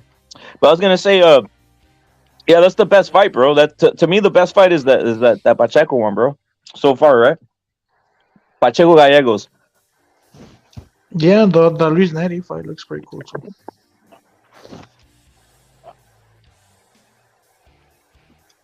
I think is Picasso fighting this week too. I think Picasso's fighting this week, bro.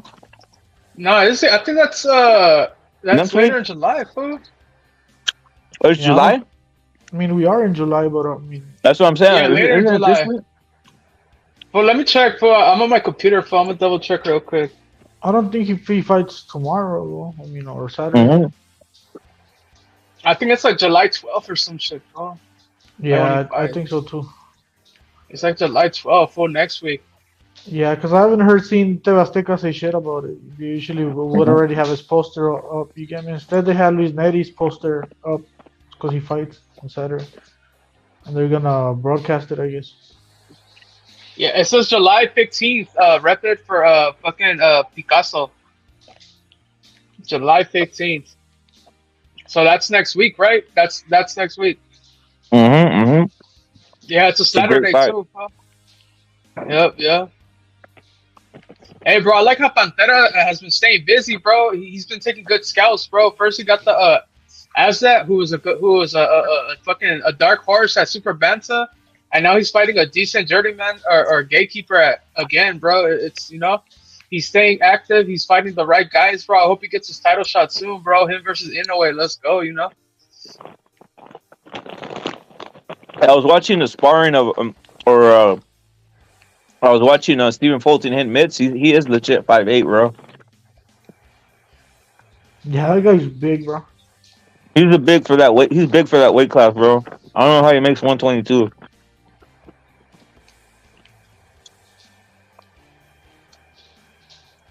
I mean, I think we know how he makes it. Taking something, bro. Isn't he with Snack? I'm not 100% sure if he is. But I think he's with Snack, bro, so you know.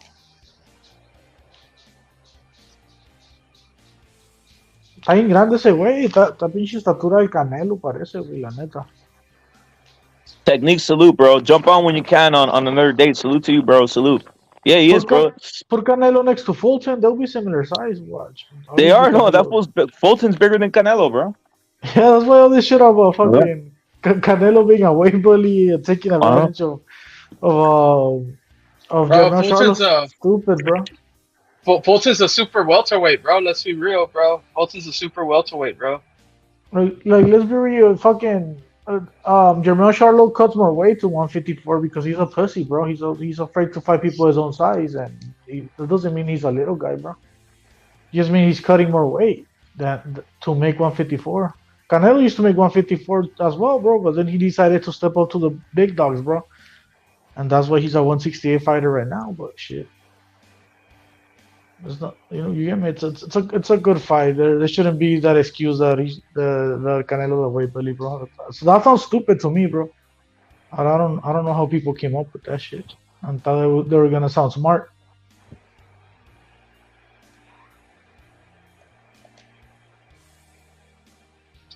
Yeah, bro. Hey, my bad. Go. I was gonna say now. What you think of the headliner for Saturday? Now it's gonna be Kid Austin, bro. I think they're saying Kid Austin or JoJo. JoJo might be headlining.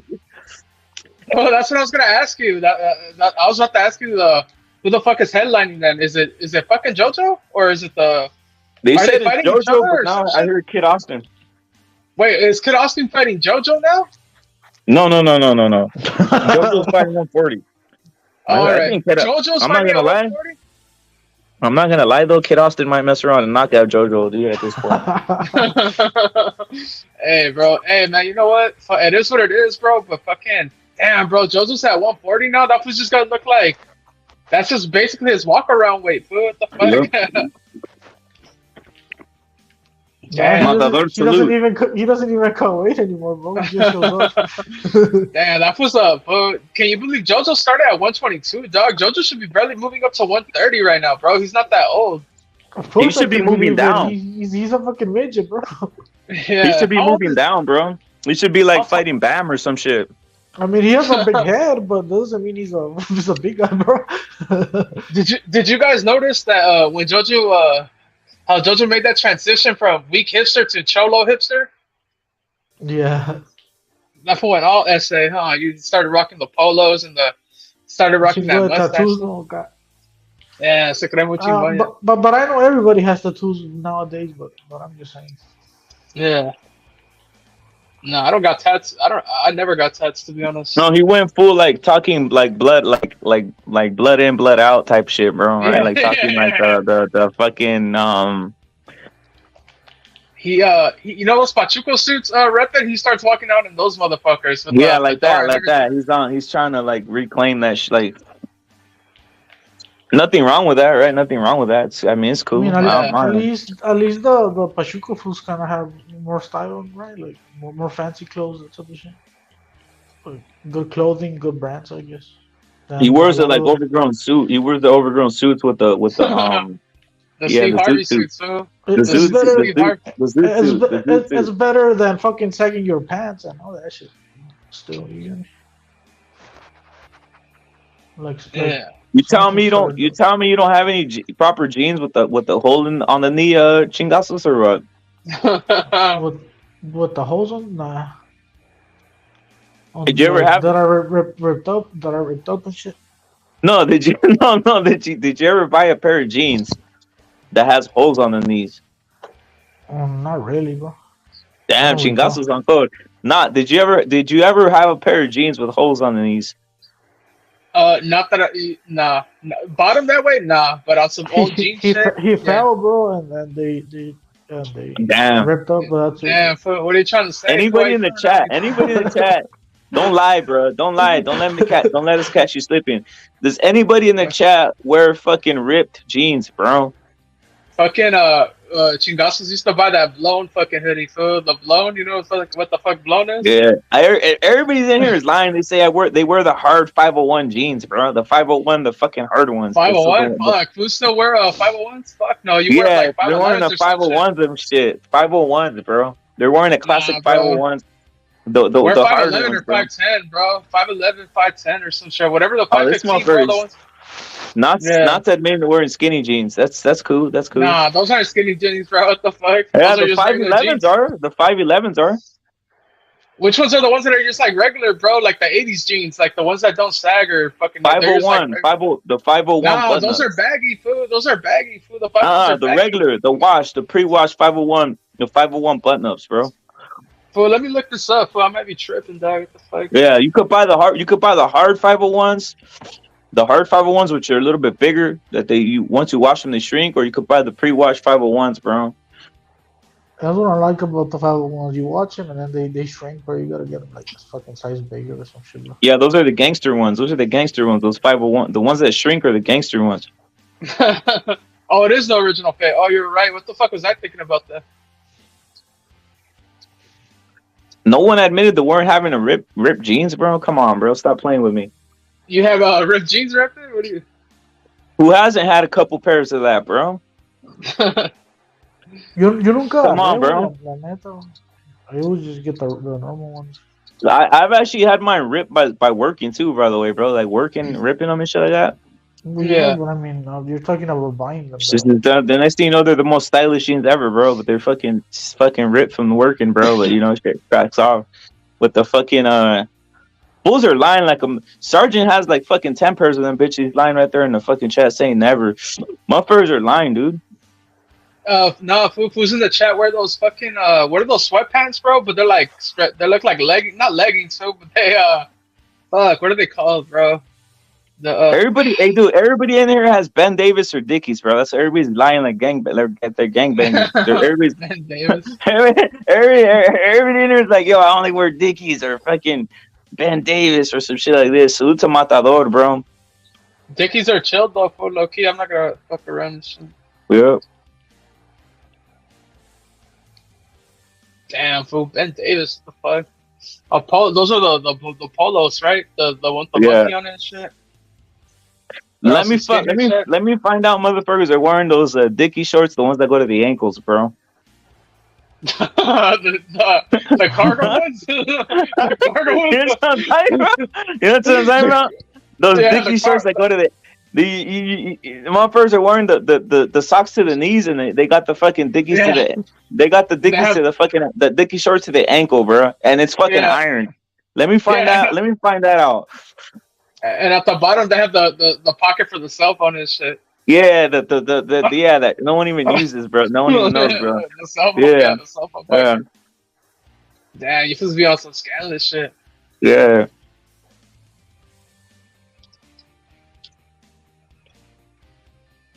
Damn, fool. The Carhartt shit's on some hipster shit too, right? The Carhartt shit. Yeah, Carhartt just became hipster like what 2 years ago and shit. Some shit, yeah. Yeah. You know what else they played out for? Fucking Champion. Remember when Champion was like just some low key shit, and then Champion wasn't Champion like Walmart shit. The next thing you know, it turned into like high shit. Like what the fuck? Yeah. Champion was from Walmart, bro. Champion was some construction type shit, fool. Like fools would wear those shits and like get paint all over it and shit, you know? I would wear those fucking Dickies fucking jackets, bro. Like a long time ago, man. Oh yeah, fuck yeah, fool. Those are pretty cool. The construction ones, right? The black one with the gold fucking zipper and shit. Yeah, there's black ones. Those are pretty badass. The ones that are like kind of the ones that are kind of like or would you get the black one or the one that's like a harvest, like a what would I call it, like almost like wheat color? I have both, bro. Both colors, bro. The black one. Yeah, the wheat color's pretty. Yeah, the wheat. Yeah, that shit's hot as a motherfucker. That shit works, bro. Those really work, bro. They really fucking do. You know, like take the fucking hold out, bro. All that shit's gonna make a comeback. Watch sooner or later, bro. Shit like that always comes back, bro. People are gonna go back wearing those fucking. Hey, did you ever have a Kobe jersey or no? Did you ever have a jersey? Nah, fuck no, fuck. But Kobe. I mean, no disrespect to Kobe. No disrespect to Kobe, bro. My brother was into basketball, but I was never into that shit. Bro. I'm not gonna front, but nah, bro, I was never. Did you have a Raider? Like that. Nah. Did you have a Raider jersey? Nah, I was never into the. I was like into like fucking tagging and dressing like a rocker type shit. Yeah, so you did have the fucking torn jeans, bro. You've been lying, bro. No. They were. I didn't rip them myself though. I didn't rip them myself, bro. How you ripping yourself, bro? I still have a pair of Dark Martens, fool, and some shit like that, fool, before food started gangbang, you know. Did you have the fucking those Doc Martens with the fucking with the what do you call them shits when it has the spikes on the front? No, when it has the spikes, bro. When it has the spikes on the front. No. Fuck no. That's some Peaky Blinders, type shit. What's this shit called when it has the spikes? It's called like what's this shit called, bro? I know what you're talking about, but it's like some old school fucking weapon and shit that you click like and then you fucking yeah. You like click on some and then punk shit. Yeah, fool, I know what you're talking about and shit. Nah, but not like on some like hardcore rocker shit. Because I know fools that used to have like usaba los lugs, way. Those lugs. Oh, the lugs. Damn, fool, that's like the Dawn era, bro. Because my cousin used to do that shit. My cousin used to wear lugs, fool. The wheat ones? Would you do the wheat one? The wheat lugs? The wheat lugs are like the yellowish ones. Those? Oh, the khaki ones. Yeah, those. Yeah, nah, fool. I never rocked boots like that. I only had like work boots or like fucking the Dark Martin ones, fool. Oh yeah. Hey, the fucking the Cortezes are classic too, right? The Cortezes. I had the you know what, fool? Back then we used to rock with the Dickies. We used to get the Adidas Superstars, fool. The you know what y'all talking about? Oh yeah, the shell toe, the shell toe, the shell toe Yeah, ones. the Adidas Superstars with the black Dickies, fool. That's Yeah. your set right there, bro. That's some old school shit right there. I mean, you lying not. You were wearing the fucking Stan Smiths. The Stan Smiths, what's that? Are those the church shoes? No, those are the Adidas Stan. Those are like the hipster tennis shoes, bro. The The Stan tennis Smiths, I'm shoes. saying? Yeah, Stan Nah, Smiths, I bro. never. Nah, hell no, fool. Don't The fucking. I just Stan looked them up, Smiths, fool. bro. They're hella hipster. Yeah, Hey, fuck no. People don't even the fuck rock Adidas anymore, huh? Rep it, do they? the fucking. You know which one is pretty cool? The top 10, bro. Top 10 Adidas. Those are pretty Top 10. badass. They're like the high top basketball. They're like the OG basketball ones, bro. OG Top like 10 Adidas? yeah. Look them up, though. Oh, these are like some throwback 80s rocker type shit, fool. Yeah, those are pretty chill, fool. badass. Yeah, those are Yeah, pretty these are badass. chill. They're basically what all those are modeled after. They all made them into one, bro. They made them into like the Jordan 1, the top 10. They're all like basically the same, like what's it called? The same the same silhouette, dude. Silhouette. Yeah. That was the same pattern, the same Yeah. fucking yeah, I know what you're talking about. Yeah, Super bro, simple fucking. shoes. Hey, Adidas used to be way better, huh? I don't think people rock with them anymore, do they? Vans used to be good, bro, but they started getting like cheap, bro. That's what cheaply made, like the fucking very like foamy. Like nah, dude, they need to go. You have to get like the Anaheim. They're called like the Anaheim. They make them with like a thicker canvas and shit. Yeah. For up here we used to rock the Chuck Taylors for they used to be like $20-$30. And now they're like They don't make them. They $60. don't make them the same no more, though, bro. They don't make them the same no more, bro. The Chuck Yeah, Taylors, unless you get the Converse 70s, bro. Those Chuck Taylors are fucking shit. They fall apart. They're shit, dude. You need to get like the Converse 70s, bro. They make them like they used to make them from those are fucking decent. They're a little bit thicker, those are dude. good. Yeah, if I remember back in the day, Phil, those were you can tell they started the Apollo. Oh damn, food Chucks are $90 now or some shit. No, those are probably the 70s. Those are Converse 70s, Oh, it right? is. They're like $90. Oh, it is. Converse Yeah. Chucks 70. Yeah, I was about to say. Yeah. What the fuck? Yeah, those are the ones that are better, bro. A mí nunca me How about cayeron esas madres, güey. ¿Cómo se...? No How me cae about the cómo se boxing sienten, shoes? güey. How about the boxing shoes, bro? What would you get, bro, for the boxing? What would you get to? What would you use for boxing, bro? Me? I used to use Yeah. running shoes. Well, I use Adidas running shoes, low key. I always used like running shoes. I never had the actual boxing shit. Damn, bro, you were in there with running shoes. You never used like the fucking like a fucking Adidas Asics or some shit. Nah, for I didn't know because I didn't know for it wasn't like till later on and shit. And then I got injured and stopped fucking going and shit.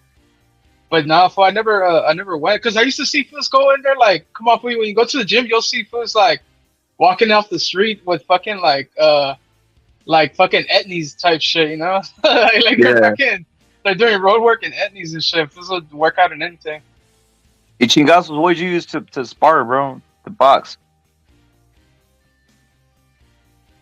Some weird ass brand, bro. Like, Was it like a cheap one, or was it a Mexican brand, or was the Mexican brands are you good, know, bro? Japanese, bro. Busa. Oh, that's a Hayabusas. fucking good one. Hayabusa, those are fucking pretty good, bro. But yeah, I know it's a good brand for fucking shoes, but I don't even know what the fuck it was back then, bro. My uncle just bought them for me. Yeah, those are pretty good, bro. The Hayabusas, those are pretty good, bro.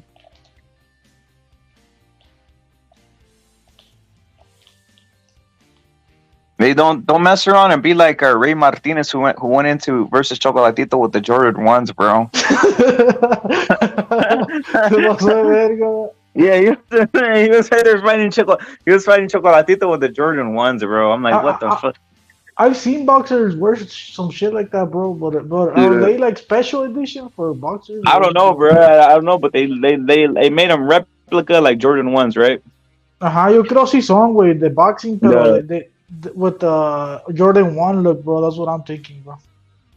Because you can't really use Jordan 1s for boxing, bro. They're not made for that, bro. You'll fuck up, bro.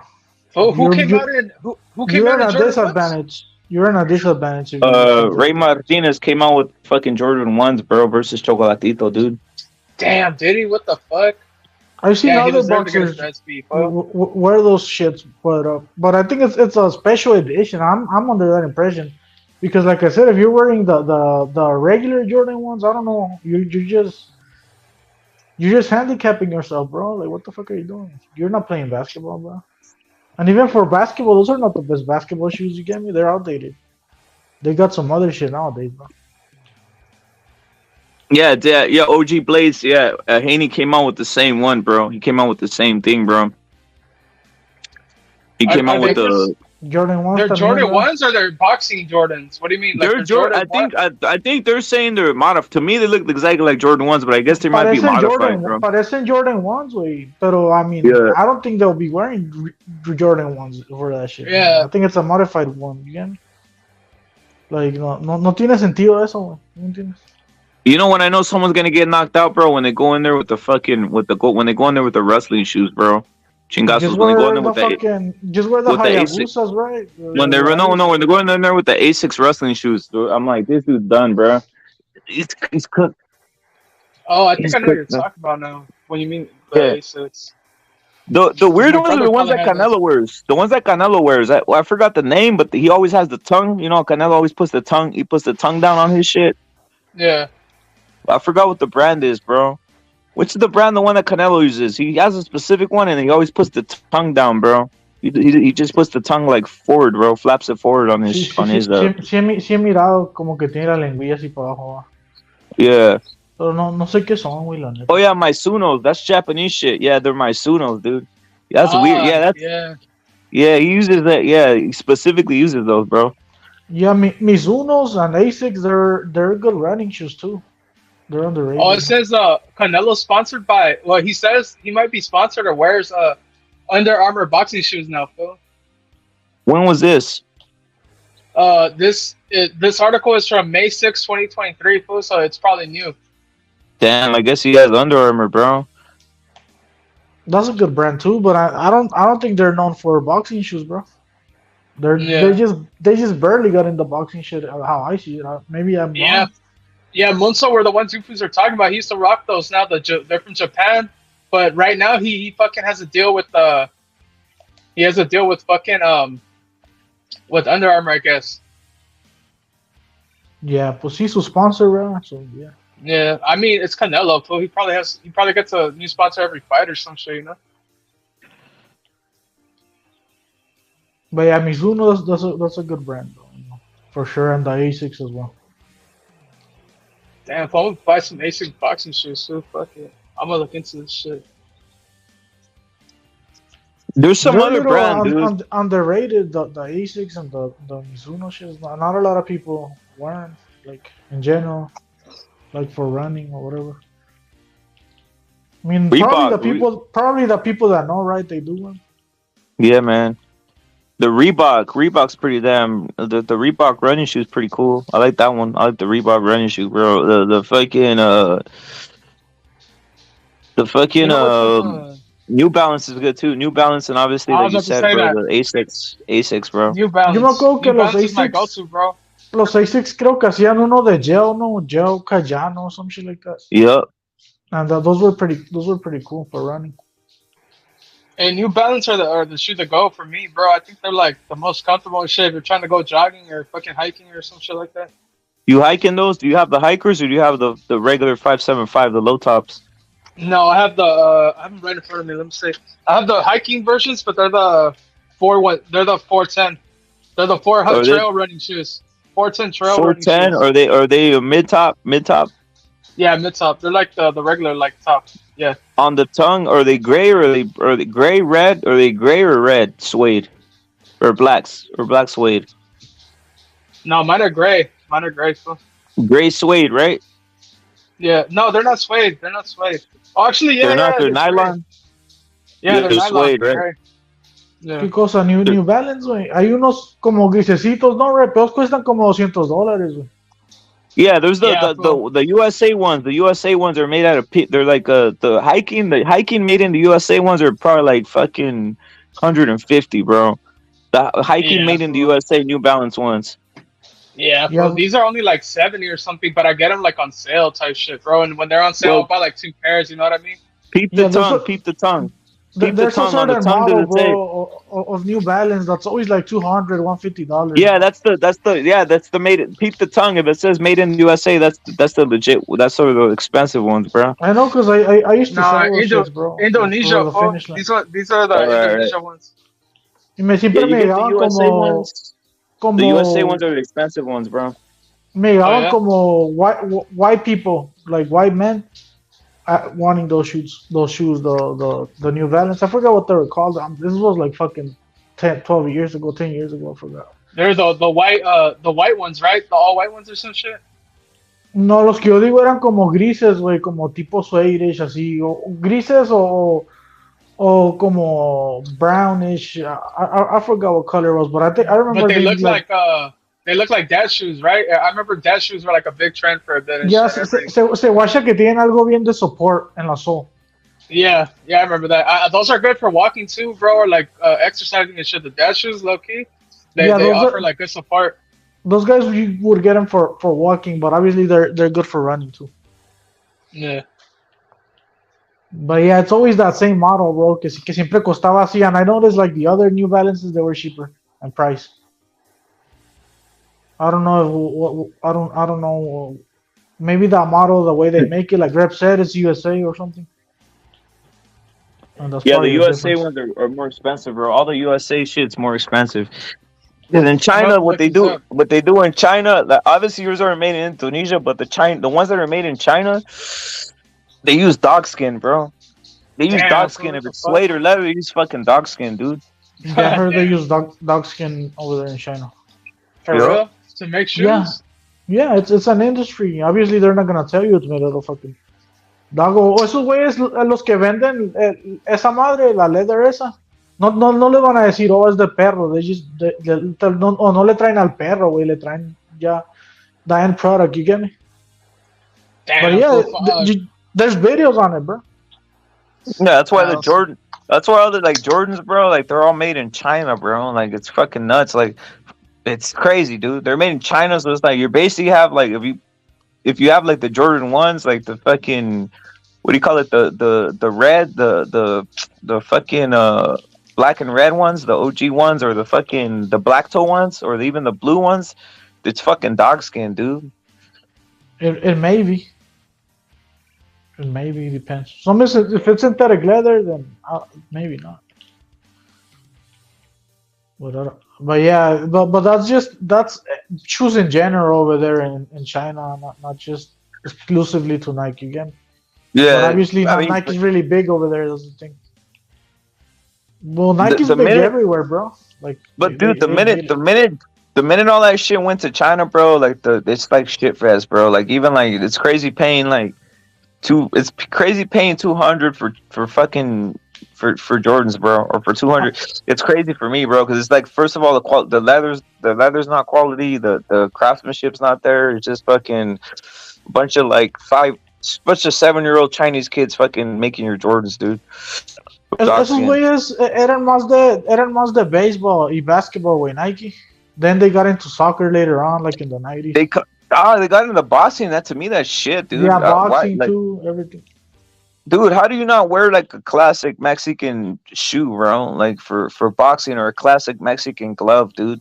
Like the fucking Clito Reyes or something. Like, why would you not be wearing that, dude, instead of some weird ass like Nike glove? Like, what the fuck are that? Ronaldinho was one of the first ones that made it popular in soccer, like the Nike. It used to be Pumas and Adidas, the main ones, and then Nike got in it. Y luego sacaron los Nikes, los que tenían una 90, Super 90, I forgot what it was called, but it had a 90. Air Max. The Air Max. Nah, era un cleat. Y luego, oh, yeah, I know what you're talking about. Que tenía un 90 y luego lo sacaron como en tenis normal, como. And I remember everybody used to have those shoes that was into soccer back in the day. It had like a 90. I forgot what it's called. You remember the Puma Roma? Yeah. Hey, Puma had some nice ones too. The suede, when Puma had those suede shoes, Yeah, they got the Puma Romas pretty sick, man. Those are pretty badass. The Puma Romas and Just the like the classic one. yeah, they got the Puma suede one. I know what you're talking about. You're talking about the Puma suede one. I know what you're talking about. They're like mid tops, and you can get them low top, right? Yep. Damn, they Yeah, I kind know of what look like you're the talking about. Romas, huh? They kind of look like the Romas, but little bit different. The Romas almost have that Cortez look from the front, bro. Yo tengo unos Pumas, güey, ahí en mi room. Pero esos se llaman Puma California, but they're old too. They've been making them since the 80s, some shit like that. Yeah, bro, the Puma suede were nice, bro. I remember that. The Puma used to be popping too. I don't know what happened to them either. All that shit's pretty much still popping, bro. No, that shit's still pretty popping. You just gotta go look for it, bro. It's just Nike kind of took over, right? Like in terms of popular culture and all that shit. Yeah, I don't buy Nike and at all, Adidas. bro. I don't think I've Nah, ever I bought don't. I'm with you, bro. I'm off of that, bro. I'm more like more like the Reebok shit, to be honest, bro. I went back to Reebok, and I used to like Asics and shit, but I went back like for a running shoe. It's like Reebok. I got some Nikes too, some Nike Air Max, right there in my room too. The Pumas, they're casual. Air Maxes are chill, low key. Air Max are chill. Depends which ones, but I know the Air Max 97 or some shit. I don't know, but there's ones that there's Air Maxes that you can wear that are like fucking like super comfortable, bro. There's a bunch of Air Maxes. Salute the Dons. Los que pegaron eran los Adidas Superstar, no? Yeah, bro. I used to buy those all the time. Those are the classics. I have to address this. The Don never wore lugs ever in his life. Oh shit! that was random. Okay. The Don. Sorry for that mistake. Don never wore LA that was gears. a slip of the Don. That was a slip of the Don. The Don never wore LA gears. The Don likes Nike Cortezes. The Don likes Air Maxes 1992.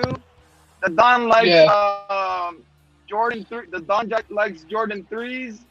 The Don likes Jordan 4s. What about the Raptors? The 7? Nah, those I don't go anything. I don't go anything past just Jordan 3s, Jordan 4s. That's it. And then and I don't even, you guys are talking about like dress shoes.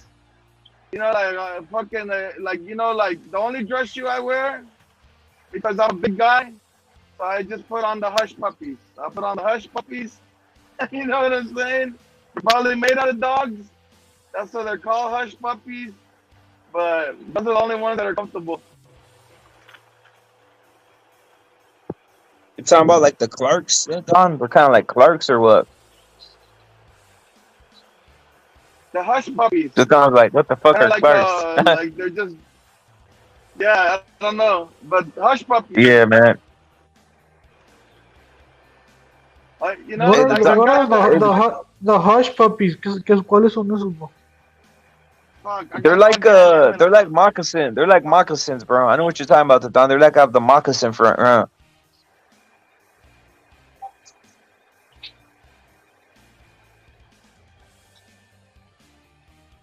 I mean, Killer Kill traded his fucking dog for some Jordans, so that tells you what Killer Kill's wearing. He's wearing the Jordans. He traded the dog for some dog leather, bro. Some dog leather. No, he traded his dog for some Jordans, bro. I mean, that's sometimes it's necessary, bro. Don Chico, the famous video, bro.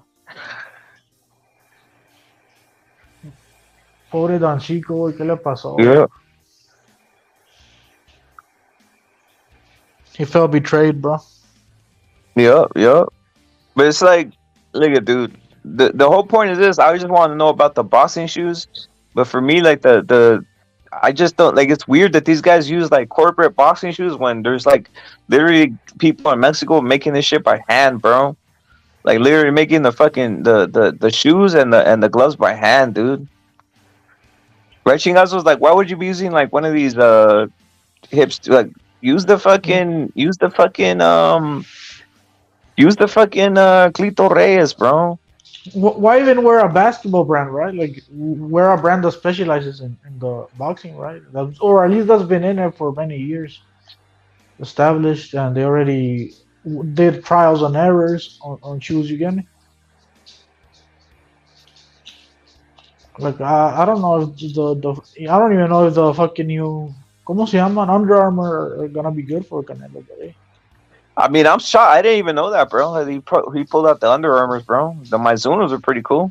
The Mizunos are working effectively, bro. As long as he got the no boxing, no life glove, that's what matters, bro. That's a pretty badass glove. I'm not gonna lie. The no boxing, no life one, he got it like in badass colors, bro. have you ever worn like those shoes? Which one? I mean the gloves. Nah, bro. But the dude, I wouldn't mind. I wouldn't mind getting some, bro. They look badass, dude. I'm not gonna lie. Those no boxing, no life gloves look pretty badass, bro. But I just haven't gotten any, bro. You know, Chingazo, I seen this fool was selling the fucking Clito Reyes gloves in Mexicali for like $70 a piece, bro. Damn, I need new gloves, bro. I need new gloves. I fucked my old ones up, and I have Venom now, bro. I don't want to use those shits. ¿Qué tal si son piratas, güey? Cleto Reyes, güey, le puso una stamp más ahí el otro.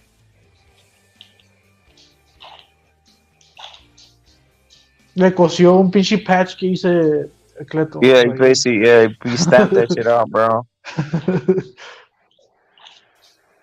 But I mean, that's a good price, no? For him. That's not bad. Especially over there in Chicali. Hey, Chingazo, do you know any of like the Mexican shoes, bro? The Mexican brands? I think Everlast or some of these other ones are made in Mexico, right? Like the fucking I don't know that. I think you could get some, bro. Like depending from where, but they're made in Mexico, dude. They're made in Mexico, bro. Like Everlast makes some. Who else makes them, bro? Mexico, bro.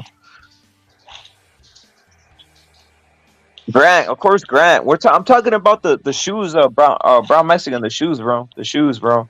Yeah, the Grants obviously made the Clito Reyes. There's a lot of them made in. No boxing, no life. Okay. Yeah, no boxing, no life. They make them in Mexico, bro. El Gonzalo colecciona boxing gloves. He probably knows a lot about that subject. Gil, bro, salute, Sergeant. Yeah, Gil's made over there, bro. Mira que Gonzalo hizo post en el Discord boxing gloves called Phenom. I don't know if you saw it. He posted a picture like he just bought those. But I never heard of Phenom before. Maybe they're good. But it didn't look like a conventional boxing glove. It looked a little weird. It's on the Discord. You could probably check it out. Look at, dude. I've had the boxing gloves. I had the Venom, bro, with the cheap ass ones. The Venom knot. I've had those, bro. I've had the fucking the Clito Reyes. I've had the fucking the titles. I've had the title. I've had a lot of type of gloves, bro. The one I want to get titles digo? Yeah, it's the title ones, right? Some black ones because they said online. Yeah, they're pretty cheap. I mean, it's not bad for the price. The title ones, the ones that I'm talking about, the model. I forgot how much they cost, but like for a guy that just wants to hit the punching bag, that's good. Yeah, the Adams, bro. The Adams are Mexican, bro. The Adam ones are the ones that I think Benavides wears those. Those are Mexican ones, bro. Hey, fucking the boxing shoes make a difference in training, or is it just for the ring in the ring? So I mean, dude, you just put them on just to train, bro. Like that's what you do. I mean, train or spar, bro. It really does make a difference, I guess, bro. I mean, you want to have support on the ankles and all that shit too. Yeah, that makes. Well, also the ring, bro, because you know the ring. You know when you're in the ring, it has that little give to it. That's why it's not good to have like thick soles, bro. Because if you have thick soles, you're just putting more pressure on you're basically gonna waste more energy on your calves, bro. If you have the fucking thicker soles inside the ring, dude. Yeah, you can fuck up your mobility, right? Like slow Well, down a little bit. Yeah, that's why the Klitschko was doing that shit. The thick ass fucking canvas, so motherfuckers will get tired, struggle. Esos Klitschkos eran cabrones, güey. Eran tranzas también, güey. Who knows realistic what the fuck they would opponent. inject themselves, you know? Killer be kill. Realistic opponents for Vergil at 154 would be Texera, who's at Golden Boy right now. That'd be a realistic opponent. Texera's the guy. Texera's the guy, bro. For 154. Maybe they bring Banana. Timmy. Maybe they bring Banana Rosario out there too. Who knows, bro? But that's what they have right now to start. Then they're gonna have to get Mandos and all this other shit. But that's who they have to start with, bro. Right now, like Teixeira's the guy, right? Right there at Golden Boy. Yeah, hell yeah, Teixeira. I think he was supposed to fight this weekend in Brazil, and he just pulled out actually. So it kind of lines up well, bro. It kind of lines up well because he pulled out with an injury too. So in 60 days, maybe they make that fight. You know, everything kind of works its way into Vergil having that fight at 154 right now. Who else is out there, bro? At 154, they like PBC really does have the whole one. They got obviously Mono. They have that full. They have Charlo, Sue. I mean, no, Charlo's out of there, right? They have Zoo, Harrison, a bunch of guys, bro, right? Now there's fools out there. There's guys outside of PBC. It's just that PBC has all the belts, fool, so those guys don't. Those guys are waiting in line and shit, you know. Most of the names we know are from PBC, though, right? That's the thing right there, right? Because we know, like, what's his name? Ocampo. Ocampo got KO'd over there. The Spanish fool, Sergio Garcia, that fool. Yeah, they have most. They've just been pushing that weight class more, bro. So I'm pretty sure there's names out there, dude. There's names out there. You just need to get to them, bro. And they're probably ranked. We just haven't been aware of it, bro. Because there's been no interest other than the guys that we know. Like, everybody likes Mono Ramos, bro. Everybody likes Mono Ramos, so we kind of look out for that. We kind of look for Fandora, so we're kind of more focused on that side, bro. But if we break it down, we're probably gonna need to break it down, bro. To be honest, Killer Kill saying that's the problem. I'm with you, bro. That's what I was thinking earlier, bro. So basically, we're just gonna have Teixeira right there, right? Not in a sense, because I can't think of anybody else around there, bro. Not that, bro. I just feel like that's the perfect fight, right? Castano beat him up, bro, and I think Vergil's better than Castano, bro. I think Vergil could even knock him out, bro. Fuck it. What they need is the belts to separate, bro. Killer be kill. What they need is the belts to separate. They need all those belts to drop and to create havoc, because once those belts drop, we'll see what happens. The havoc will increase, bro. Oh, they got Michael Sorrow too. They got that Michael Sorrow, James Metcalf, Josh Kelly, Dennis Hogan, bro. That's a good fight for Vergil, bro. Dennis Hogan. That is a good fight. They still have Jack Colque fucking running around at 154, bro. Make Jose Benavides Jr. versus Vergil, bro, at 154. Fuck it. Yeah, if they could get that fight, why not, bro?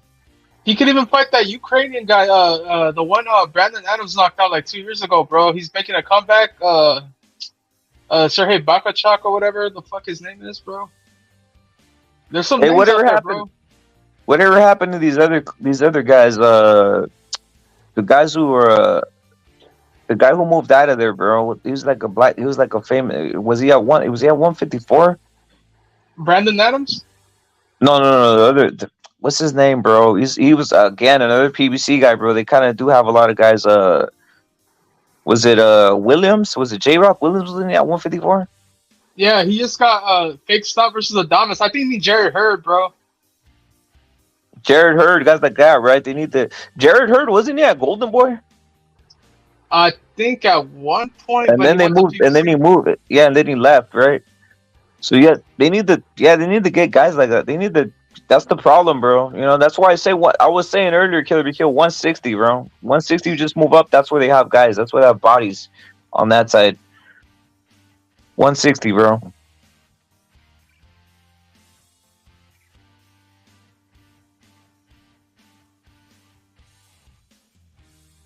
You put him at 160, he has more options, bro. Just my opinion. He has more options, and you can move him a certain way. 154, it might be rough, but the first step is just moving out of 147, bro. Because you know that 147 shit just messing up, bro. Was messing up, bro. You got to be able to make weight.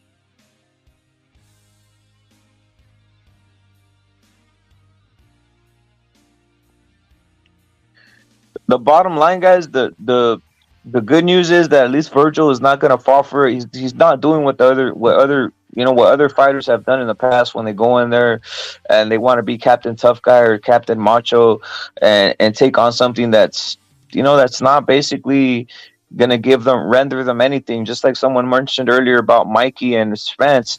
Mikey went in versus Spence on some Captain Superhero where he had literally 102-degree fever the night before the fight, but still went in there. And you know what happens? You think anybody patted Mikey on the back for fighting Spence at 102? No, they think that's an excuse. They think that never happened, right? It's that. Same thing with Spence and Pacquiao. You think people are remembering that Spence, called off that fight because of a quote unquote eye injury? No, dude. You just keep it. No one remembers this shit. The same thing's gonna happen with Vergil. People are not gonna remember this in the future of his career. That, oh my god, that he had some type of dehydration. No, he's just gonna move on, get the fights he needs, and that's it, guys. That's all. There's no looking back, bro. There's no looking back here. That's how you move fighters. You can't move them. You can't move them on some macho shit that no one gets rewards for. All this macho shit is cool, and it's cool for certain people, but it doesn't do anybody any good. That's why I like the way they move Jaime, by the way, too. They didn't force him to go to take catchweights versus Jamal Charlo. They said, forget that shit.